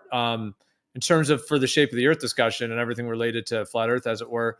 There was like Gem Panda server that came a little bit later, and then that ended up being kind of the globe server, and then there would be those two. Of course, then there's like the Betty server, like that first, the one that Nathan Oakley did his shows on and stuff, and then QE came in later. QE was not even really involved in 24/7 for a long time, but then he became involved later. Gio, I'm not saying nobody can be trusted. What I'm saying is when you have this sentiment, because like I'm not the one who said it. Rookie, what was once Rookie anyway, his Cookie Monster. Like the people who come in, they're always been grilled. They're always been questioned. They're always feeling like they are not trusted. And the reason for that is because of these types of things. I didn't know that though. I always thought it was just because, like, I don't know. I didn't know I kind of did think it was that, but it didn't really make sense to me. Like, it wasn't laid out. Like, I even, like, in my journey through all this, and I've been around for a while. I'm not new, but I've known the Earth was flat for a long time, but I just didn't know there was any evidence for it until recently. Look, even if it wasn't that, even if it wasn't that, you mean Ace McCloud? Did you say Ace McCloud? Yeah, that's not bad. Huh. I'm not saying we're buddies or nothing. You met him in person, or you're saying it just online? No, I've met him online, just online. Just well, he was involved. And he told me some of this stuff. Yeah, he was involved in all that too. Yeah. Then, yeah, that's why he didn't tell me much, but he just told me, basically that there was a takeover and all that. He didn't give me the details. Yeah, I like. Ace was a troublemaker back before I realized why he was creating the trouble. But I still liked him, and he liked me. Like, even when he was calling everybody out and saying everybody was a problem, like he would give exceptions. He would actually be like, except for Lou. I was like, damn, thanks, Ace. Like, but like I didn't understand why, and like now that I'm kind of like a new Ace, like in a way, like just calling people out all over the fucking place. I do the same thing, but I get in trouble. I just don't. All right. So where's Gio? Where's Gio? Oh no, you come back to start more trouble. Yo, what's up? You guys are boring. What's up? Okay, let's talk about something. We'll talk about something that's not boring then, damn.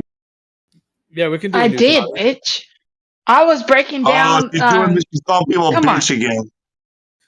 Yeah, because I can't. What's that about? Well, we got into reminiscing. Okay, so we can do the same to you, but we don't. Reminiscing, yeah. We ended up going into reminiscing on history on things, but yeah, I mean, if you got a new topic, hit us with it, or let's go. All right. Do you think that Mercury and Venus is actually moons of the sun? That's a good. Come on, that's a good fucking question. What do you think? That is a fire question. I would agree. That's a good fucking question. What kind of a question is that? It's a good one. Do you have an answer? Yes or no? Sure, I got an answer. No, I don't believe in that crap. Well, like you don't think Venus and Mercury are the moon of the sun? No. Well, let me say this. It's a little bit technical, but I'll try to be super brief and make it as clear as I can. So imagine you have like a clock, like Thank the face of a clock, and you have an hour hand and a minute hand. Okay, so if you have like, let's say the sun and Saturn, let's say one of them's the hour hand, one of them's the minute hand. The hour hand's going to go all the way around, 360 degrees. It's gonna make a full cycle. Well, and that happens in the sky, like in the zodiac and in the sky. That's what happens with No, the I sun get and that. the sun and Saturn. But with what that stuff is, hold on, man, just don't interrupt because I just let me finish. So, but what Rose was saying, but the thing about Mercury and Venus is that if you have the sun, Mercury and Venus, if you have the hour hand and the minute hand, they don't go all the way around. They actually go back and forth the way that quote unquote a moon would that goes in front. What I'm saying is, so Mercury never gets further than 20 degrees from the sun. So it ends up going in front of the sun, and then it slows down, it goes retrograde, and then it goes behind the sun, then it speeds up and it goes forward and goes ahead of the sun. And that is kind of the like a moon orbiting a thing or whatever. Yeah. So both Mercury and Venus do that. Yeah. They're like moons of the sun. Now, just because they don't do the same thing that Earth perceives for their moon doesn't mean that that's what's happening over there. You can't say, well, the moon behaves this way with Earth, so therefore these moons with the sun should behave the same way. No, that's speculation. Well, and just because a light goes in front of a light and then behind it, meaning when I say in front, I don't mean like behind it, like dark side of the sun thing or whatever. I'm not saying in that way. What I'm saying is that like if we like almost like the minute hand and the hour hand, imagine that like the minute hand is coming up to the hour hand, it gets right on top of it, and then it goes past it. That process is if the minute hand goes past it, then that would be like the way I'm saying going in front of it. It's like two cars on a road where one of them's in front of the other. It's like in front that way. And then when Mercury slows down, it ends up going on the other side of it. So but just because it's pulsating from the left and the right, is there any way we could actually say that these are balls going around each other, or could they just be lights that are phasing back and forth like that? I think the latter one. That's the latter one you said. Yeah. Yeah, it does. I often think of it as like a phasing process where it phases. Yeah. But the way you were saying that, the way they describe moons, because Mercury and Venus. Well, that's why they had to put them like, Earth is supposed to be the third rock from the sun in their model, and that's why they had to make Mercury and Venus first and second, is because they never get further from the sun. They always stay close to the sun. But I actually want to dispute that and make Venus and Mercury moons of the sun. And I don't think I've heard too many people say that.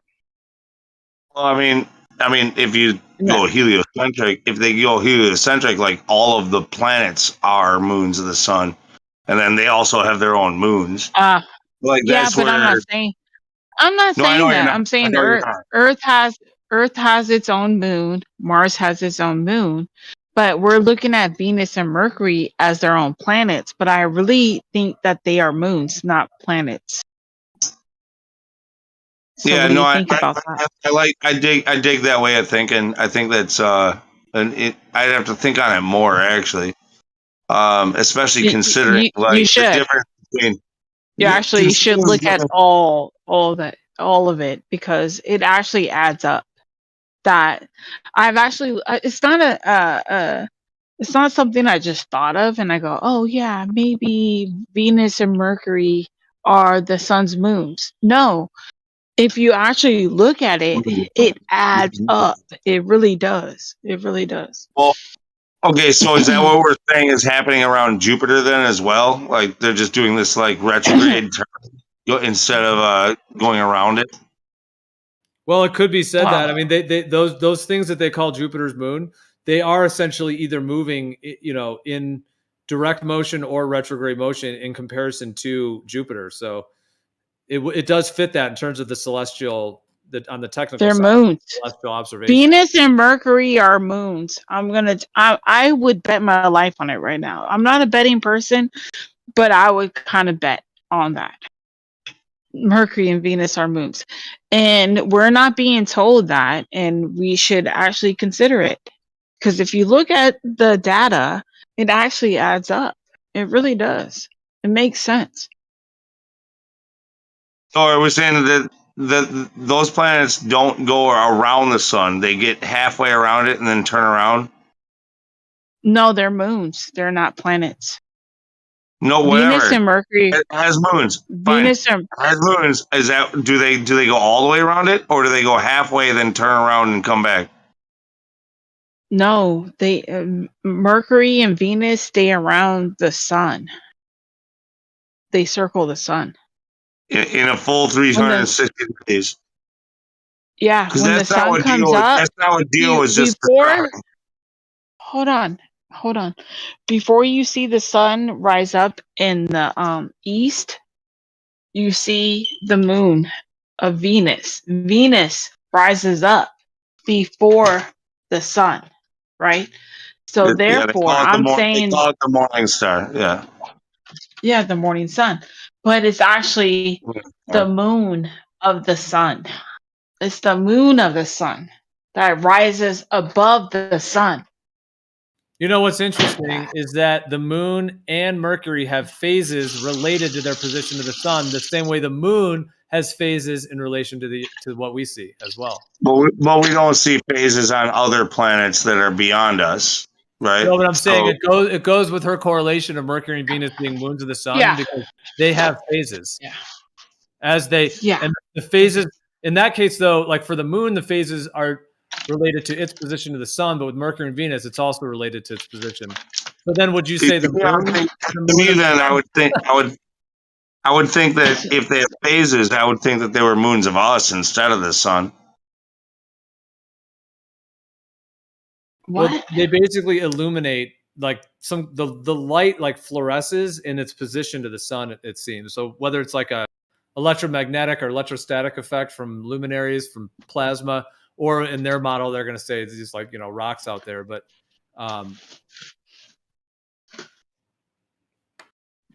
like, because in a perspective that they're luminaries, that they're closer, that they're in like a plasma field, like there can still be a way in which the light seems to like electrostatically kind of be like pulling essentially from that luminary that we would call Venus or the moon or Mercury, any of these things that have phases and in relation to their position to the sun.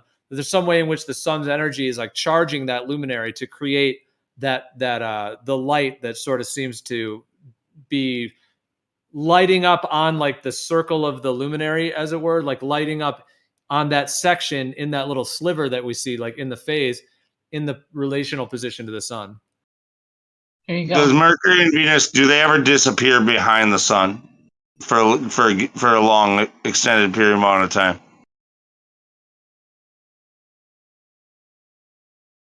Well, there's claims of transits of Venus and Mercury being seen in front of the sun, and then there's claimed Right. footages of that. But do they ever go behind it?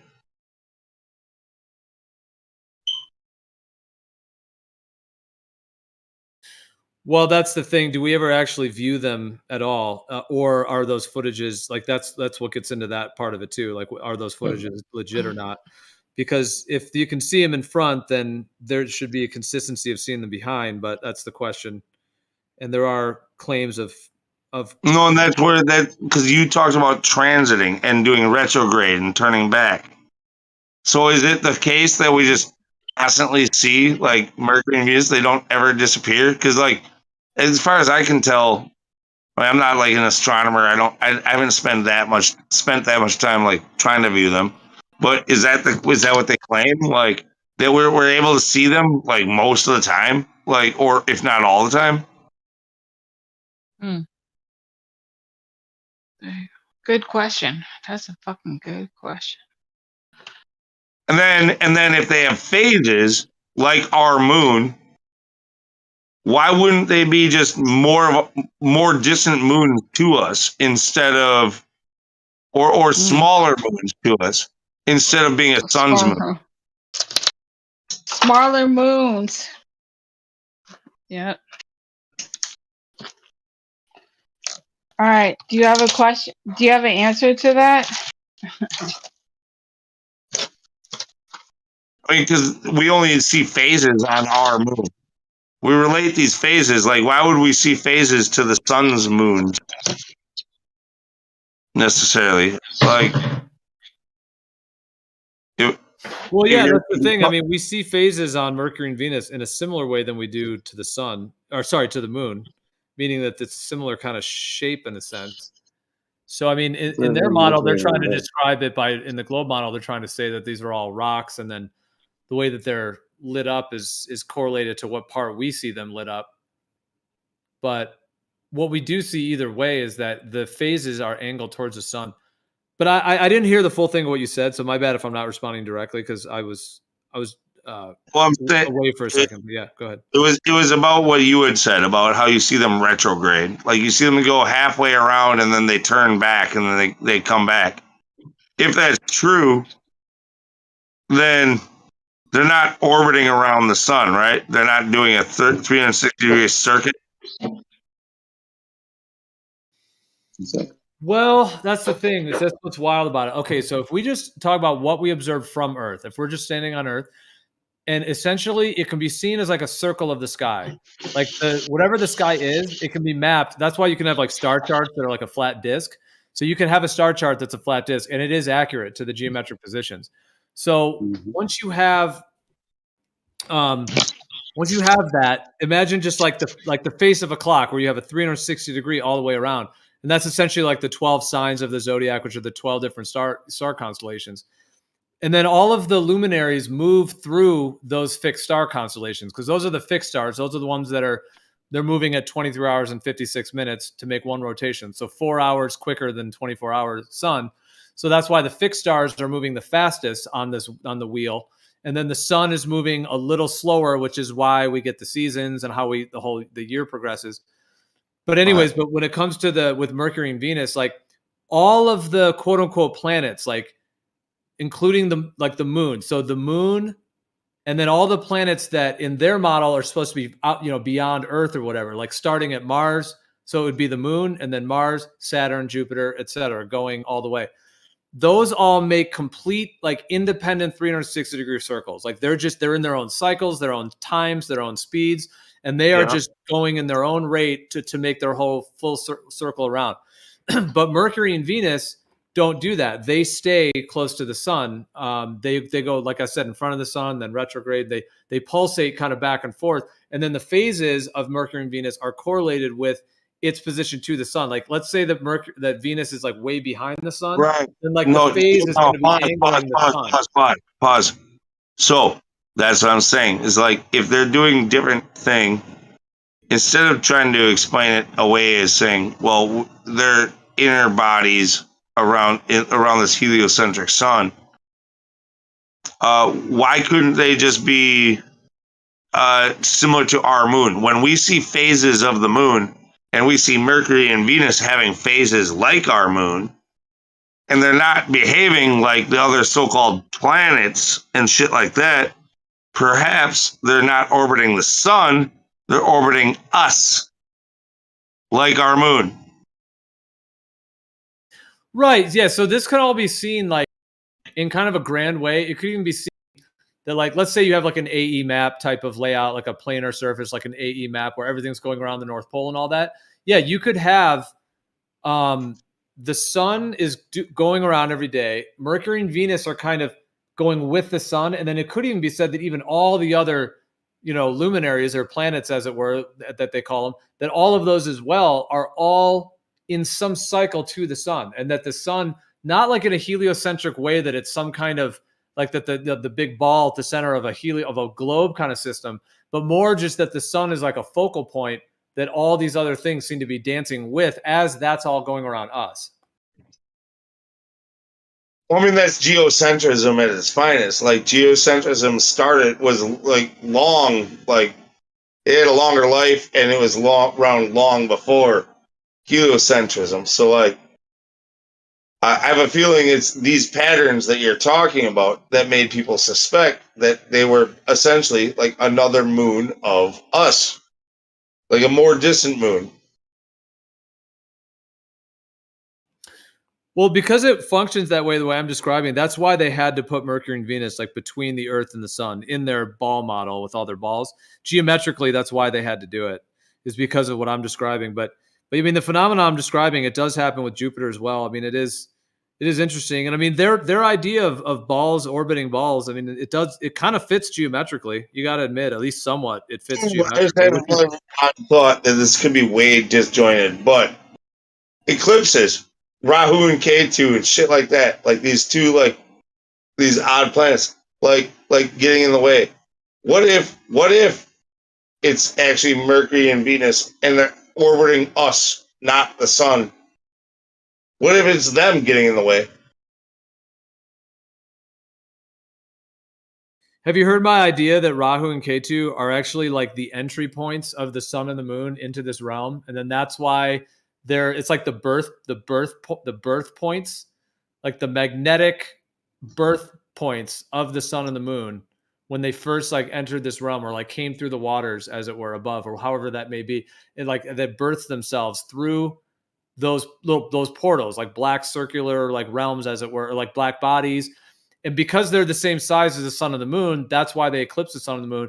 And because they're the birth points of when the sun and the moon came into this realm, or were birthed, as it were, they're like, it's like an imprint into this realm, to where those spots, the Rahu and Ketu, they actually move very slowly. They're in a 19-year retrograde cycle. So they're always in retrograde, and it takes them 19 years to make a whole journey around the zodiac. And then when you have the sun and the moon making a new moon, then a full moon, then a new moon, then a full moon, whenever it lines up with those nodal points, the Rahu and Ketu, then boom, you get the eclipse. But have you heard that idea that I've come to, that those are like the birth points of them, and then that's why they're so significant? And that's also why like eclipses are known as being like a time for like rebirth and planting seeds for like a new birth, as it were, like the symbolic representations of eclipses. It's like a new cycle. I guess, I mean, my idea could be probably pretty easily discounted. All we have to do is like, because I know through astronomy that we're following, Mercury and Venus as well as the moon and the sun and whatever. But like, so I would just be curious to look and see where they say Mercury and Venus were during that last eclipse that just happened. Well, yeah, I could look up the chart for it if you want. I mean, I could see where they were. I'd just be curious. And if they were like, nowhere near. But if they were all of a sudden like, it just so happens that they're in alignment too. Like, I'd be like, damn, really? Okay, we got to look into this more. Well, Mercury never gets any further than about 21 degrees from the sun, and then Venus never gets further than about 45 degrees. Or it's like 44, I think, something like that, where it never gets further than that. So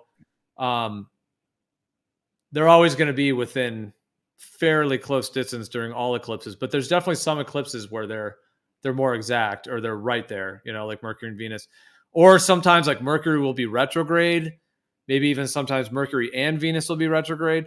So yeah, there's a lot of different like additional things that can be going on, in addition to all the other alignments too. Like maybe the eclipse is happening on Neptune. Yeah, but just give me out like let's say Mercury and Venus are actually circling us instead of the sun, and they're either much farther away or they're much smaller. Or maybe in this case, like, because that's like the story they tell us with the moon, right? Like, the moon is much smaller than the sun, but it just so happens to perfectly fit. But what if it also perfectly fits that Mercury and Venus are much larger and closer, or much larger, and you know what I mean, or somewhere in between, where they also happen to perfectly just fit. Like, what if they were just happen to be in alignment, like at that time? But we're only worried about like the position of the Earth, the Moon, and the Sun. Nobody talks about where is Mercury and where is Venus.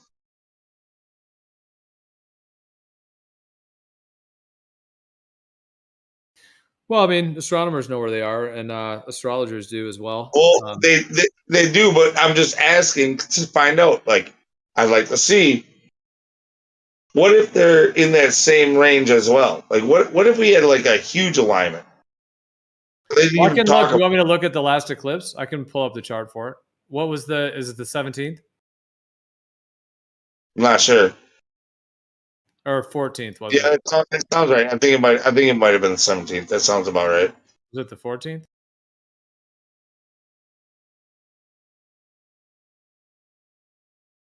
But I mean, you're looking at it in the heliocentric model too. So, like, I don't know if that gives you what we're really looking for. I mean, I guess maybe you can tell if they're somewhat in alignment or if they're in alignment on certain sites. But I mean, all these sites are basically going to be judging it based off of this idea that they're orbiting the sun and not the Earth. You know, like what is Mercury's position to the moon in our view? You know, at that time. Yeah, it was the 14th. Yeah.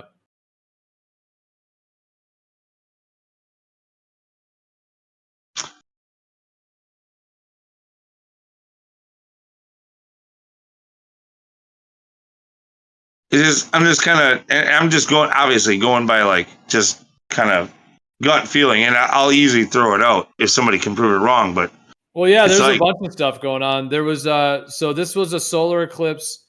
There was Mercury and Mars were both conjoining the sun and the moon. So we have Mercury and Mars, and then all of that is in a trine aspect, which is 120 degrees. So all of that is in a 120 degree aspect to Saturn.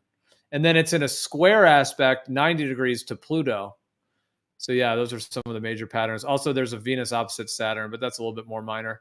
But yeah, those are some of the major clusters for that. And there's also this Jupiter-Uranus conjunction because we're in this for it's like a 14-month period, and we're already a few months in. So yeah, the Jupiter-Uranus, that's in a conjunction, and that's going to be going all through next year, through this fall, through the spring, and then summer, and then it'll be finally over by end of next summer. But yeah, there's this alignment too. But yeah, those are some of the major patterns for it.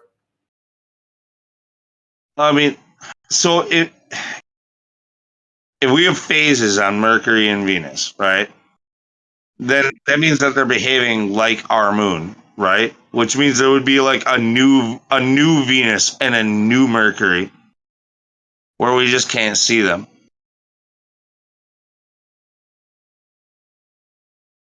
There would be a full Venus and a full Mercury where we have full view of them.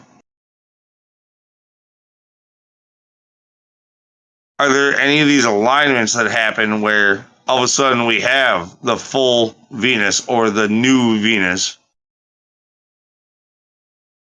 Like, you know, it's just we have to look at it in a completely different way if we want to go down that road.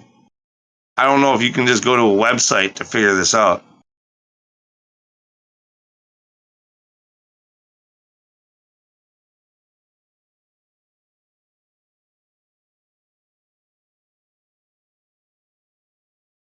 Because it's weird, like, I mean, when you really think about it, I guess for their model, it kind of makes sense for the moon, right? Like, we only get an eclipse we only get a solar eclipse, you know, during a new moon. Well, that's because the sun is at its back. You don't see it lit.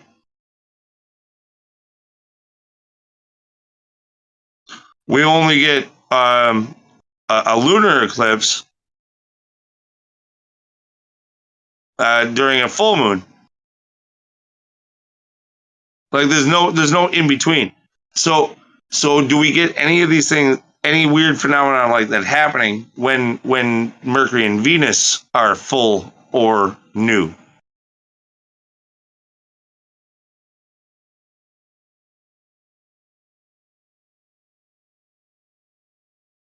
Yeah, dude, get on that new Mercury, new Venus action. That's awesome. Yeah. Well, it's a good point. I mean, that's what I was saying. They have there's claims of seeing a little black circle like in front of the sun with like their special telescopes. And they claim that's like a transit of Venus or Mercury going in front of the sun, like a black circle. You've seen those ones where they show Saturn like next to the moon and stuff. So yeah, because yeah, they're trying to assert that those are balls that are going in front of the sun. Yeah, but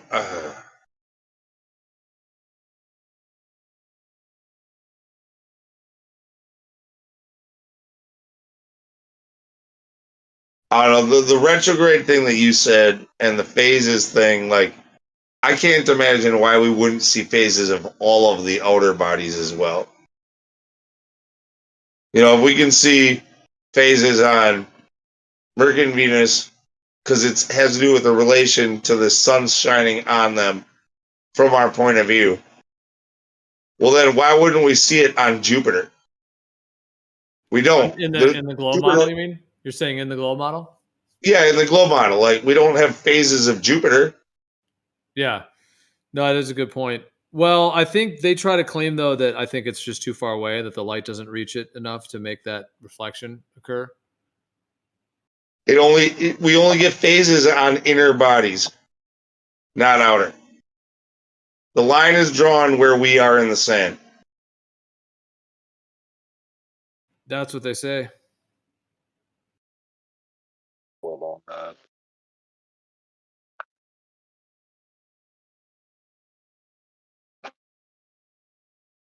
It doesn't make sense. If either you get phases on all of them, or you get phases on none of them. But we have phases clearly on our moon. So why wouldn't you consider the other ones that have phases to be our own moon? Like, not the moon, but another one of our moons. We see bodies that they say have multiple moons. Why couldn't it be another one of our moons?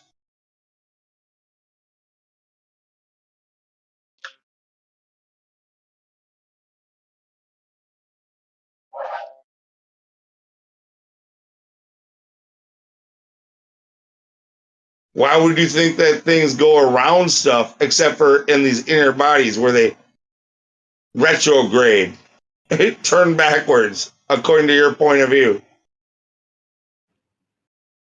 Our moon does that too. Fucking wobbles to the left and wobbles to the right.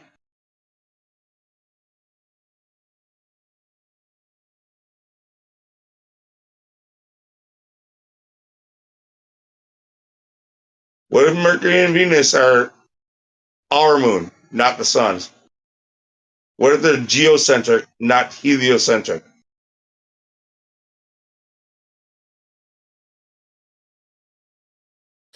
Yeah, I mean, I think it's all moving above us in a cycle.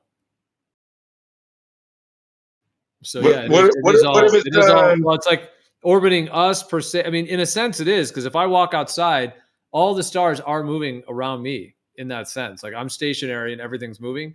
However, I can't see them all. So in a sense, I have to almost kind of assume that they're actually going, beyond where I can see them, even though it's not really an assumption because I could travel there and all that. But but what if there's more than one thing going on? What if, like, Mercury and Venus and the moon are ours, but the rest are dependent to something else?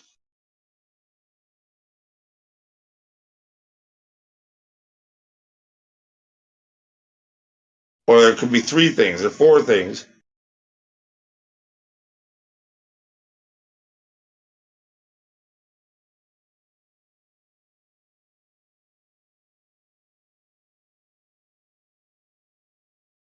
Break the bank. One thing that's interesting, symbolically, like Mercury and Venus are known as they're even referred to as like the personal planets, as it were. But they are connected to, it's like the sun is like the identity and like the self. And this is all like on the symbolic level. But like, just I'm trying to link it to the way that they illuminate in a sense, because like the sun is like the solar self. It's the identity. It's how we, kind of like our own individual kind of shining, self, as it were, symbolically. And then Mercury is like communicating and talking, like writing, thinking, like logos, basically everything that's a logos, like thinking, writing, talking. All of that is Mercury, which is of course very personal to the identity. And then also Venus, which is connected to like the relational component of life, like relations and love in that way, and so on. So Venus and Mercury are both very connected to like the very personal parts of things. So the fact that they cycle close to the sun is interesting in and of itself. Like that's actually what we observe in reality, whatever model one wants to think. But the Mercury and Venus are staying right close to that sun. And then the moon, which is of course very personal as well. Of course, the moon does make a full cycle, though. It does make a full 360 degree, because obviously you get the full moon and the new moon. But the moon is another very part that's connected. It's like the opposite of the sun. Like the sun is the identity, the shining self, and the moon is like the inner self and the reflective and the emotional and the reflective side of things as well. So the sun and the moon have their own like polarity in the personality as well. And those are all the things that have phases.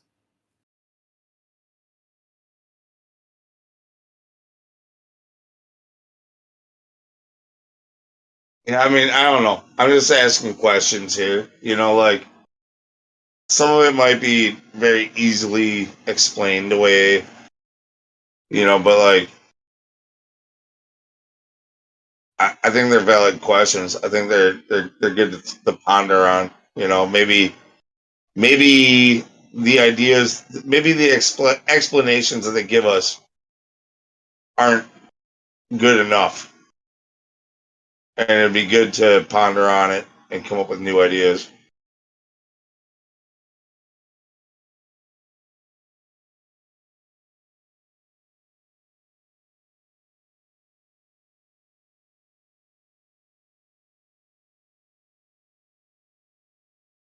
That's just the way I think,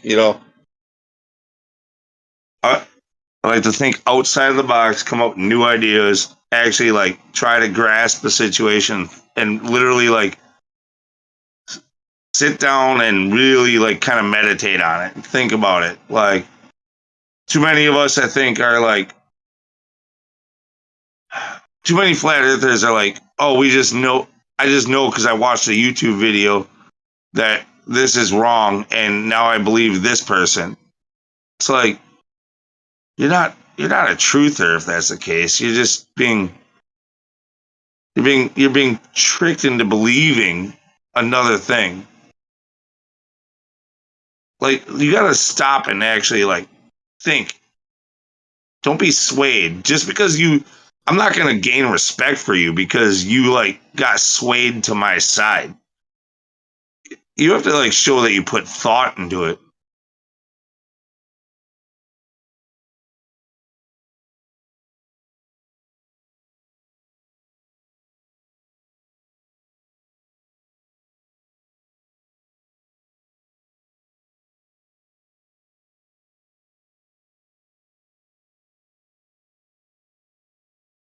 Mm, 90% of so-called flat earthers are the type of people I want to fucking disassociate with. At least 90%. So-called truthers, so-called flat earthers.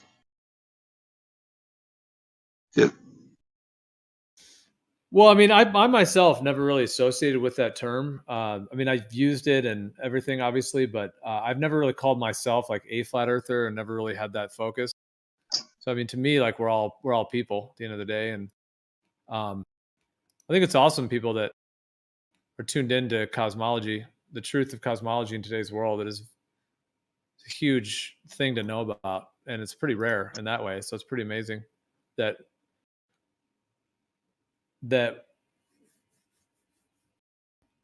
there are others. We're not just alone. That know what's going on, because this is a huge like brain warp that's being done on people in terms of no.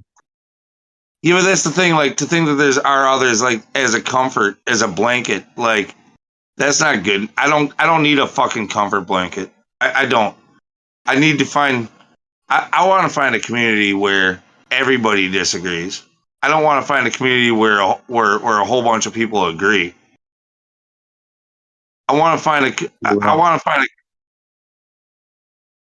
I don't need anybody to support me. I want, like, they can support me in my way of thinking, but also disagree. They can say, I like your angle of questioning. I like the way you're coming at this. I disagree with you here, though, because of this. That's the kind of community that I want.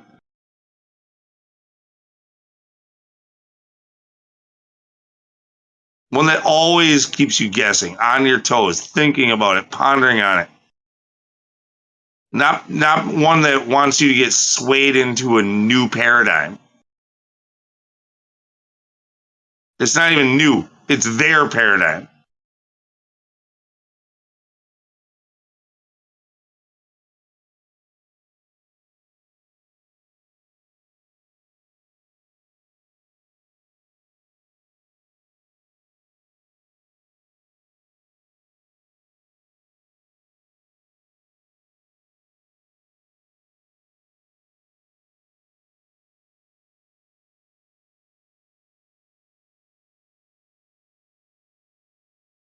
Yeah, I mean, I would say at the end of the day, in my viewpoint, the Earth is what it is, and I have, to me, my connection to the shape of the Earth within my own psyche, my own awareness goes, I would say, just much deeper than even my life, like into our ancestry and into just creation itself and the nature of creation and what was created on those deeper levels.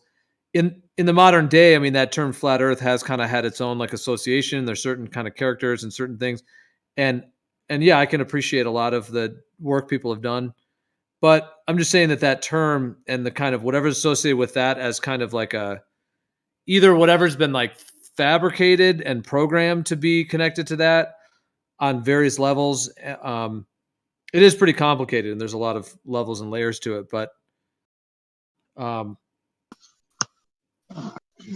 mean, we're in a time that the masses have been, in my viewpoint, like potently deceived into thinking the Earth is something it completely is not. And our ancestors knew what it was, and it's built into the blueprint of creation what it actually is. And so I don't know that they ever knew. I think they might have. I think they always questioned and wondered. I think they were also in a way like where they weren't as connected and told what to believe. Like I think we had a lot more different points of view, which is where I want to get to again. I want everybody to have a different fucking point of view.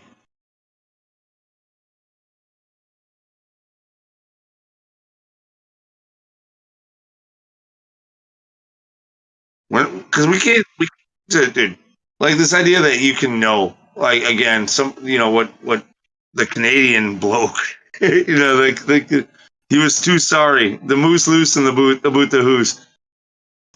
Who was it? That was friggin' Turnip. Like, yeah, when he started talking about like when you think you can know, like, and it was quite the like drunken rant, but like. I kind of get it. You can't know. And so what's best if you can't know is to have a whole bunch of people with a whole bunch of different fucking ideas. Like you don't want to be stuck in a belief that is false. Like why not have 100 fucking ideas that where everybody doesn't necessarily believe it to be true. It's just a thought, an idea.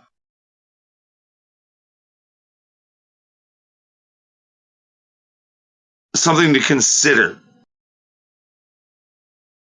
We got to get more like that, where you can just like consider these as being truths without subscribing to them. We don't need to be exactly that word subscribe. That's part of this modern day. Subscribe. That's why I always joke like with what they're doing with NASA. They're basically just getting millions of people to subscribe.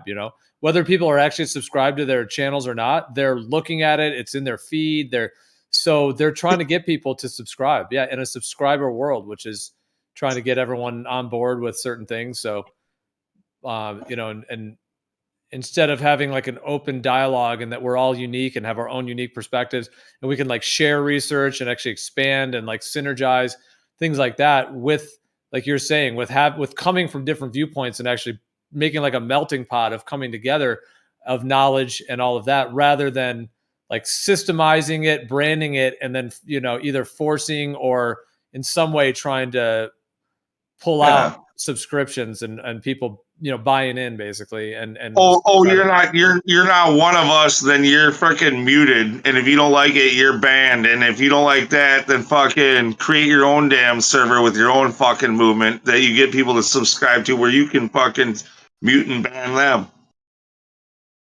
We're not going to come together about this one bit. You're either one of us or you're not.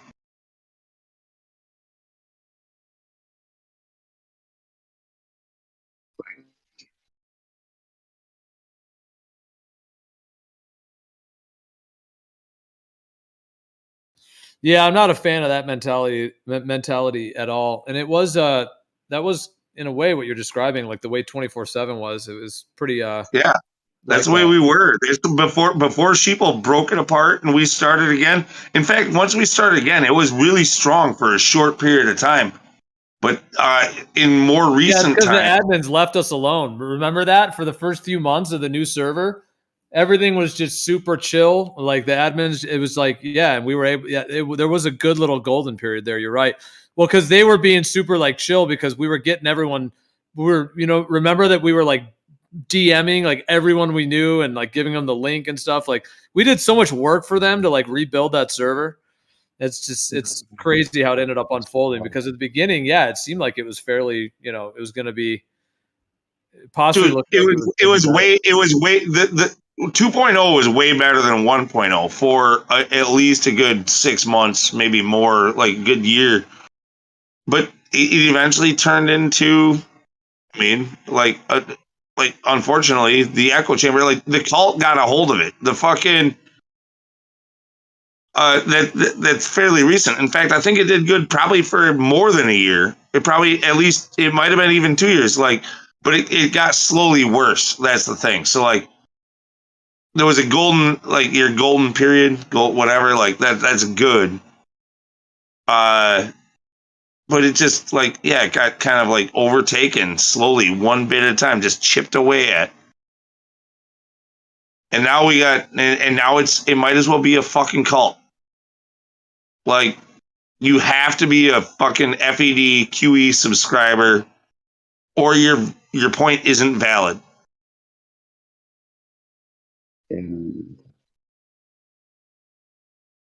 Well, I haven't really been too tapped into what they've been up to these days, but I do know that, just my general awareness over the last all I was going to say, I guess, with that is I just remember when there was a time when like QE was not involved at all, and then he became very heavily involved. So just was going to mention that. It's interesting that there was, because you're probably missing a huge aspect because you're running your own place here. So you're not there. But just to fill you in, over the last 6 months or so, maybe a year, it's been slowly happening a little bit at a time. Ever since that whole, it really got thrown into motion with the FED versus, Witsit and versus Jaren and versus, Glowbusters versus Ballbusters. That whole thing that happened pretty recently.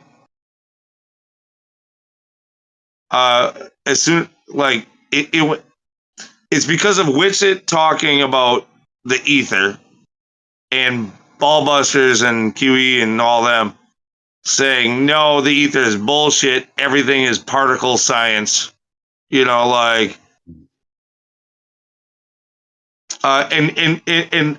those guys over at Ballbusters said, if you want to even think or consider or talk about the idea of there being an ether, then you are one of them. And I will call you out and harass you and embarrass you and try to throw you to the wolves. That's what they did.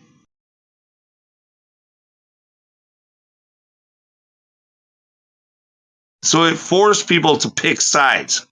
So in a cult mentality, they said, are you one of us or are you one of them?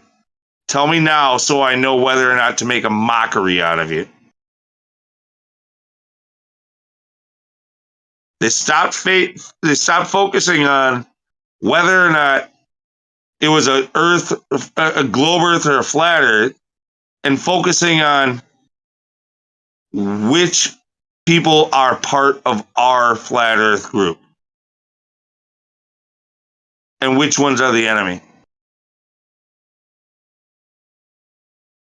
They divided the flat earth. And that's what the admins, that's how they wanted to run it? Like that was coming from them? The admins let it happen. Didn't even say a word. Just let it happen.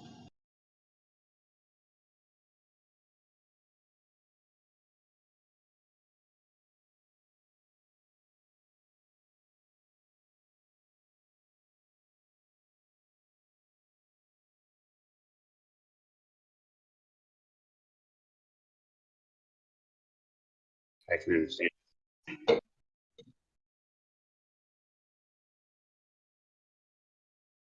I personally think Indio is not in favor of it, but he's not the kind of guy who actually will go and fight the masses like that either. Whatever the people fucking will, like, he will do. He doesn't really have time to. He doesn't want to get into those arguments with people. He does want his server to be popular. He wants to have the same outspoken people that have gained their freaking roles and everything else. He wants them to handle it amongst themselves. He doesn't want to be the one to determine what's right and wrong. You know, that's more of a meme thing. Not memeless, but meme war. He's the guy who comes in and says, this whole fucking group of people is gone. Like, we're not going to have this anymore. Indio freaking leaves it be. And Meme, unfortunately, agrees with that group. Meme agrees with the FED crowd, the QE crowd. And so that's how we got to where we're at.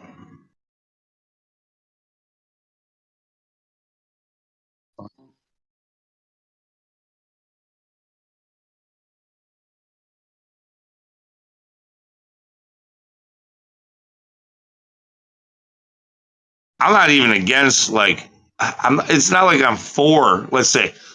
I'm not, it's not that I'm against FED or I'm not against QE. And I'm not necessarily for Witsit. I'm not for the ether. But I am for open discussion. Okay, and those guys made a distinct move to shut down that conversation. I'm against that.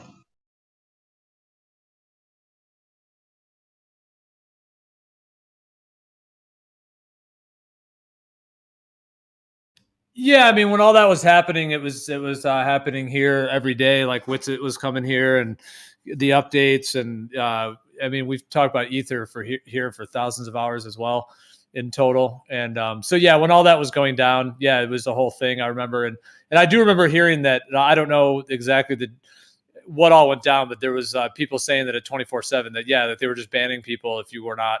If you talked about the ether or if you were associated with the ether in any way, that they were. So yeah, I had heard about that in general. At this point, 24/7 is literally just like it's like a side chat for the FED fucking show. If you don't agree with them, though, it's like it's that minus the Globers. So it's literally just like a fan club of the FED show. And if you show any kind of even though it doesn't matter if you're a flat earther or not, any kind of questioning or disrespect or whatever towards what they lay down as the law, you're fucking gone. Moderator, it doesn't matter what your role. I'm back in.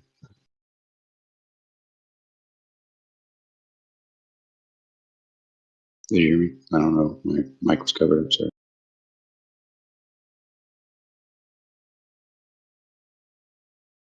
It's literally a fucking cult over there.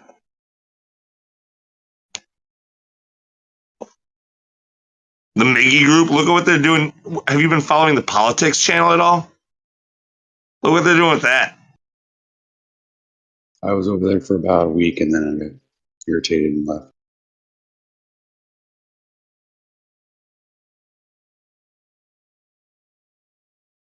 They got it going on with two different politics. So they got 24/7, they got the politics, and they got the politics and religion channels. All with the same people, all with the same mentality. All with the same bands. You are one of us or you're against us.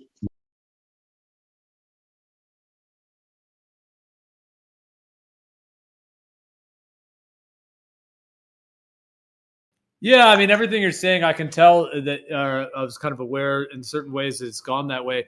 I mean, are they still? Is it about like flat smacking though? Like, is that the thing? Like the laser test? Is it the same rhetoric, or what's the? Is it different rhetoric? No, it's the same bullshit, except for it's become even more closed. Like it's literally more like they just talk over you ever more than it's ever been. They just talk over the Glober and laugh at him and ridicule him and shut him up and mute him before he can finish a full sentence ever. You get dogpiled by like 5 or 7 people and then made fun of until you get so frustrated you leave, and then they laugh about you for an hour when you're gone.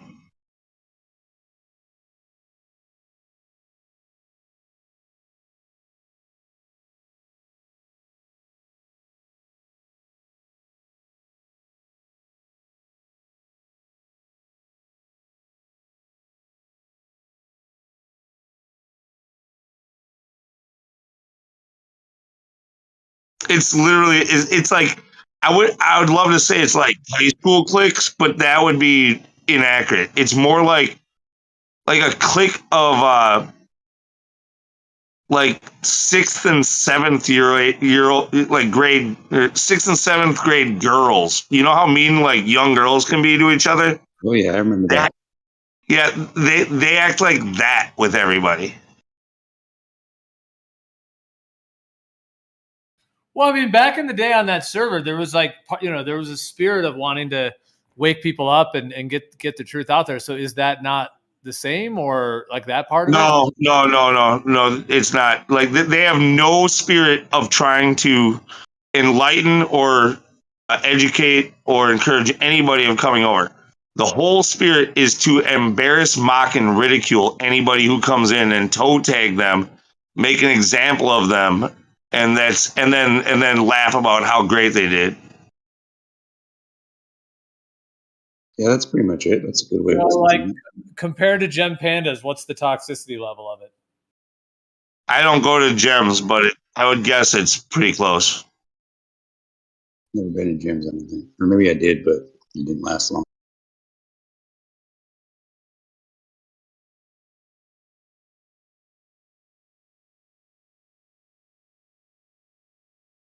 The education, like nobody's trying to educate. It's literally just like even when people sound sincere and they're just asking questions, they're literally coming in like trying to antagonize them to get them to flip out.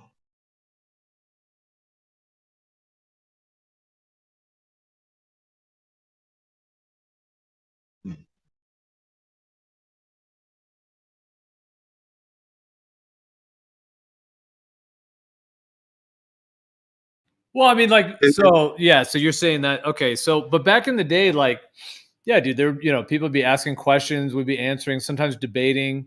So you're saying that's not part of that crew? Like, it's no, yeah, none of it.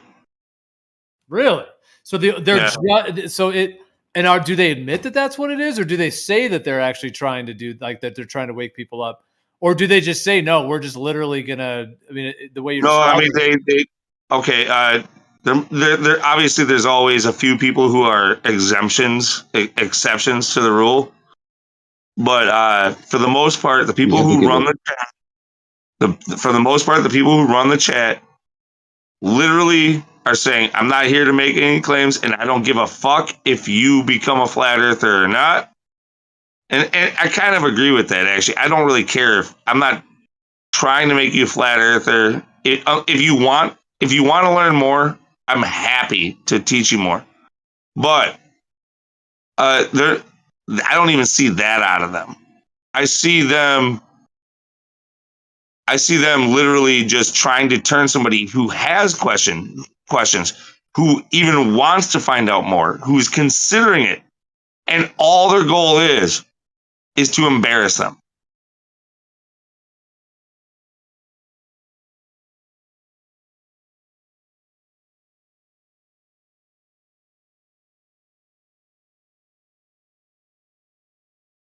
When they say, okay, I don't know a lot about that, they laugh at them. Oh, you, instead of saying, oh, okay, well, I'm glad that you admitted that.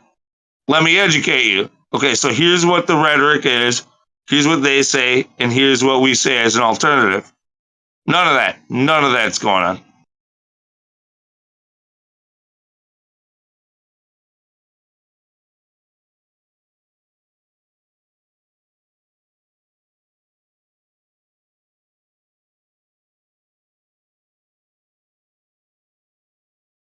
They're looking for the noobiest of noobs on both sides, actually. So, like, instead of looking for the newbie globe earthers who come in, which is what they did for years, right?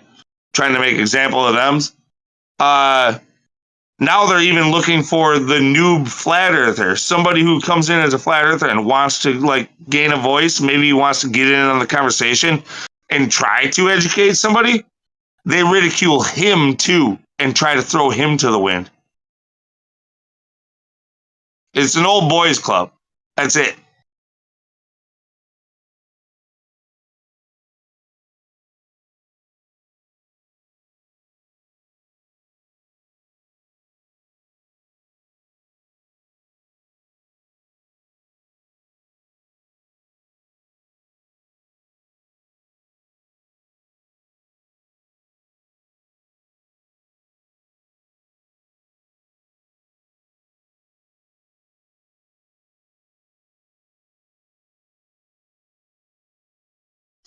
I mean, you see the way you've watched the Nathan, like the FED. You've watched the Nathan show, and you've heard QE. Imagine everybody trying to mimic that. That's what's going on. Wow, that's intense. So what about Helio? Is Helio just is he just not around He's or gone. He's gone. Yeah, he's gone. really? So he doesn't run their stream anymore? He's still doing the stream. He's not anywhere to be heard from. Okay, so then interesting. Well, so what is his take on it then? Is he saying what you're saying, or is he saying it's all gone off the rails, or is he just stepping back, or like what do you know? I mean, what is his? I have no idea. I have no idea. I'm guessing he's just doing the stream because that's what he always does. Apparently, he's actually like he had to get a different job, and he's got to take that more seriously. So maybe he's more busy. You know, like has to take life more seriously because instead of drinking as much as he does and everything. But he's just been non-vocal, and it's not as if he was ever like vocal on any like. He never took a stance on stuff like this. It's not like he was one of the people who like said, "I don't like the way this is going." Like he just goes along and gets along no matter what's going on.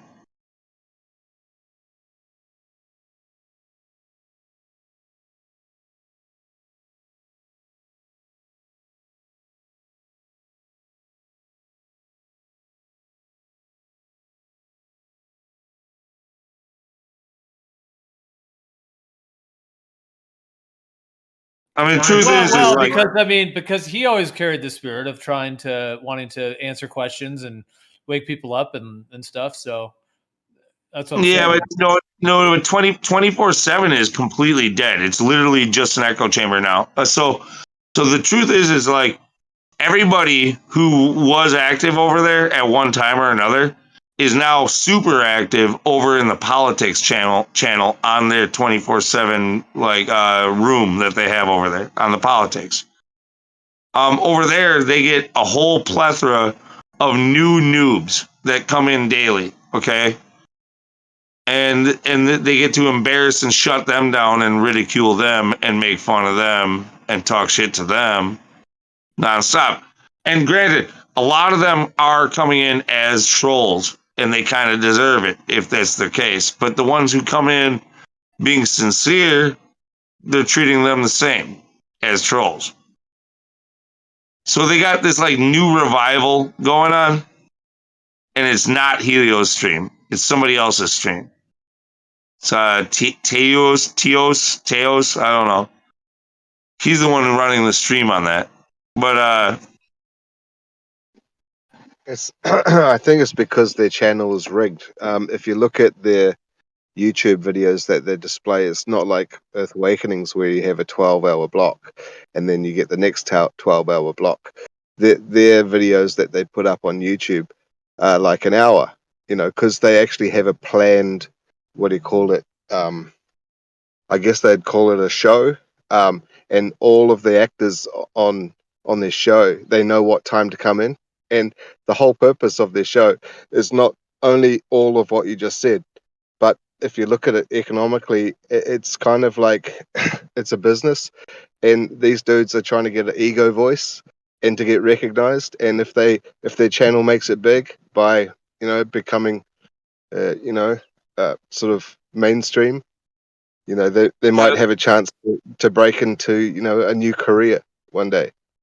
I've watched it a lot, and I think it's honestly because instead of Teos having like a secondary sock account that is just like a recording bot, it's his actual freaking like it's his actual like persona, like his actual Discord channel. Like he's just got one.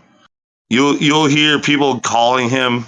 You'll hear him get his like notifications for messages and backstreams. And so he has to like disconnect on a like fairly often to like talk to other people and shit, the stuff that he doesn't want to have streamed. And then it'll come back up again. I don't know if it's really like because there's like a scheduled channel. It's actually What it less. is, it is. It's They actually less all know what formatted time that to way. come But in. They all know what time to come in, don't they? And it's they're the there. same. No. They're there 24/7, like literally all the time. They're there. They just don't go anywhere. So Lou, where is that being streamed to then? Is that politics thing on a channel? It's on YouTube. It's on YouTube. What's the channel? TOSUK or something. Let me look at it. So it's like a guy. So it's like a guy associated with 24/7 is streaming it on his own channel. You're saying? Yeah, he's got it on his own YouTube channel. Yeah.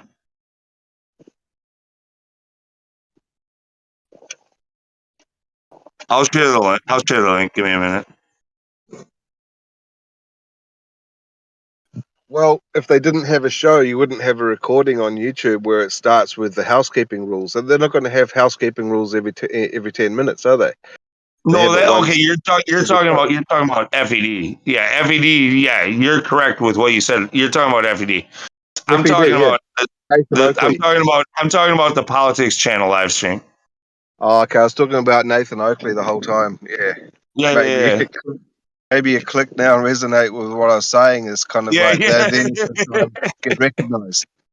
Yeah, right? I can recognize that. Yeah, that is what happens on Nathan's. Absolutely.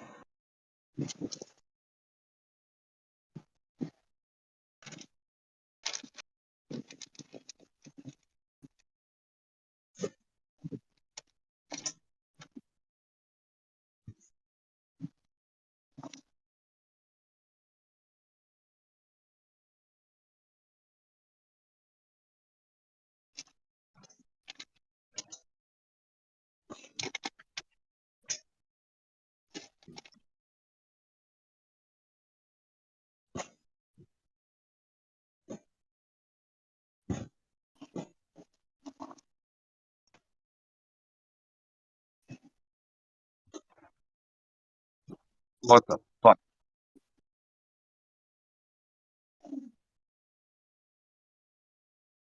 Get fucked. I bought a new tablet recently, and all of a sudden, this must be my first time actually opening the YouTube app on it. It's giving me all kinds of garbage.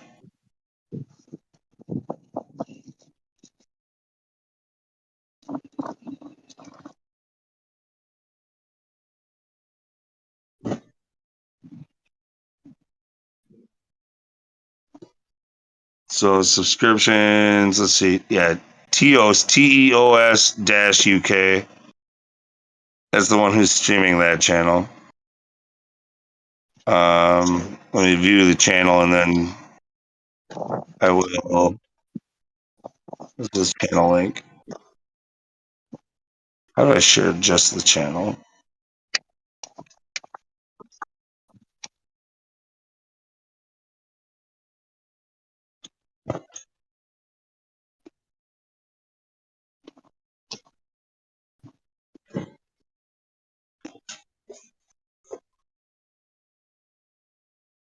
I don't even like freaking sharing this. Like, I mean, I have nothing against this TEOS guy, but I'll send it to Geo.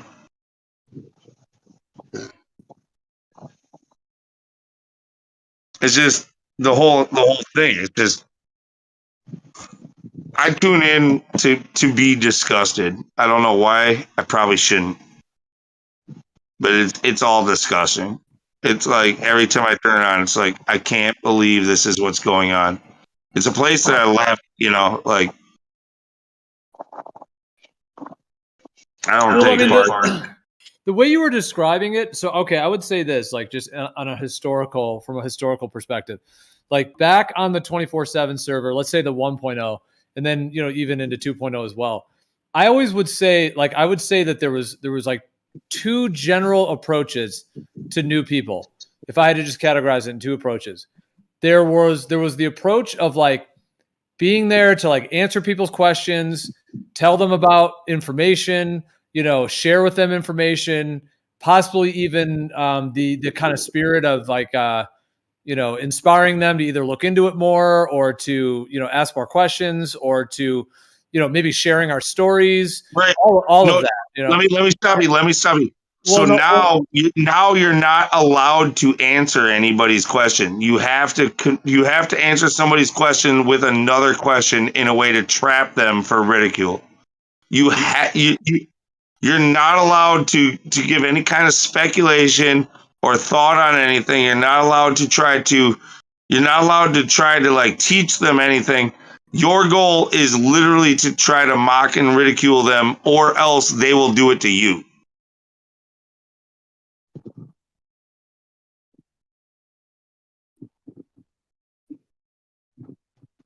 Well, that's intense, dude, for sure. I mean, the thing about it is that, go ahead, Effie. Oh, sorry, Chio. Now I should go on mute. I'm just driving. It must have been a noise from my car. Yeah, but I will say that does sound like that sounds like a pretty shitty environment to be. Yeah. Do they get a lot of people in there still? I haven't been there for 3 or 4 years. Is it No, they popular, get nobody. They get nobody. Yeah. That's why they had to go over to the fucking politics channel. Now it's a huge fucking server. Huge server. Like hundreds, like over 100,000 people fucking in there. Like it's a gigantic server. So they get a ton of people always coming in because they now have their own channel. And all these people are angry that flat earthers have a popular channel there. And they come in being stupid trolls, like day 101, like literal, all the stuff that you remember from 2015, like they're doing that. And it's, it's the glory days. It's reminiscent of the good old days and the good times.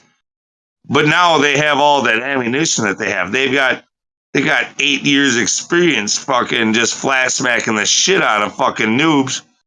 And they keep coming in one after one.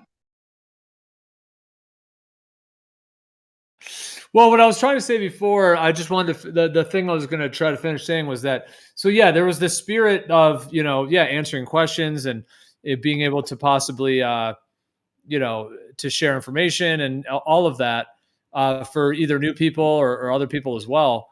But then even on that server back then, like in these, there was always this other side of it, which was what you're describing more, where it's just this full blown, just ridicule, attacking, tearing someone down, just ripping them to shreds, insulting, muting. Then the mods would end up ganging up on people. And sometimes, I mean, there was some terrible abuse stuff Yeah, that happened.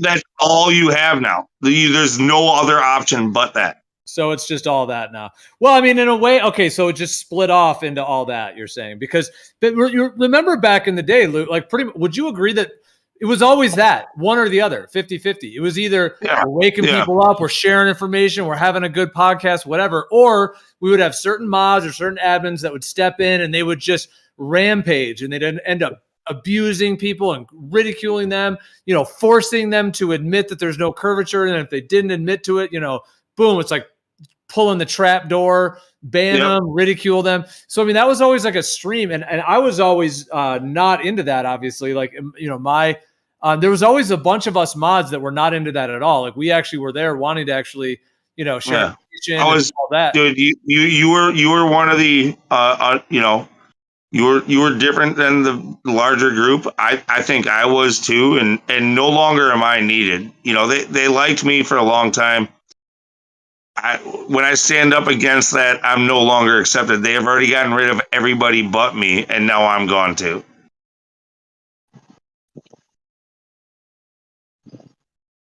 Wow. Well, that's intense. Yeah, it really sounds like, because like we're saying, if that was like 50-50 what it used to be, it's like it went 100% that way. Is that where Oakley and QE and all them hang out now? Are they in there? Oakley doesn't go in there, but QE does. And everybody in there, it's like if they speak up about being against QE or Oakley, their time there is short. The fish starts thinking from the head, doesn't it? So if you've got QE in there, you know what sort of culture he would set. So none of what you're saying now surprises me at all, mate.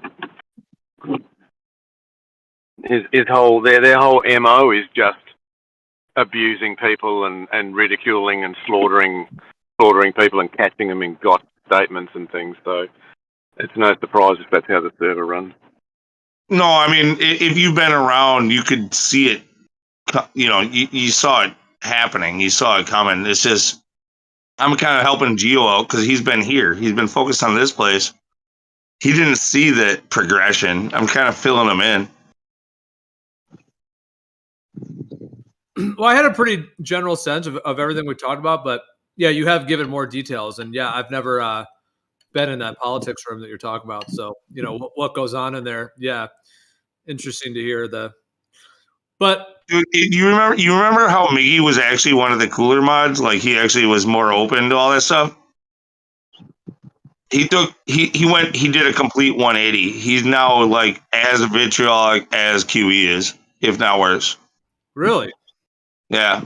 Wow. Because he always used to be one of the nicer guys. Yeah, not anymore. Now he's the cult leader of the whole group. Really? Yep. Literally telling people straight up, saying, don't ever make any claims. Just do whatever it takes to show how wrong they are and try to embarrass them. Like that is the entire goal. Are you serious? He said that? Yeah. Yeah. Oh, like not word for word, but yeah, that's it. And what is their goal then? It's just to do that, or like, what's the goal? Yeah, to highlight how ridiculous the flat Earth idea is. You don't ever make a single claim about anything. You just point out how little they know, and then make fun of them for it. So I mean, do they all admit that this is like their mission statement? I think it would depend on who you ask, but I think a lot of them would, yeah. So there's no vibe of like trying to further the discussion of like this, you know, nature of reality. Like there's none of that, because I mean, back in the day, we used to have a lot of combos like that. You know, deep combos. There's definitely no vibe about that. No vibe about that. In fact, if you talk about anything other than flat Earth and like, you are immediately silenced. What about like doing tests and stuff, like curvature tests or observations? Like, they don't like to talk about those either.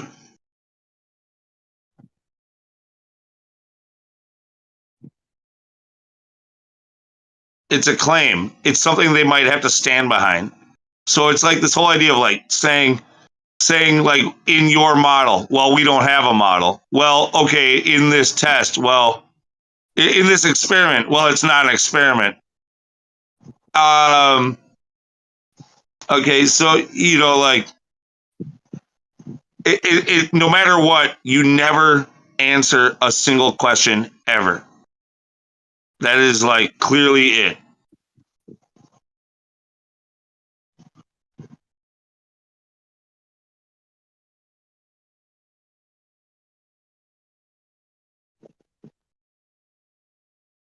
so then what? Like, they can't ban people from that politics room, or can they? Like, who's the one that like gives them those mod roles or whatever? Is that like someone in the?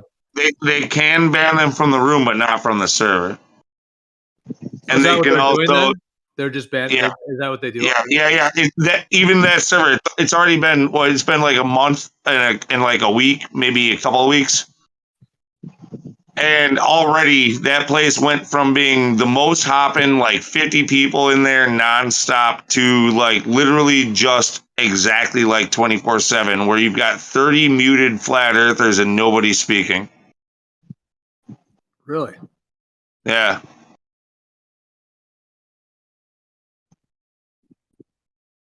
Because they're just waiting for someone to come in. Yep, they're just waiting to pounce on somebody. They've already dealt with all of them, and the word's gotten out in the server. Like, yeah, don't go down there. Don't feed those trolls. Essentially.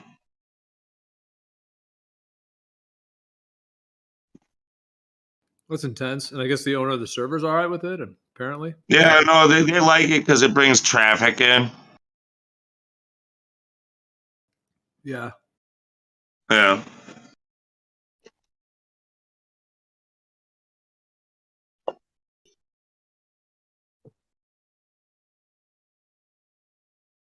Well, I'm a bit surprised to hear that about Miggy, because back in the day, I mean, you know, he was always wanting to. No, dude, him and I were tight. He's now one of my like least favorite flat earthers in the entire flat earth.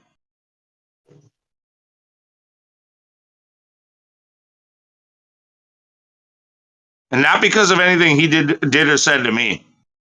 I just cannot stand what he's turned himself into. He's a goon now. He created a persona. He's no longer himself. He created a persona that he wants to fucking be. He kind of like John, kind of like QE. Like John isn't QE, you know? QE is his online persona. Somebody who has to be an asshole. It's a character. And Miggy took heed to that and was like, because Miggy has like aspirations of being big on YouTube and shit too, and he thinks that that's a template to follow. All right. So, did you guys miss me? No. Shut up, bitch. Let's go. Yeah, I knew you'd like that. Ooh, I feel bad. All right. Wow. Okay, so let's go back to Flat Earth. How did you get to Flat Earth? Can I ask you that question?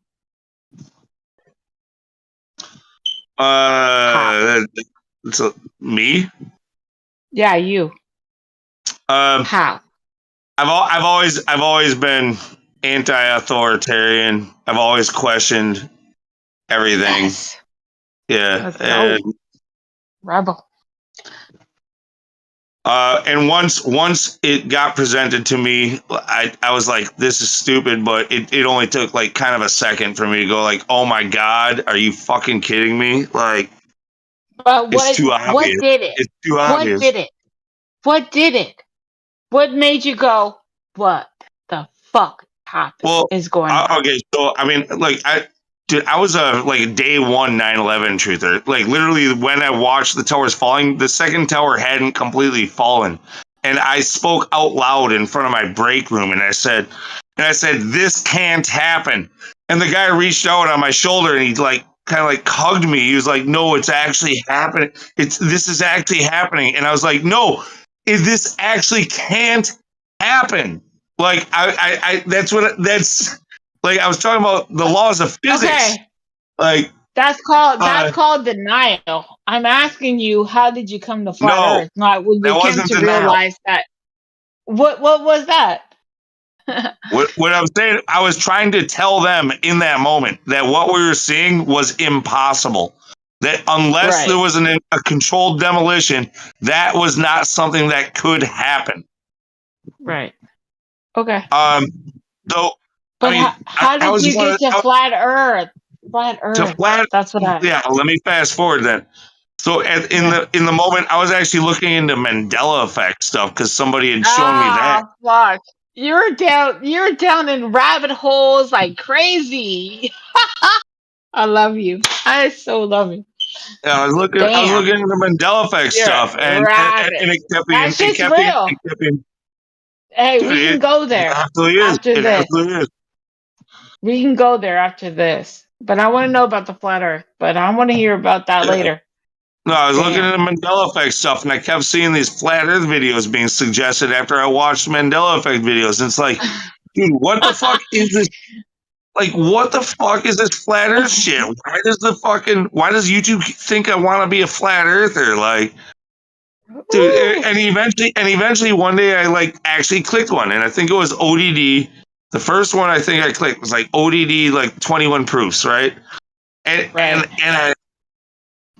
I freaking watched it, and I think I think I got to like 5 proofs in, and I was just like, I'm like, oh my God, this like, damn, okay, like that's pretty good. But like, no, I wasn't. I wasn't done. I mean, I was done, but I wasn't done. Like, I'm not that kind of person. Like, you're kind of like, whoa. Why didn't I consider this before? Why didn't I even think about that? It makes you think how stupid you really are. Right? No. Right away, I was thinking of those times when I was contradicting my science teachers and asking questions that weren't supposed to be, I was raising my hand and asking questions that they couldn't answer, even back in elementary school, like middle school. Like shit about gravity, shit about like contradictions in the textbook when they talked about once we got into like middle and high school, like when they talked about gas laws, and then they would tell you about, it's like well, hold on a second, like that doesn't fit with this, and they'd be like, well, that's a really good question, and they would be like, well, you'll learn about that in college. Like it's like that's not a fucking answer. That's not a fucking answer. Like, that's not. Anyway, good shit. But yeah, I always had questions, and like then once I saw that video, I was just like, damn, all that stuff started coming back. I'm just kind of like, damn, like that makes a lot of sense. And but even still, I'm like, okay, hold on. What do you mean? What do you mean there are no real pictures of the Earth from space? And then I go on fucking. I'm like, I'm gonna find one. Yeah, find one. Like, I'm gonna, and then I Google it, and I'm like, oh fuck, all these are fucking cartoons, aren't they? Yeah, that's the best shit ever. That was the best shit ever. When you're trying to look for evidence to destroy somebody and you can't. Oh, that's when you have to go. You know what? You're right. I'm done. Yeah, no, And no. you I mean, switch. And even you switch teams. You even at have that to point, switch teams. You have to switch teams. I'm not easily swayable. So like, even still, That I'm like, well, I'm not either, but quickly. no. But I see, can't do it. I can't do it in a matter of minutes in one YouTube video. no, You know what I mean? Like, I haven't. Well, first off, when I switched in Flat Earth, there was no YouTube videos. I had to read books. Yeah, word. There was no YouTube videos at all. Nothing. I came to Flat Earth because I came to Flat Earth by the Lord Jesus Christ Almighty. Thank you. Amen. Yeah, that's how I did it. nah, I don't know.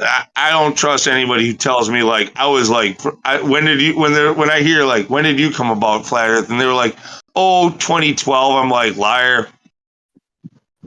Yeah. Well, actually, people know me though, so I could prove it. Yeah, I have proof.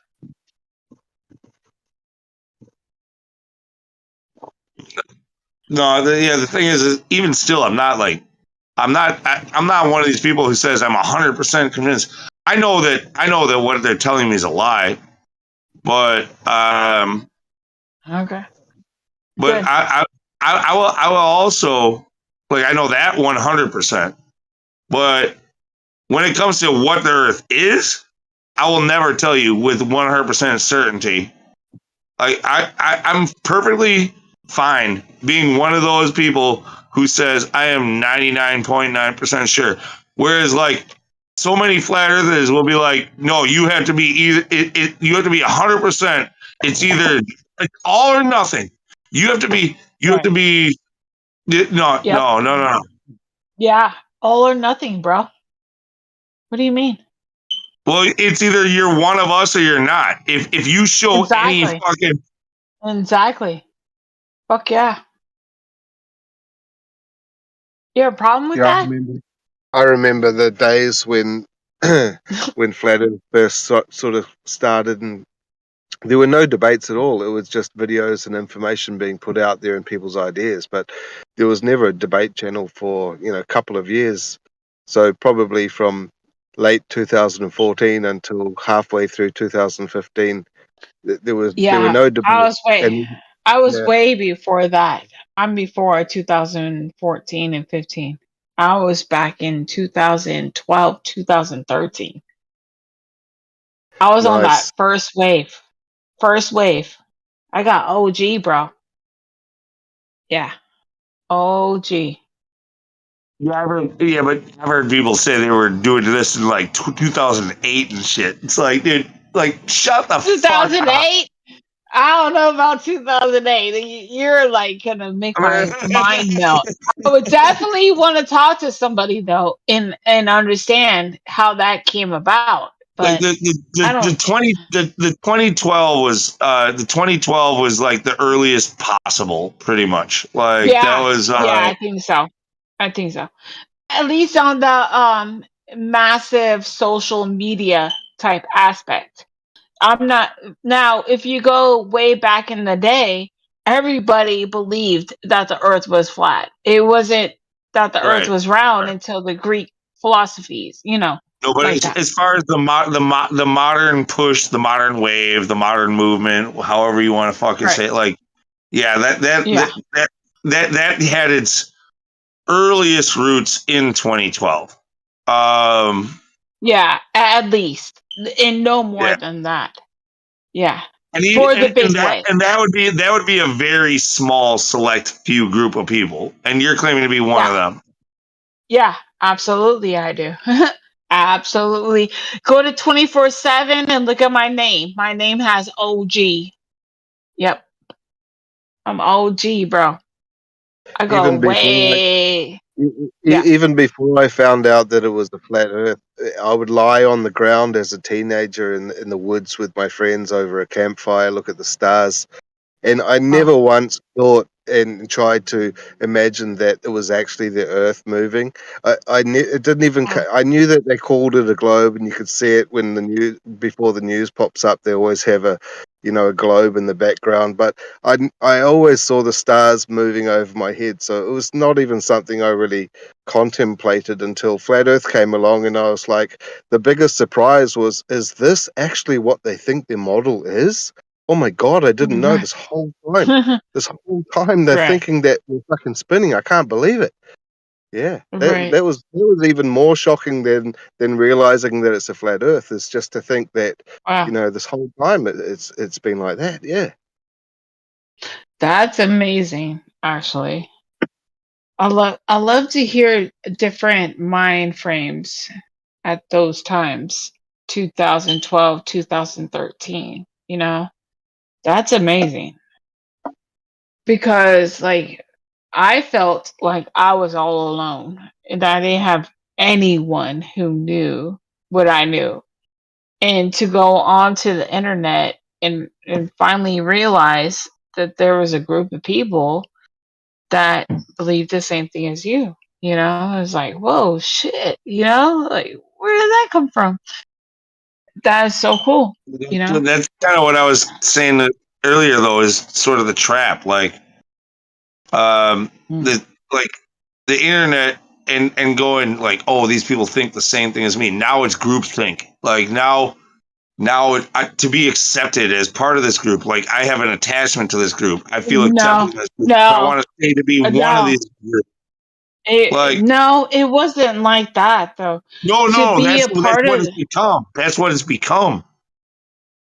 Yeah, well, maybe now, but back in the day was like you literally would go, wow, there's somebody who believes what I believe, Right, but in the flat earth. you don't think that the newcomers coming in now fucking feel the same way? Well, I'm sure they do, but they weren't there in the beginning. It doesn't matter. They don't get that. They can try to pretend that they do, but they're gonna fail. You're just say you're just like, because you're a noob, you're not real. Like they have the same real emotions that you had when you came I'm in not as well. saying that. I didn't say that. What I'm saying is what they're doing is not gonna last long because they haven't even touched base to us. You have to to understand history is to connect with the people who live that history, right? So if you want to connect with somebody or something, you're going to have to be like, I don't know. That sounds to me like though like saying like you aren't real unless you believe what I can tell you because I've been doing this longer. no, I have a better. No, stop. Why did you say that? That's not true. Well, it's just the feeling dude. I'm getting. No, dude, it's not like that. You weren't there, though. You weren't there. Yeah, you're doing it to me. See? Okay, I think you're taking it personal because you weren't there. Yeah. I was there in 2012. Okay. Yep. What All right, what year did you come? Dude, stop. What year? Dude, stop. What year did you come to Flat Earth? I think the Mandela effect was probably like I didn't ask you that. No. I didn't ask you that. I'm telling you when I came in. So like I asked you when did you I was come to looking the at Flat Mandela Earth? effect around in like fall of 2016. So like while looking into that, I came into the flat Earth, and so it was like late 2016 when I first like started getting involved with it. Yeah. Okay. So you're 4 years after me. Okay. So listen. If I believe you. What do you mean if you believe me? I have proof. I have a YouTube channel. What do you mean? Right. So I can prove it. You're doing flat Earth since 2012. Bitch, I can prove it right now. Go to my channel. Obsolete. All right. Fine. Whoa. I'll just believe you. I'll No. just believe you. You fucking hoe. All right. Listen. Look, shut up, bitch. No, your mother's a bitch. Yeah. All right. Listen, if you're going to go into flat earth, you have to realize that you might not know it all. Okay? You might not. Yeah, but Do you look, understand that? I know that in the 2012 to 2016 era, not much was actually learned. Most of that, in fact, from 2016 to Bullshit. now, dude. Bullshit. 12 to Listen, 16 is the most crucial fucking it was you lost your mind. no, You're crazy. that was all like gaining popularity, and the algorithms were working and so on. Oh, We made no. a lot of advancement in thought. There's most of our old arguments, even from like our 2015, 2016, 2017 arguments, we've pretty much abandoned almost all of them. There's only a couple of like what of them that stand still, like water. You know, like that's like one that will never go away. But most of the arguments that were made early on have been abandoned.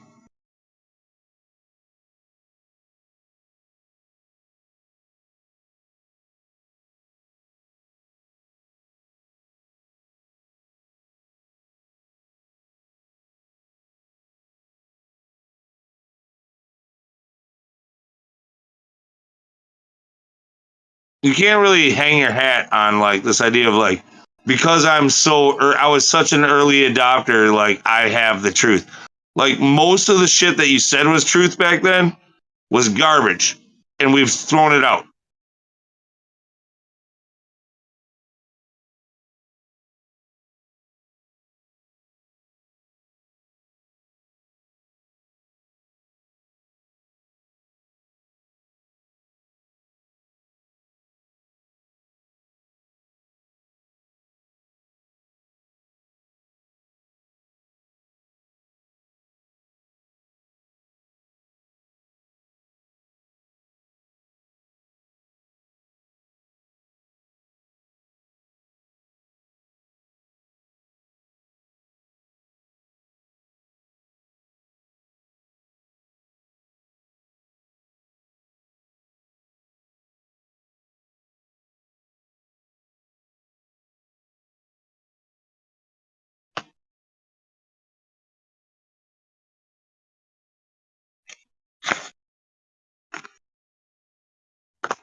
I reckon or how was theirs measured by who and when?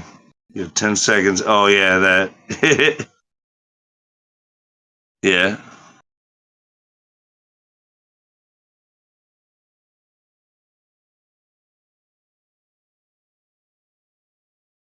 That's funny.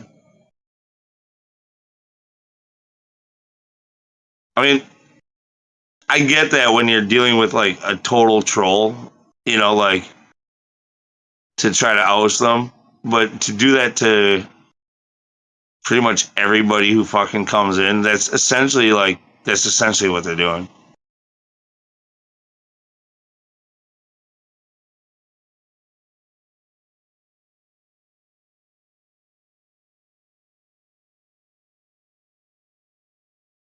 I used to do that on back when I was running a clan on Clash of Clans, to try to weed out the foreigners. You know, like I didn't want like Indians and shit like in my clan. I just didn't. Like there's good reasons for that. I'm not gonna get into it.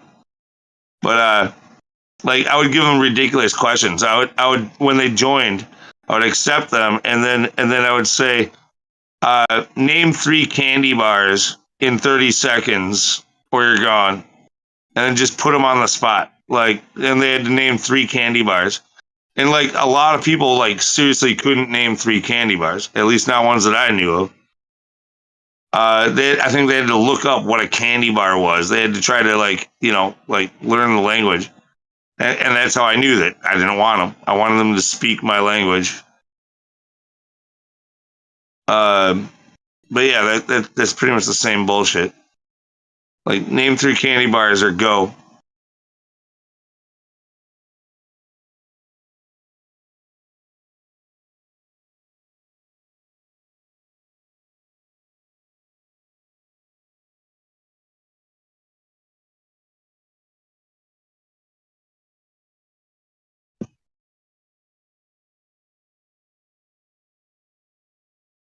Anyway, I do have to leave. Have a good night.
Yo, guys, what's going on?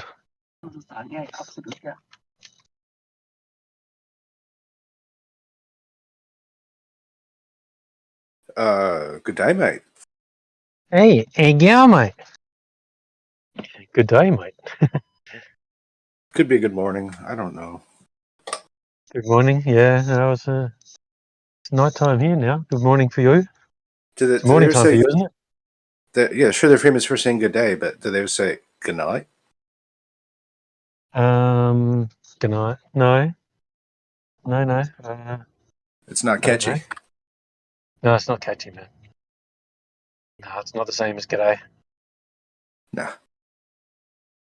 It's a good try. Yeah. How about in America, man? Where you're from? Do you have anything like that? New Jersey. New Jersey. But no abbreviated g'day. Nueva Jersey. Nueva.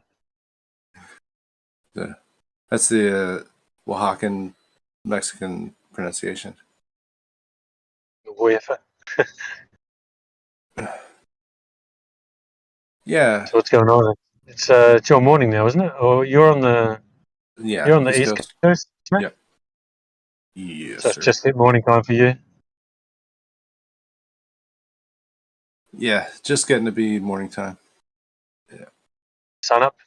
6 o'clock. No, I don't think so. You're always up early, bro. I should say it's up somewhere, but not here. Yeah. Oh, the sun's not up there yet? We got to pay extra for it this time of day. You're not paying the controllers enough money, bro. Keeping the sun away from you.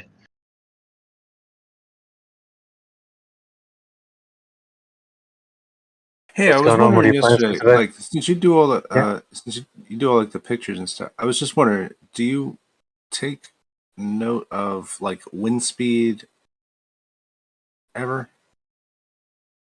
Yeah, I'm not taking note of it. Like, I mean, I know every day. You know what I mean? Like, I can just look up the day and then take note of the wind speed and stuff.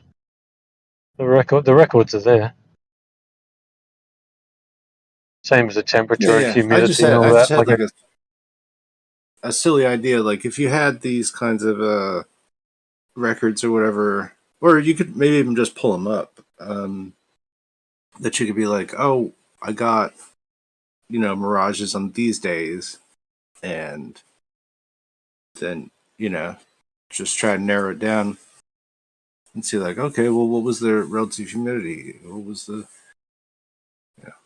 visibility? Was yeah, it a lot of clouds, no clouds? But I really would just say it's got to be like something like a temperature to wind speed like ratio that's making it highly possible for those things to go on. I don't know, just my theory. yeah, it's kind of weird because you get like super still days where the water's dead flat, and you just have like a superb, like just inferior mirage just shining, and everything just looks beautiful, But then other days, it's like windy and the seas are relatively big, and you still get an inferior mirage. It's a little bit more blurry, but you will still get an inferior mirage, which is kind of weird, I think. So not as much difference as I would suggest here. Okay. Yeah, it's just a little bit harder to see. Oh, well, it is down low. If you go up higher, you notice it a little bit more. But on the super clear days, where maybe it's a little bit hotter, and the difference between the water and the air temperature above, and you get an inferior mirage, then that's when you get that real classic, beautiful mirroring.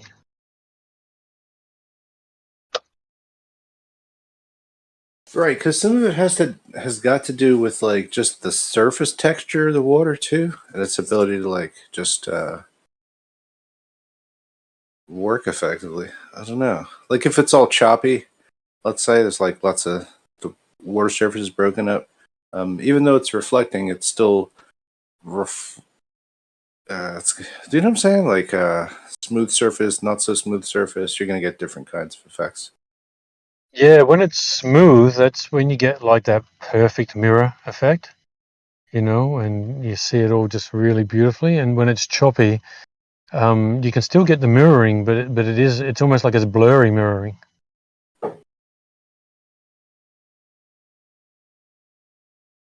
But yeah, it's a funny one, and the one thing that I've noticed that I've sort of never sort of noticed anyone mention before, but after all of the observations, noticing that every single time, like literally 100% of the time, when you do get an inferior mirage, the appearance of the horizon is so much higher than what it should be.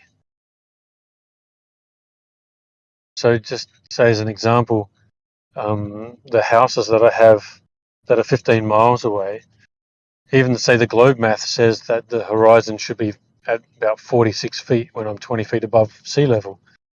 But I have some footage where the mirroring's happening at about 120 feet, and then the horizon is still probably around 100 feet. So the horizon is about double the predicted globe measurement, like higher than what it should be. And I notice that every single time there is the inferior mirage, the horizon is always higher than the predicted level of the globe. Huh. And that's on a what day? Oh, just when you get inferior mirages? Yeah, any inferior mirage doesn't matter. Even if it's only a small inferior mirage, then I guess that level up of the horizon is only a little bit more. But if it's a really big inferior mirage, then it's way above.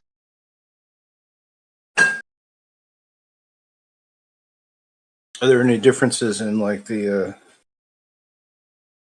the data to say like, okay, inferior mirage equals maybe these conditions are going on, superior mirage, maybe these are going on? Excuse me. The superior, like, I think it's hard to tell, like, because the inferior mirage seems to be able to happen at any time. Like, I wouldn't have really expected inferior mirages to happen when the water is really choppy, but it does. It can happen when it's windy and choppy, when it's too cold, even when it's hotter. Like, I don't know, it's weird.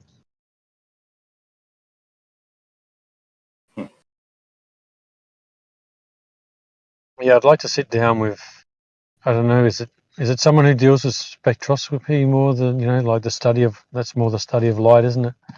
I'd like to sit down with someone and actually have them go out with me or go over my footage and then see if they can, sort of explain what they think's going on. Can you filter it out? Like let's say, do you think that there's something that you could place in front of your camera that would make it not appear to be doing that? To get rid of an inferior mirage? Yeah. Oh, I don't Or know. let's just say, like, do you see these things like all the time, like with your eyes? And then you're like, oh, let me use the camera. I will verify this. Or do you sometimes not see it with your eyes, but see it only in the camera? On the land and stuff, you can sort of tend to see it, but on the ships, you don't see it with your eye as much. Like sometimes it just looks like you can see like the whole ship, but then when you zoom in on it and you're looking through the camera, it's like, oh no, actually half the hull is an inferior mirage. But it looks like you're seeing way more of it than what you actually are.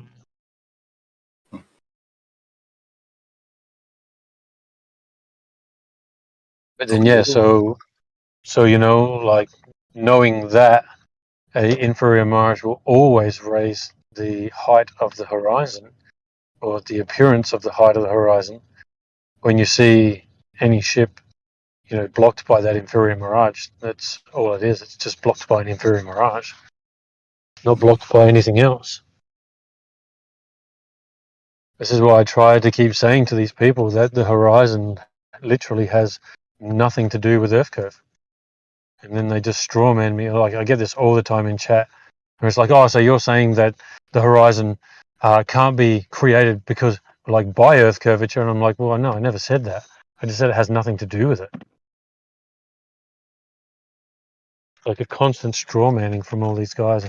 It's probably why half the time I get on and then I'm just so pissed off with them because they're just sitting there and they're just totally all the time straw manning. They're just, lying about what you've said, or then they'll. It's really frustrating, man. They're just constantly just. What is it? It's straw manning, and they're constantly diverting and then saying things that you didn't say, and then they're like, I don't know, just making shit up all the time. Or then they'll. How do I put this?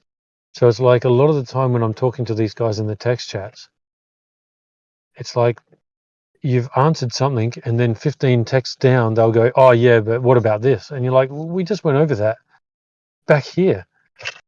It's crazy, man. It's like how they must be trolls. They can't be serious.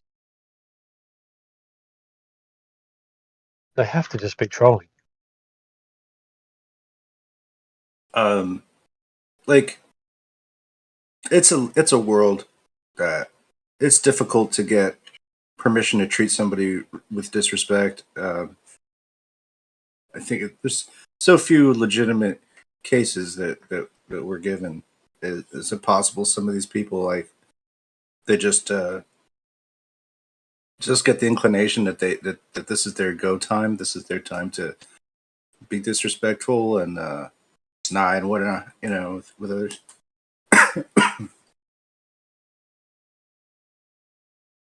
It's not good to be disrespectful to people online. I'm just saying people still look for the opportunity to say, like, is this a legitimate time I can be rude to somebody that I don't know? I think that might be the complexity level that some of these people have. Maybe it's even more complex than that, but it could just be that simple. Yeah. Like, so I just posted, like, I just took a little quick video because I was out just videoing just then, and I took a little quick video of my camera and me filming the ship. And if you look, I'm saying 28 feet high. The ship is 12.7 miles away. The horizon should be 7 miles away, but you can see that the horizon is behind the ship. And then the quiet right dude goes, oh, what's your math? And I'm like, what are you fucking talking about, man? So I just went on to, because all I do is go onto the Metabunk Earth Curve Calculator and just, get it from there. But it's like, what kind of comment is, so what's your math? Like, that's just got to be a troll. That's just someone being an idiot. Yeah, or that's how they think that this conversation goes. It's really, like, you don't even know how this, like, even though we're arguing about a shape of something or possibilities of a shape, but we don't even know. Like you just have no fucking idea. You know what I mean? It's like you could trick a child into thinking that it's A or B when it's neither of those fucking things too, right? Like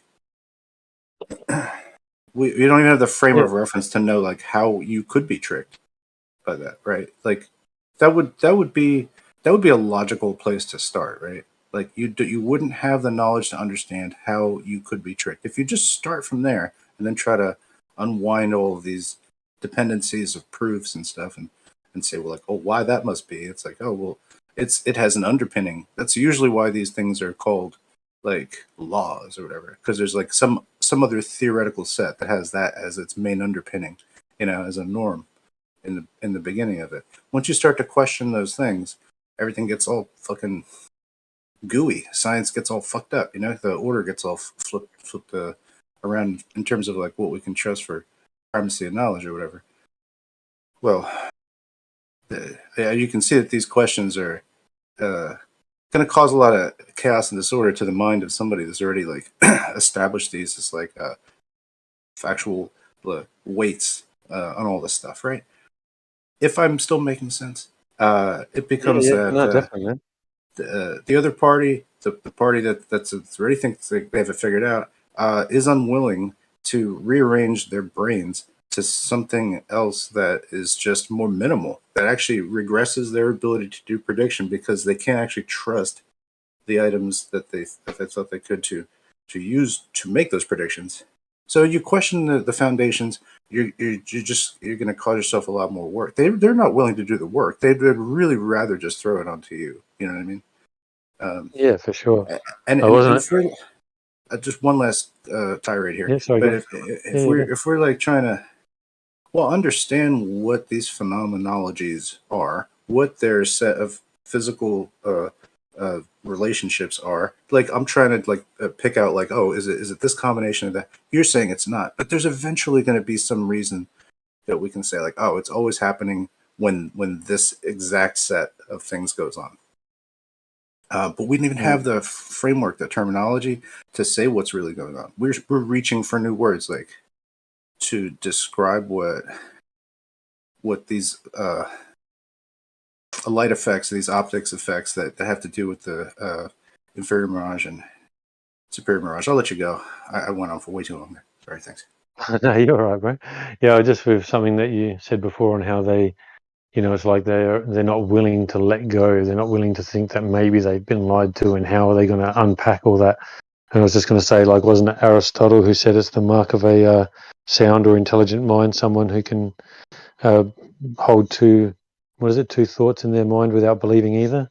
Somewhere along those lines. It's kind of a bit of a paraphrase. But yeah, it's like these guys generally can't even hold those two thoughts. It's like, no, it's just this one. And that's it. Of course I wasn't lied to, because how everyone would have had to have been lied to. And it's like, well, no, we just all grew up thinking one particular thing. And why, when you've grown up thinking one particular thing, and then people are saying to you, well, these particular things are the reasons that we know that this is true.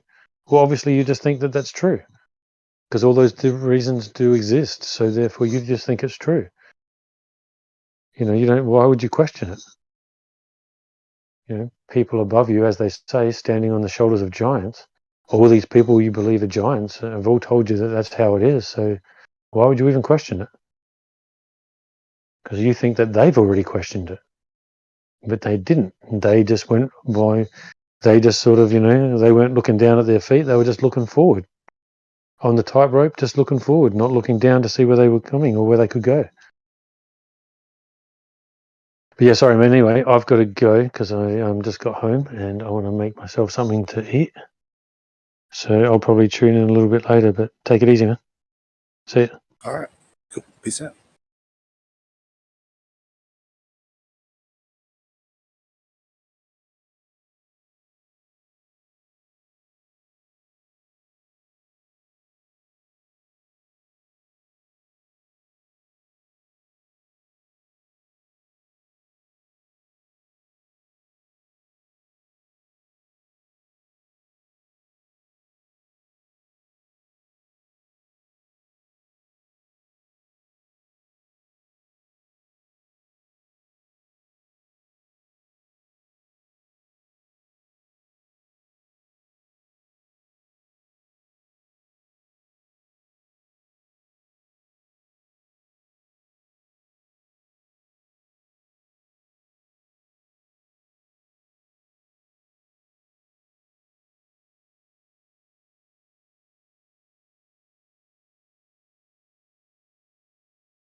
This is the Stacy B hour. That's I suck. I need the coffee booth before I do stuff like that. You gotta stretch. Yeah, that's all we get. Give me a better intro next time.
Okay. Just in case somebody says something when I came in. I can't breathe. I just came back from dancing and doing my thing. So I'm exercising and I have dry mouth because of coffee. So All right. I'll be back. Holy shit. Everybody should exercise though. It's super important. Exercise. Because, yes, it sucks doing it in the moment, but then it manifests a really good energy and it's something we need. And it's good for you. But holy shit, I'm done right this second. Get your motor running, head out on the highway. Get that coffee. Right.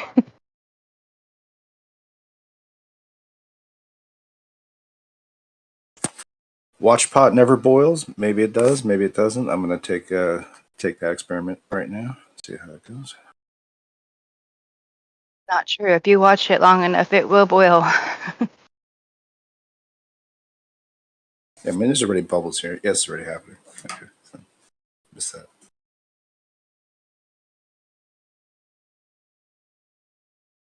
That's like the whole quantum thing, right? I'll go watch photon never turns into a wave or particle or whatever.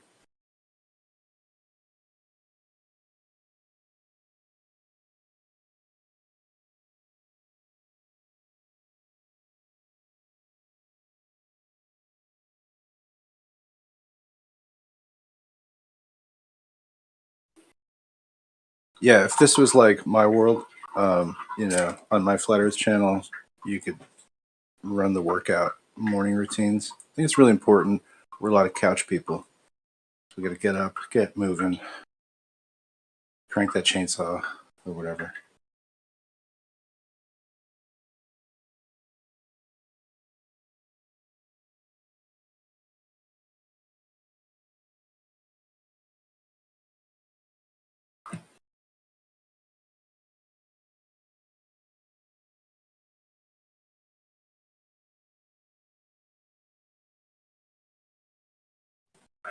And we could have Jazza do like an aerial gymnast part, everyone's around with like a ribbon, you know what I mean? Mix shapes in the air. I think Jazza would be good at that.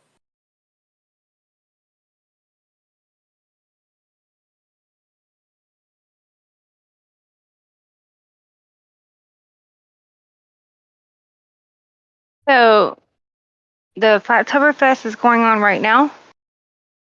Oh, Is that what's happening? Does anybody know? that's super possible. Yeah. I'm trying to keep my composure in this topic. Does it cost to go? What? Does it cost to go? It's hard, allegedly very difficult to find any kind of place to stay. Well, no, I mean, even if I find my own place to stay, I mean, does it have a price for like your head, like a ticket price? I keep hearing there's a ticket price. This is why I'm like wanting to know, does it cost for me to go? You know, if I got my own way, traveling's going to cost money. The hotel's going to cost money, even if you have to go to, further away and then drive there for the day. It's going to cost, I that's going to think cost there's a people ticket money. price. Yeah. Here we go. Ticket Yeah. I think. Tech support's here. Okay. I've heard numbers like 100 and something. Listen, my head's exploding if that is facts. That's all I'm going to say. I think it was 250. I think it's 250 a ticket. Excuse me? I think so for both days. I think that's what it said on their website. 250, and that's just It's for like the ticket. 125 a day then. Yeah. I think that's just for the ticket for the, for the actual conference. I think it's over though. I think it was yesterday and it was Saturday and Sunday. Okay. Got you. I don't think I have to say anything, Gio. I think you already know where my mind and my heart's at on that. So I would just be very, kind about it right now. Well, it's cool. Like you got a whole year to start saving up for next year, which is awesome. For me, there shouldn't be a price on this stuff. We've barely gotten anywhere to the public or any understanding of the world, the society that we need to understand this shit. So therefore, there should be no price. We should be giving this information away for fucking free. Sorry, Gio. We should be giving this information for free because it was given to them for free. People making money off this stuff is not going to get us anywhere. For me, it might get you somewhere than making money off of it, but it ain't getting us anywhere. Sorry, but this shit should be walking free.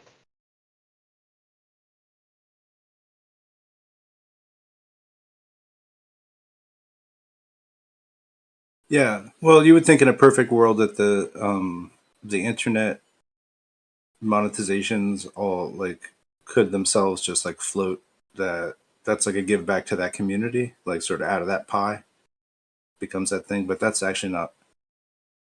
I don't think that's the way. Yeah. I don't know. It's and the structure would say like something a little bit more modest would favor a wider audience if like price becomes something. But it also like maybe it prevents the trollers, that might just stop by if it was free or $25 or whatever. I don't know how they It just really only keeps people like ourselves, people that are awake, or people more to the understanding. Put it that way. I don't like the word awake. Those are the only people going to attend then. Well, when we threw FEMA camp, was that 2016? Like that was all free.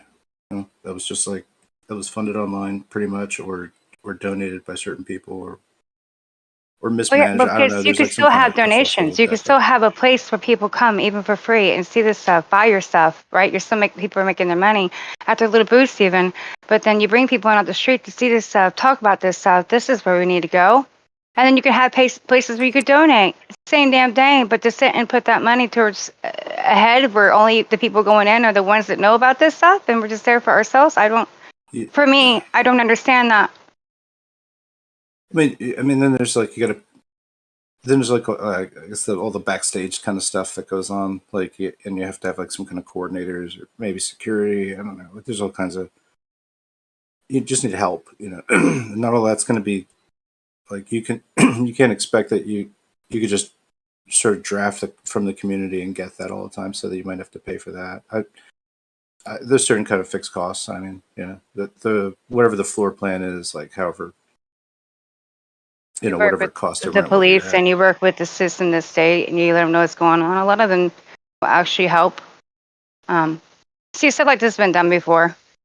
I understand it as well. I understand the backstage process and all that too, right? Setting up everything.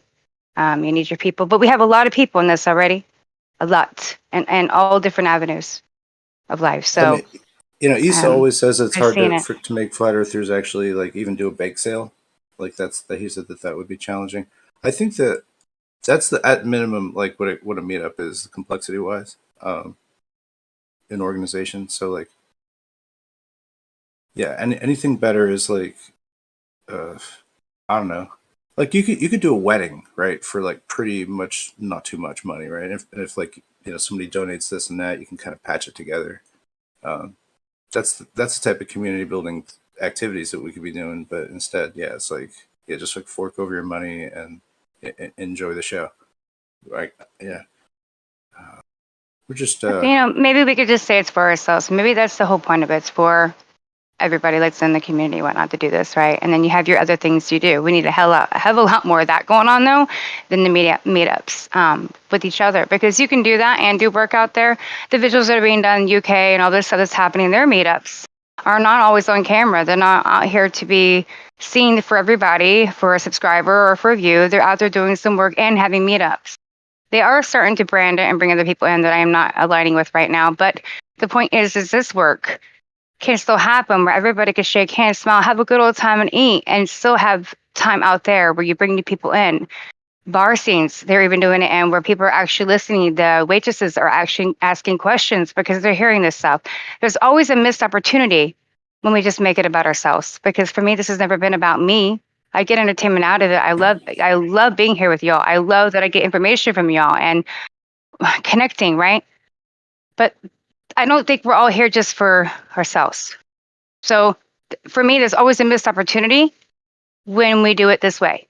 And it seems like we do more of that, especially here in America, right? Than the actual work, the activist work that could be done. I hate using the word activist. It's so overplayed. Being out there and just reaching people, because everybody can do that. But we need to do that when we come together, not just make it about me, because we don't have time. We said this years ago, time is gone. It's being used upon us daily and taken away. Yet, we're missing opportunities. That's just where I stand. Maybe I'm different. But I know a lot of people that I'm talking to right now are feeling the same way. And there's going to be it feels like a divide in the community because there's something going on that we don't like anymore. And that's all I'm going to say. And it'll play out when it needs to. But there's a lot of things going on that we are not aligning with anymore.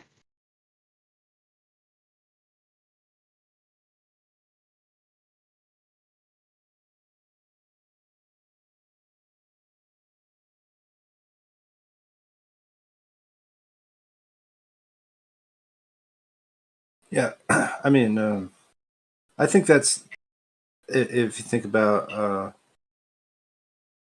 I guess what the spirit of I think the Flattoberfest thing was to begin with, it was a bit like what we actually did in FEMA camp, which is to have like some sort of feature set of arts, whether it be music or visual, celebrate things people do on film or whatever, whatever the case may be. It's just like it requires some.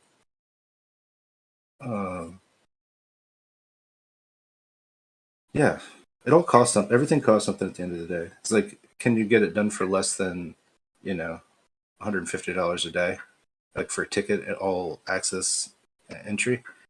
Like, it would be nice to think so. But I don't know, like how much space that they're trying to divvy up with. Like, if they're paying like 15 grand to fucking rent some shit for a weekend, like I have no idea the scale for that. I'd say that's too expensive. You know what I mean? I think it's money wasted on us instead of where it could be going for future projects, for some other things of, pushing the message further. Listen, we can have get-togethers, but it shouldn't be about that. We say it all the time. We can live simple and all this stuff. So why can't we just go to, or if that's about us, a bonfire area, and us have a night like that where you're not spending shit, you're just having a good old damn time, because that's what it's about, hanging out with each other, meetups. But if you're doing something for a bigger purpose and you're putting money into it, then make it count. Well, if it's more than something that, if it's more than a party, then there are speakers and everybody sits down. There are folding chairs. There's like somebody sweeps up. I don't know. It's like a lot of hands need to get put onto a project like that. Whereas,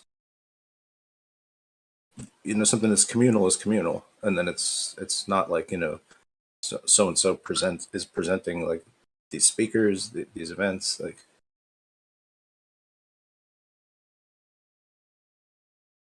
I think it's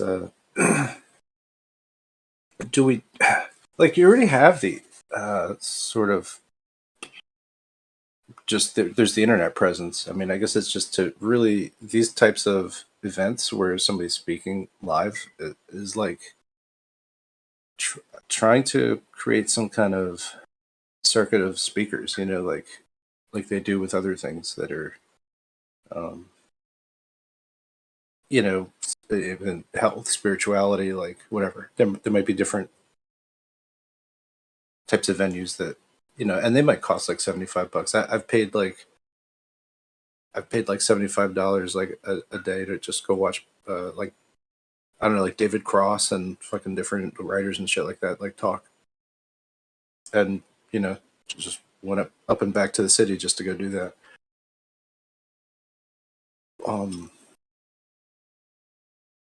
So if you really want to get down to it, I mean, I think there's like that, like I'm a fan and I'm gonna have to pay a little bit more to do these things.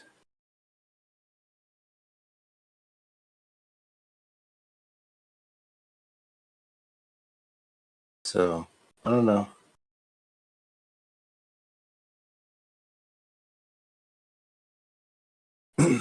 It doesn't have to cost all that much to provide what they're doing. It really just takes the speakers, the speaker costs, and the rental of the space. I don't know. I think those are the only things that are concerned here. Maybe a permit. I don't know.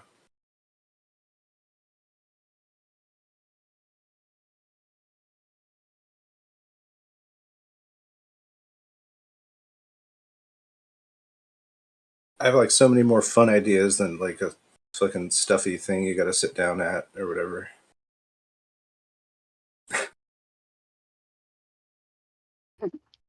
I feel you. I just know there's a way to organize. I know there's people that we have, like when the whole glow light tour happened and things after, it was done by design. That people set in certain spots that they did that, you do that, you do this. There isn't much security at these places, and if I want to do something in America right now, I could rent a building, right? I could have somebody be my security. We actually have a lot of people that show up to these places, like maybe a Zulu showed up. They're like, "Hey, dude, can you help with security? You're pretty good at that and all that." We have people that can do these roles, and if not, I can hire them out. They don't cost very much money. But there really isn't security because I see there's a lot of stuff that goes down. Like there's going to be this big scene. Supposedly, I just heard recently of a guy making a big ordeal with Mark Sargent and everyone. It's being recorded. That stuff goes to play on YouTube. I don't really see much that comes out of this besides, yeah, maybe he made some at the booth and you guys got to hang out. But the money that is costing, where's that going? Is it going for a purpose? Does anybody know where the money goes for this ticket price? Have we been told? Is it going for like, you know, a charity or for what it's for? Because I know Global Eye got handed to them, right, where some money was being questioned all this at one point in time, and they had a show where it all went, because people are pretty hard on that shit. So I just don't understand, what's the money for? We should have been told already where it goes for, and actually what its, you know, purpose is for, because usually we're trying to do something for a bigger purpose. That's where my head's at. I thought that's where we were at. And I'm at a point, this is why it was okay for me to leave for a year, because I've spoken to most of these people in the community, and I've had the same talks and conversations or debates or whatever you want to call it. What is it getting me? Because if it's only reaching the same people every single day, I feel like I'm not getting anywhere. It's not, I need to do something else for my soul. Now, I love talking to you guys. You guys have come back for y'all. And I think that's why we come here, is for each other, which is fine. But if we're not trying to do something bigger, like we talk about on a daily damn basis, then I think how dare us? Because we talk about it constantly. But we don't do it. It should be way more money and way more understanding of everybody trying to push that money to something better. That's what I thought we all say on a daily basis. I'm not saying snacks or calling anybody out here. I love y'all for real. It's people. I'm still questioning, what am I doing? Because there's no bigger purpose than this. And then you see the ripple effect, the content creator shit. I'm not gonna say anything. You just see the setup and you're wondering why you're here. You understand when you were told in the beginning that this place there's chills around this community. There's people. This actually is in itself. I ain't gonna say it actually. Gio, you know what I'm saying? This is in itself what it's been called. But at the same time, there's so much truth in it. It's why people are here. But these people controlling this shit, where is it going? Last 3 years, nothing really has been done besides we're fighting, infighting, and everything else. It's been going on for a minute. Not in these even. I mean, it's even not Discord because Discord is about Discord. I don't understand why people don't have a bigger purpose. Some people in here do, and they get upset. They get passionate. They're like, "This is." I'm getting angry because they feel like something too. They want this world to be a better place, and they want people to wake up. They really want something to happen. It eats at their soul. If people don't have the fire, then just fucking say it. You know what I mean? But boy, I know I do. And if people don't understand that something's got to be said about what's happening in this community, and instead of just letting them take it, I'm going to say who, what, when, where, how. You should know. It's been going on for what? How many years? You can see it, but people just avoid it. I've talked to these people. I know a lot of them. I can mention names anymore. I'm so sick of it. They know who they are. Same shit, different day. We haven't gotten far at all. And I remember, Gio, if you're still here, how we talked about too, how we just want to message to get to people every single day. We want to get out there, do something, push this stuff, push.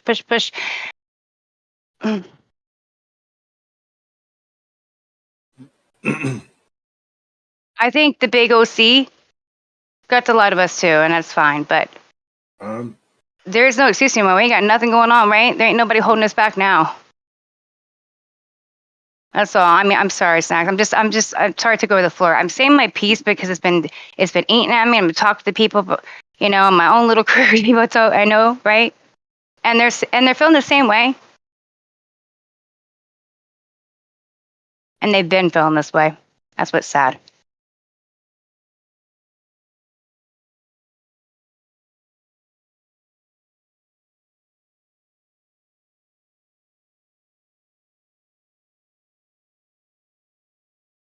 Out there, Stacy. I'm just hearing a lot of shit. I hear it every day. People blaming people for their deaths and everything else. It's like, what are we freaking doing? The whole, fight back with Jaren. Well, Jaren, you're a dumbass. Sorry, whatever. Move along. Like, when people you just move along. Hey, I don't know. I've been caught up in it too, but the fact is we're adults. We need to realize our mistakes, and when we fall short, pick it up. Accountability. And if they're not doing it, and these content creators are pushing the other shit, I don't even want to watch them. But it's the same people that want to divide and design this community.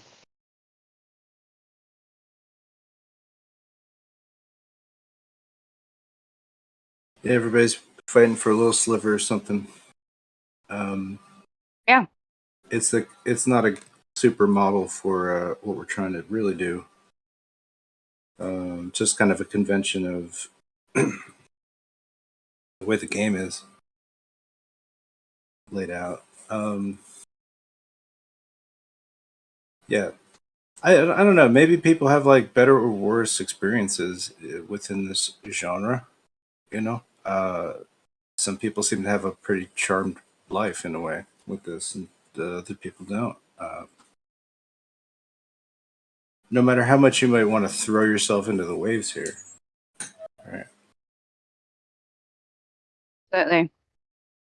And no, someone mentioned it's drama in the chat. Like, it is drama. Yourself, it's so much drama behind that you guys never even understand or hear about. I get to hear about it. Some of y'all do too that are in this community, been around for a minute. You might be talking to people where you hear things along the way. If you're not, then you don't understand the drama is within. It's with them. It's with them. Causing a divide within our community. We should actually be quite pissed. It's just the people are people, Yeah. Should be.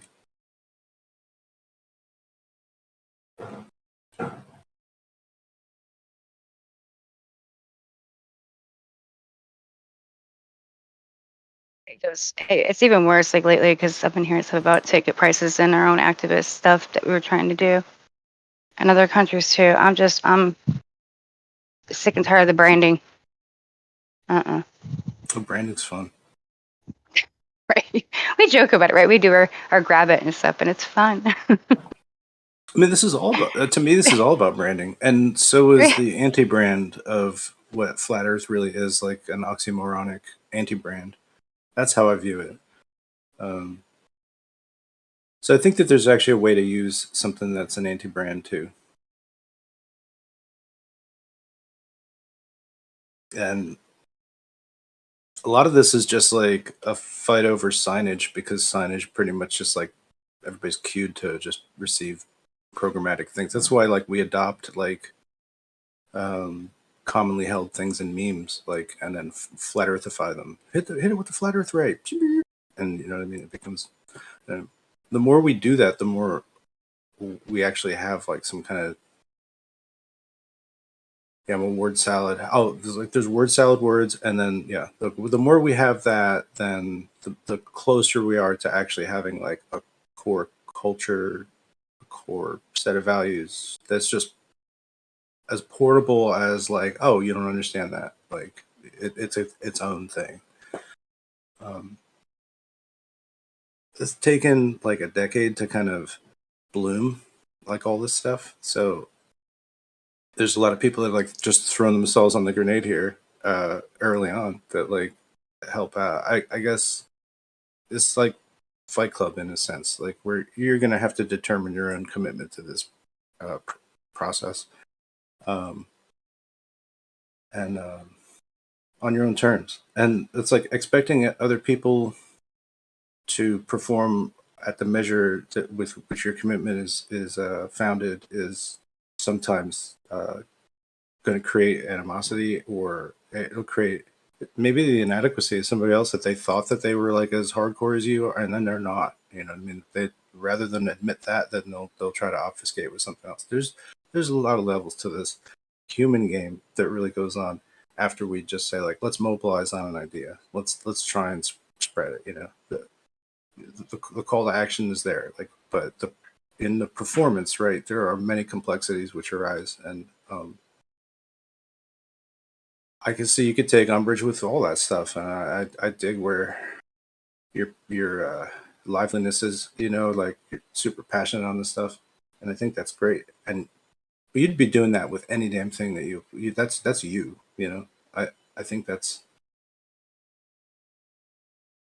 a way that, you know, you're able to bring your core qualities to something you care about. And I think at the end of the day, that's really what we'd all like to be able to do: utilize our own abilities and kind of add that set of skills or inspiration to, you know, to the greater you know, the greater story, the greater truth that we're all kind of searching for. So while you're seeming you're kind of upset about it, Well, for me, it's breaking me, and I I think probably don't care because I know someone that told me this information, and other people have told it to me are going to get pissed that I'm saying it because I'm not supposed to say it. Okay. But someone who's getting involved, this person who's getting involved in this actual work on the street over there in another country, who's now coming into play, and all of a sudden they're paying for a ticket price, when this is actual people who are now saying, I'm stepping away because you're making me pay for this little bit of things that we're doing. And it doesn't cost money to do this. I like that. Nope, nobody's been paying. Like, all of a sudden, this guy comes in who's not even. Listen, when it gets said, it's gonna make a big mark in this community. I'm not saying it yet. I'll let it be said in its own because it'll happen and it'll play out. And when that person gets their branding on it, yeah, a lot of people are out. Yeah, well, here, They're out. I mean, then that takes away real work on the street over a stupid ass person, you know. You try and throw one of these shindigs and see what happens. It's like, you know, you might have commitments early from people, and like, yeah, that sounds great, and maybe you've got all the right people like lined up, but I mean, it's tough to get them all to show up too, you know. And then there's got to be this whole hype. The thing itself has got to have enough hype to it to where it's like it's too big to fail shit, you know, where it's like, oh man, I can't not fucking show up. I can't. I have to take this serious. All these other people are doing it. It's like, oh, okay, I'm locked in. They take the risk. We took the risk, right? You make your lineup. You call, just like when we did the whole uni tour, right? It's going to happen over there. That didn't end up happening, but we had everybody lined up, and we talked to Robert Campbell about printing, you know, flyers and all this stuff or whatever we needed. He was on it. We had our certain people, Dave Murphy. All these people were showing up. Okay, So you have it. If they don't, they don't. But you still go out there and you do it. And if someone doesn't show up, someone else covers it. But we had spots to be. You know, we reached out to Douglas Fout, excuse me. Sorry, Douglas Fout and his book, and seeing if he would be able to give us some books so that we can hand them out, right? Is there any way you can do that for us? It also helps them. You reach out to people. Costs us nothing. It costs me nothing to do that, to get something started, to show it around the community, to ask Mark Sargent if he could also say something about it. All you got to do is reach out to people. I've done this already. I've been part of it. Doesn't cost money. It costs money to some of us, and they spend it anyway, right? But it's just because, oh, it's only going to cost me 15 because of my job. I ain't worried about that. I mean, I throw money all the time when I don't have it. The point is that's not a ticket price. Not for actual work we're doing. You guys, if they want to do it for like meetups and you guys have Flattoberfest and all that, and you guys do it fine. When people are out there doing work and visuals and stuff and on the street, don't put a price on it. That's insanity, because now we got people who are actually wanting to talk and spread this message stepping away and having to do their own thing again. And it's dividing is what it's doing. And I always said, as soon as they get involved in the actual stuff on the street, as soon as they get involved in this other shit is when I've had enough. You guys want to do it online, do your YouTube channels and live that little life, fine. I don't have to watch your stuff, and you can try to still control the flat earth movement. That's fine with your names. But when you start getting involved in the real work that people are actually doing with your names that I don't also support, don't want it. And a lot of people don't. This is when I'm sorry they've made a mistake. All right. I tried to sound And smart it'll play before. out. I think when it happens, people are going to be quite on the same page with me. So I may not be here when it happens because I'm internally so upset about it. And then I hear more about this ticket price over here, and I just ticket. I'm like, you know what? I don't want to do this anymore. I'll do what we're doing, and we can always do our own thing. People want to brand it even with other. I can't even mention. I'm not going to, because it just causes more problems. This has been going on for a minute. It's been going on since the very beginning of the tours and shit too. There should be no, this is mine, this is yours. You can't say it. You need to start your own tour. What?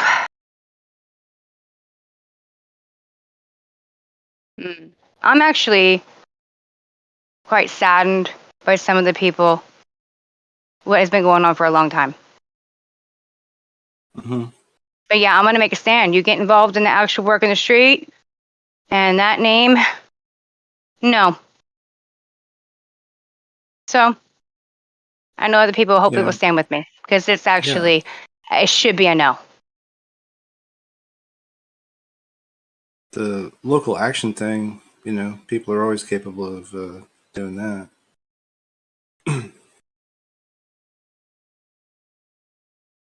It's been going on for a while. I don't know how this is even. Well, I do know how. They just wormed their way in. But it's but putting together something for a big group to enjoy is like a different situation. Like it's more like throwing a crazy ass party to me.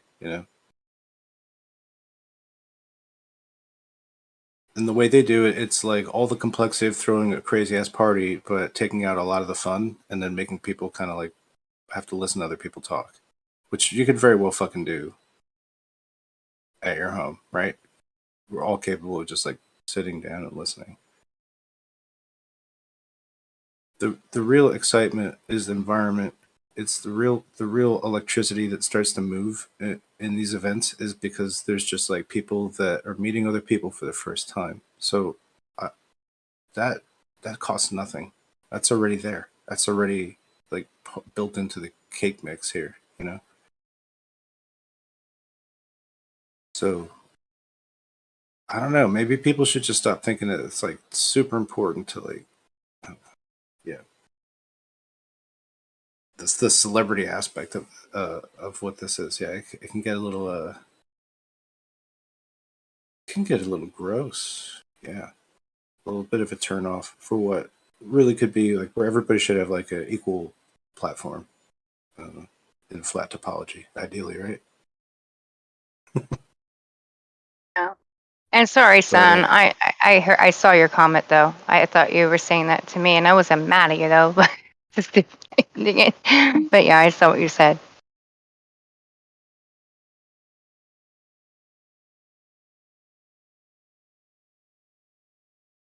I just been around stuff too much, I guess. It's difficult when you have strong relationships with people, and I don't mean like, you know what I mean, dating relationships, I mean relationships in general. And I just know things I shouldn't know probably. And it's good to be in it, right? But sometimes you just go, damn it, I shouldn't know all this shit, but at the same time I'm glad I know it. Yeah. It's okay. But this is why I take sometimes big steps back for a while. Like, I'm gonna be gone, y'all, for a minute. I'm out. This is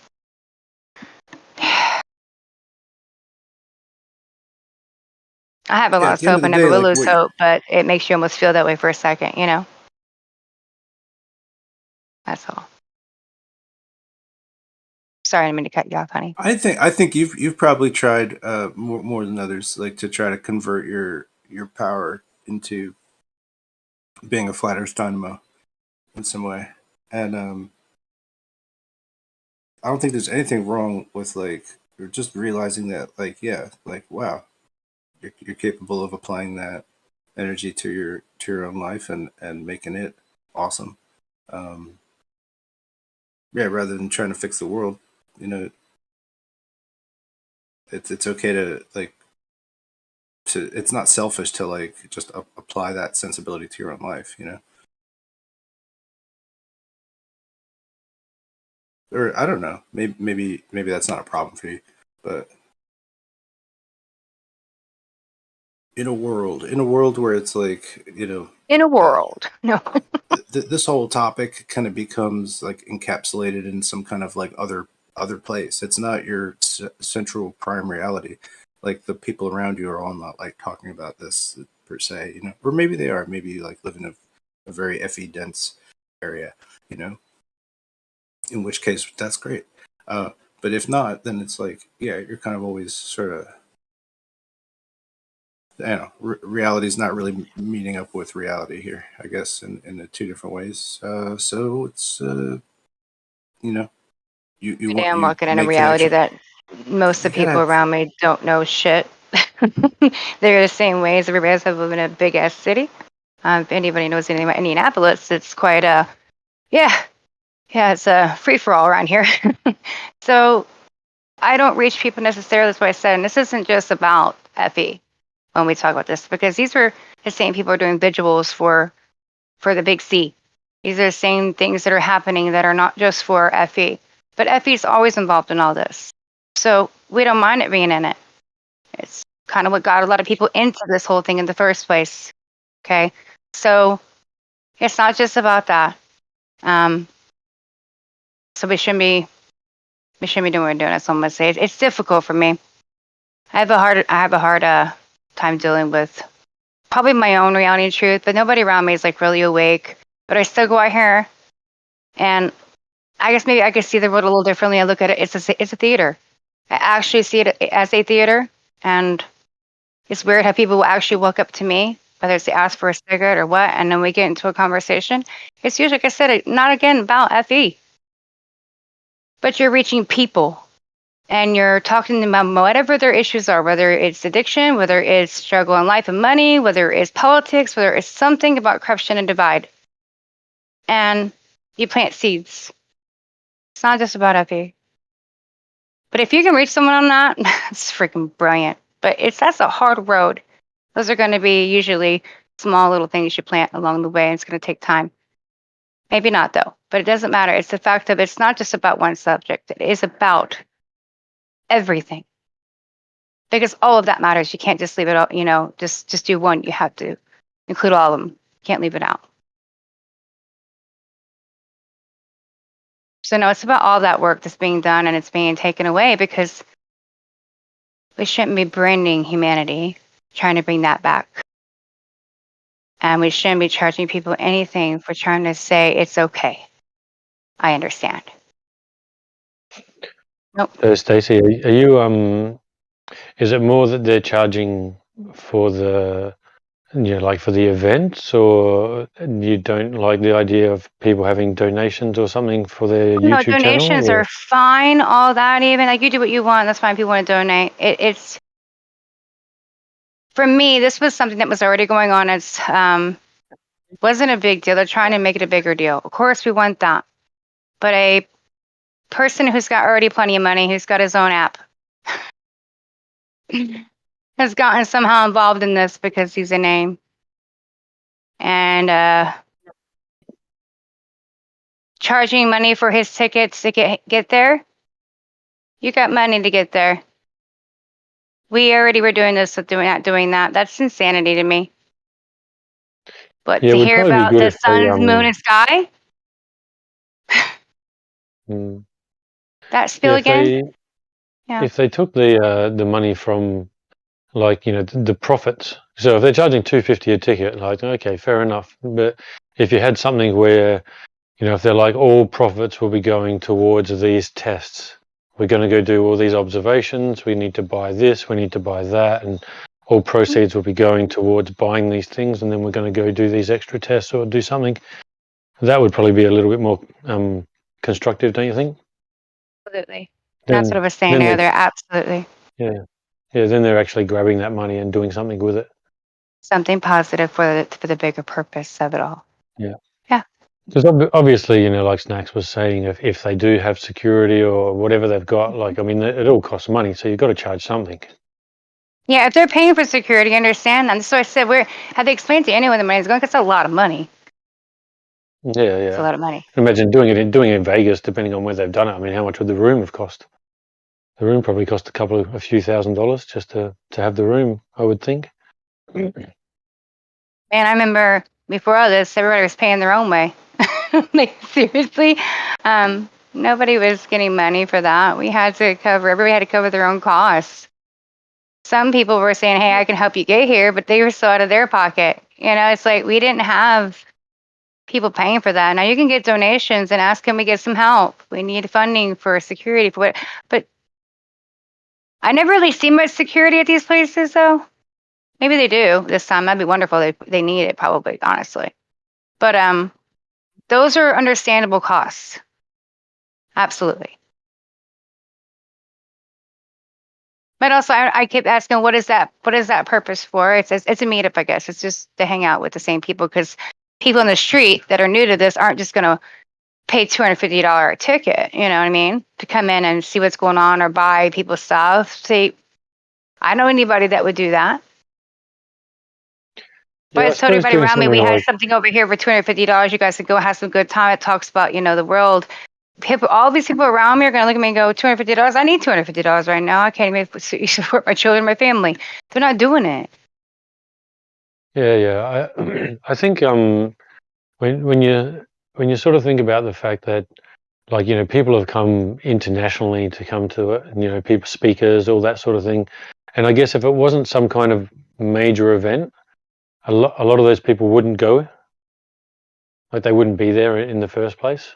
Right. So I guess it is some kind of way to have unity, to get different people together that wouldn't normally get together.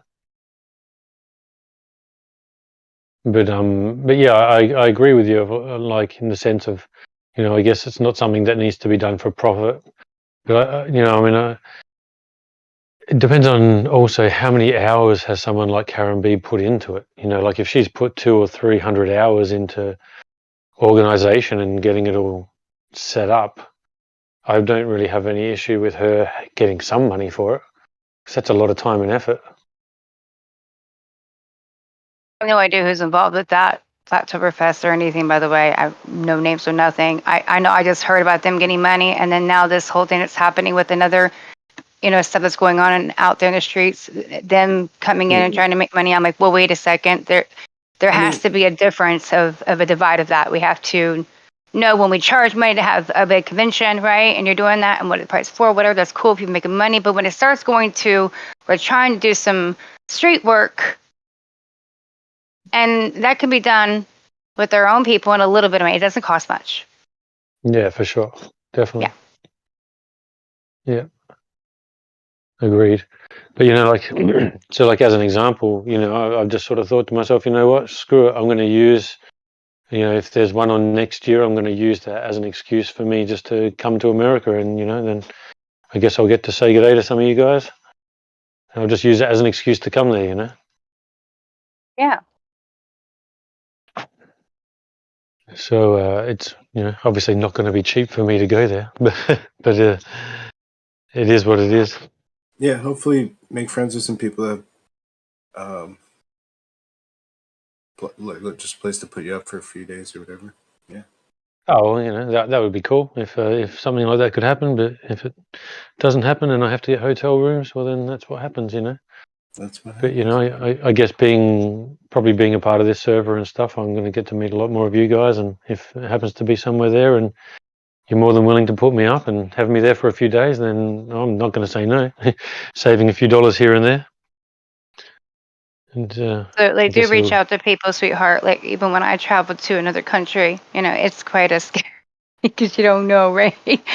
Some goes down, I'll be homeless on the street, but there's so many people that will reach out and even help me when a situation happened and gave me a place to stay for an entire month. So, I helped out. Don't get me wrong. When I got there, I got my check because I wasn't able to get my money there. I had to transfer it to myself, like wire it. It was ridiculous, and then pay them. So it was a hassle. But they at least gave me a roof over my head, right? I had nowhere to go. So please reach out. There's so many people all over the world, actually. I know a lot of people, too. I can even put it out there for you. Hey, they're coming here. Is there anybody who can help? What state are you going to be? Whatnot. And there's a lot of good-hearted people that would put you in. Yeah, that would be cool. And then obviously if I'm not going to be spending money on hotel rooms because someone puts me up, then I'll just pay for everyone's dinner for the time that I'm there. Because at the end of the day, if I'm going to save $200 a night on hotel rooms, I may as well fork out for dinner for people. It's the least you can do. Give and take, helping one another. Absolutely. It's always some way. If someone's going to help you out, then it's always nice to give something back.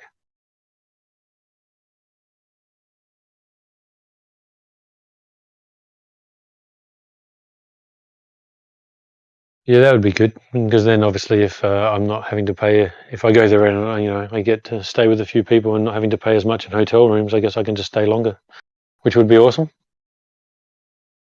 Because I'd love to go out there and do some observations from there as well. Just do a bunch of filming while I'm there. You're already kind of going uphill with the conversion rate, so. Yeah, for sure. I think it's $160 of our money is $100 of yours. So that kind of sucks ass. But things are generally a bit cheaper over there, though, aren't they? I think they're a bit cheaper there than they are here. I remember when I went there in 2008, it was definitely cheaper. But if you convert it, everything was 2008. I wish I could go back to those days. Everything is jump price, doubled usually. Something that was 2 is now 4. It's and everything and every product. Our gas might be cheaper though than what we're used to, but they'll get you in one way or another. Yeah. I couldn't believe it when I was there like that. Back then in 2008, I was eating meat at that time, and I remember ordering this. We went to this place in New York, and I ordered this entree of chicken wings. And here in Australia, an entree of chicken wings is like an entree, it's not big. It's a small little plate of 4 or 5 little chicken wings or whatever. And this whole plate of chicken wings comes out piled like 15 centimeters high, and I'm like, is this coming to our table? What the hell is this? And so this massive plate of chicken wings comes out, and I'm like, all right, fair enough. And I go to this other place, and I'm like, I was going to order an entree of chicken wings again. So I'm like, okay, I'm a bit wiser this time. Like, how many wings are on this plate? And the guy goes to me, 4. And I'm like, all right, cool. And it comes out, and I'm like, what kind of fucking chicken is this? They were more like turkey wings. Like, what sort of steroids is this thing on? These 4 huge chicken wings come out about 40 centimeters long, and I'm like, what the fuck are those things? Question. I was in shock. What the heck is this? I have questioned the same thing when we got the chicken that changed right in front of our eyes. We had a certain type of chicken all the time. Next thing I know, I'm like, damn, Where did we get this big old chicken breast from? And we used to sit and make fun of it. Fun of my mom, like comparing it to her own breast. I'm not trying to be, but just girls doing it and laughing. Like, what is this? And it's just the normal now, where you'll see that back and forth. So it's quite alarming to me, to be honest. Yeah, it was funny. We were in this one place, and I was there with my ex-fiance, and then we met one of her friends came from England over to say good day and be with us while we were there for the period of time. And we went to this one place, and she ordered a salad. I think it was a Caesar salad or something. And the plate it came out on, the plate must have been about 40 centimeters square or 50 centimeters square. So what's that for you guys? Maybe 20 inches or something like that. It was a huge plate, and it was this big pile of salad all down the middle, and all on the edges, all around the outside, and this big, like huge pieces. There was like all this chicken and bacon and just cheese and croutons. It was just huge. And then they brought out this bowl of sauce. And the bowl of sauce was like, I don't know, maybe 10 or 15 centimeters wide by about 6 or 7 centimeters deep. And I was thinking to myself, America, the only place you can get fat eating salad. I was like, how Right could though. you? Like, the salad Really was true. just huge. I couldn't believe it. And what's even more messed up is a lot of people that I know would say that's not even enough, and they want more. It's like they Yeah. get more than just that. They'll order other stuff too, or go back for a second helping. I've even seen people do 3, and I'm going, where are you putting all this food? Yeah. No, and then when you look at it on a deeper level, though, what we consume here, sweetheart, what we throw away is even more alarming. We shouldn't be doing this, and there's people starving. It's sad, actually. I'm laughing, but it's not funny on the bigger scale. But us, and I hate to put just American in that category, but I know from my own experience and seeing other places, we are a little bit ridiculous. Like, sincerely. Yeah, we kind of do that. We do that here as well. Like our supermarkets here sometimes, they'll be throwing out food, and there's nothing wrong with the food. It's when something's got a best before date on it, they're just saying it's best before. It's not like used by. That's a different story. But they'll actually open up the packets and step on things and stuff like that, so people can't go get that food. And you think, well, why don't you donate that food? So much goes to waste. It's just insane. The excuse that I get back is for insurance. Because anything, when I get sick or whatnot, they don't want to do it. But in reality, my bull crap. There are companies like Panera Bread and others that donate their stuff to these people, and what they can't get rid of sometimes ends up in a family. They're like, "Hey, you want to box this?" I've received them. They're amazing. I'm like, "Oh yeah, I'll take that. All that bread and raisin bread, all this stuff." I'm like, yes. But even when I worked at Speedway, and that's a gas station, there's a ton of them, right? And there's a lot of them that have this cafe inside. We cook food, we put it out there. You can only stay in the hot cart for exactly an hour. We have to remove it, then we throw it away. We don't do a waste product, weight cost or nothing. Sometimes I'm throwing away 12 sandwiches, throwing away 6 slices of pizza every hour in that day. That's one gas station, okay? Then there's how many of our gas stations just in Indiana, then all over United States that they own that is doing this. It's insane. That's one company. That's the level of waste that is happening. And it's, I hate it. I hated it every day. I tried to see if we can do something. Every place I've worked, even when I worked at Dairy Queen, was the same thing. Why are we throwing away all this food? It's bad, hon. I mean, as if they couldn't just, collect it all up, and then at the end of the day, just, if you don't want to give it to a charity, like, some of these, I'm sure some of the food places, what do they call them again? Like where people can go and get food bank. That's the one. Thank you. I'm sure some of them, like even if they just sold like 50 sandwiches for $1 each or 50 cents each, they would take them. It's even worse when we had Better than homeless people wasting come in. They're homeless, and even ask you, you're not allowed to give them anything, even though you're about to throw stuff away. I mean, seriously, that food's only been in there an hour. That food is not, and it's been hot and the same temperature, and kept that safe. So it's not bad. It's not bad for a while. I could put it in my refrigerator and make it last for a couple of days, y'all. So that product, they can't use excuses expired. It's not. For us, it's expired because I'm not allowed to have it in my cart. But in reality, that food is fine. So yeah, we had one here in Australia. Yeah, we had one here in Australia where the banana growers. I saw a story, And they were showing how these banana growers were literally throwing away truckloads of bananas because they were all the bananas that were either like way too big or way too small, and people don't want to buy them. They want everything to be a particular size. And like, I mean, literally truckloads. It must have been hundreds of tons of bananas just getting thrown into the landfill. And then one of the people said, "Oh, have you thought about, going to the charities?" And then they just said, "Oh, any charity who wants to come, no worries, we'll give it to you." And it's like, well, you're throwing it away. Why aren't you just going to them? Why would you be throwing it away? What a waste. Yeah, and a lot of cafes and like bakeries and stuff, they'll make sandwiches at the end of the month when the bread's about to go stale, but they're putting in fresh salad and fresh meat and stuff. But after 2 days, if they don't sell, they'll throw the whole thing out because the bread's stale, but the innards are still good, and they're refrigerated, so give it to the people that need it. What the fuck? That's what you would think. Unfortunately, Yeah. People are just more worried about, I guess, like Stacey said, part of it is obviously to do with insurance. If someone was to get sick from eating Yeah. that food, then they're going to come back after you. But, I mean, if you have a complete waiver or something along those lines and sit there and say, look, here's the food that's been here for X amount of time, you're more than welcome to take it, but you're taking it at your own risk. Yeah, and I don't know, there has to be somewhere where people are accountable for their own actions, and in saying that, the waiver and what Stacey said, that would make sense in the States because you can literally fucking sue someone for scratching your hip on a desk in your office room for $1 million. Yeah. Now, also, I mean, obviously, they would also have the problem of, well, some places are going to have food that probably shouldn't be given away to anyone because it shouldn't have been on their shelves in the first place, and people could get sick. And I mean, food poisoning can kill you.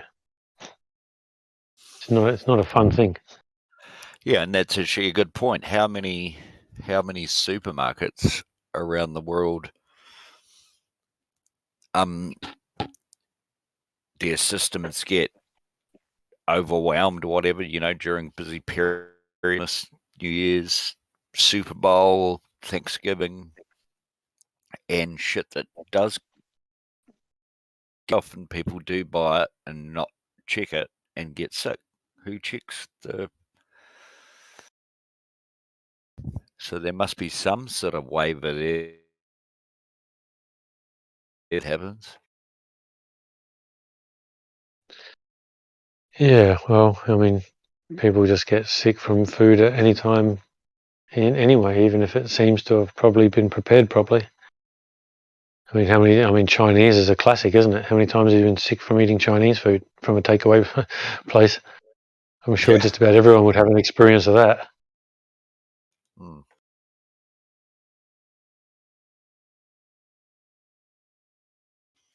Very true.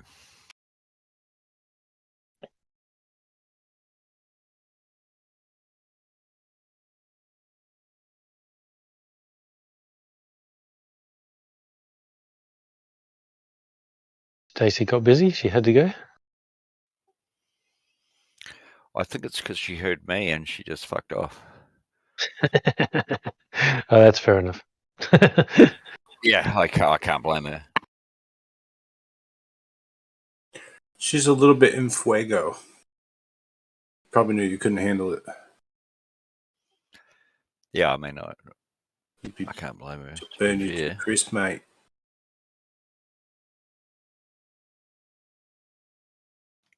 No, I'm a Kiwi, bro. So. I know. So you're not a mate then? Oh, you can still be a mate and a bro, but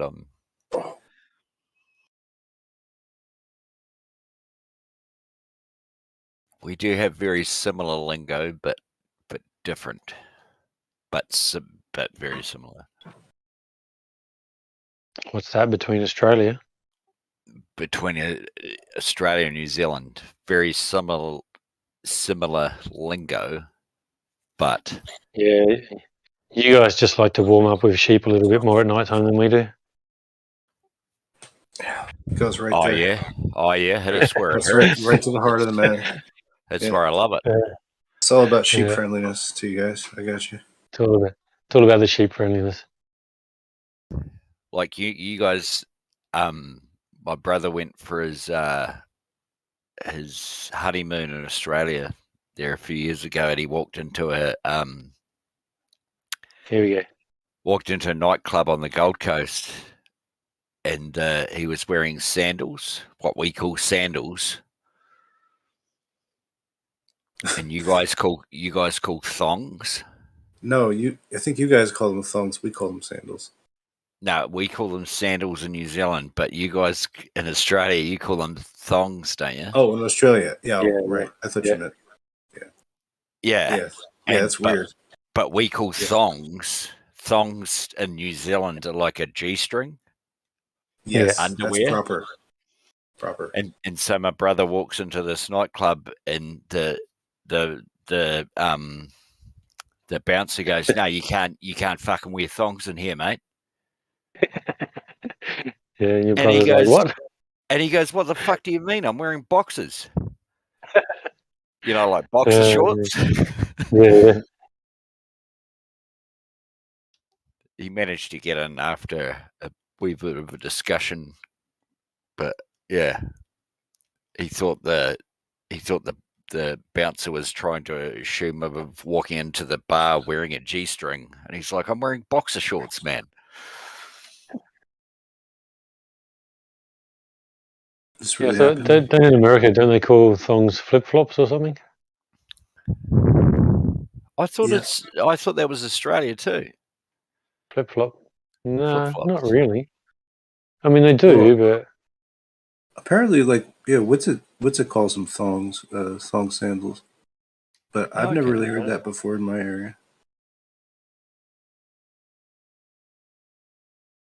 yeah, the funniest is that you guys in America call your butt a fanny, but here in Australia, a fanny is a front bum. Like a back bum. for girls. Yeah. That's England too. Consistent. Yeah. Yeah, because you guys got the fanny pack. Yeah.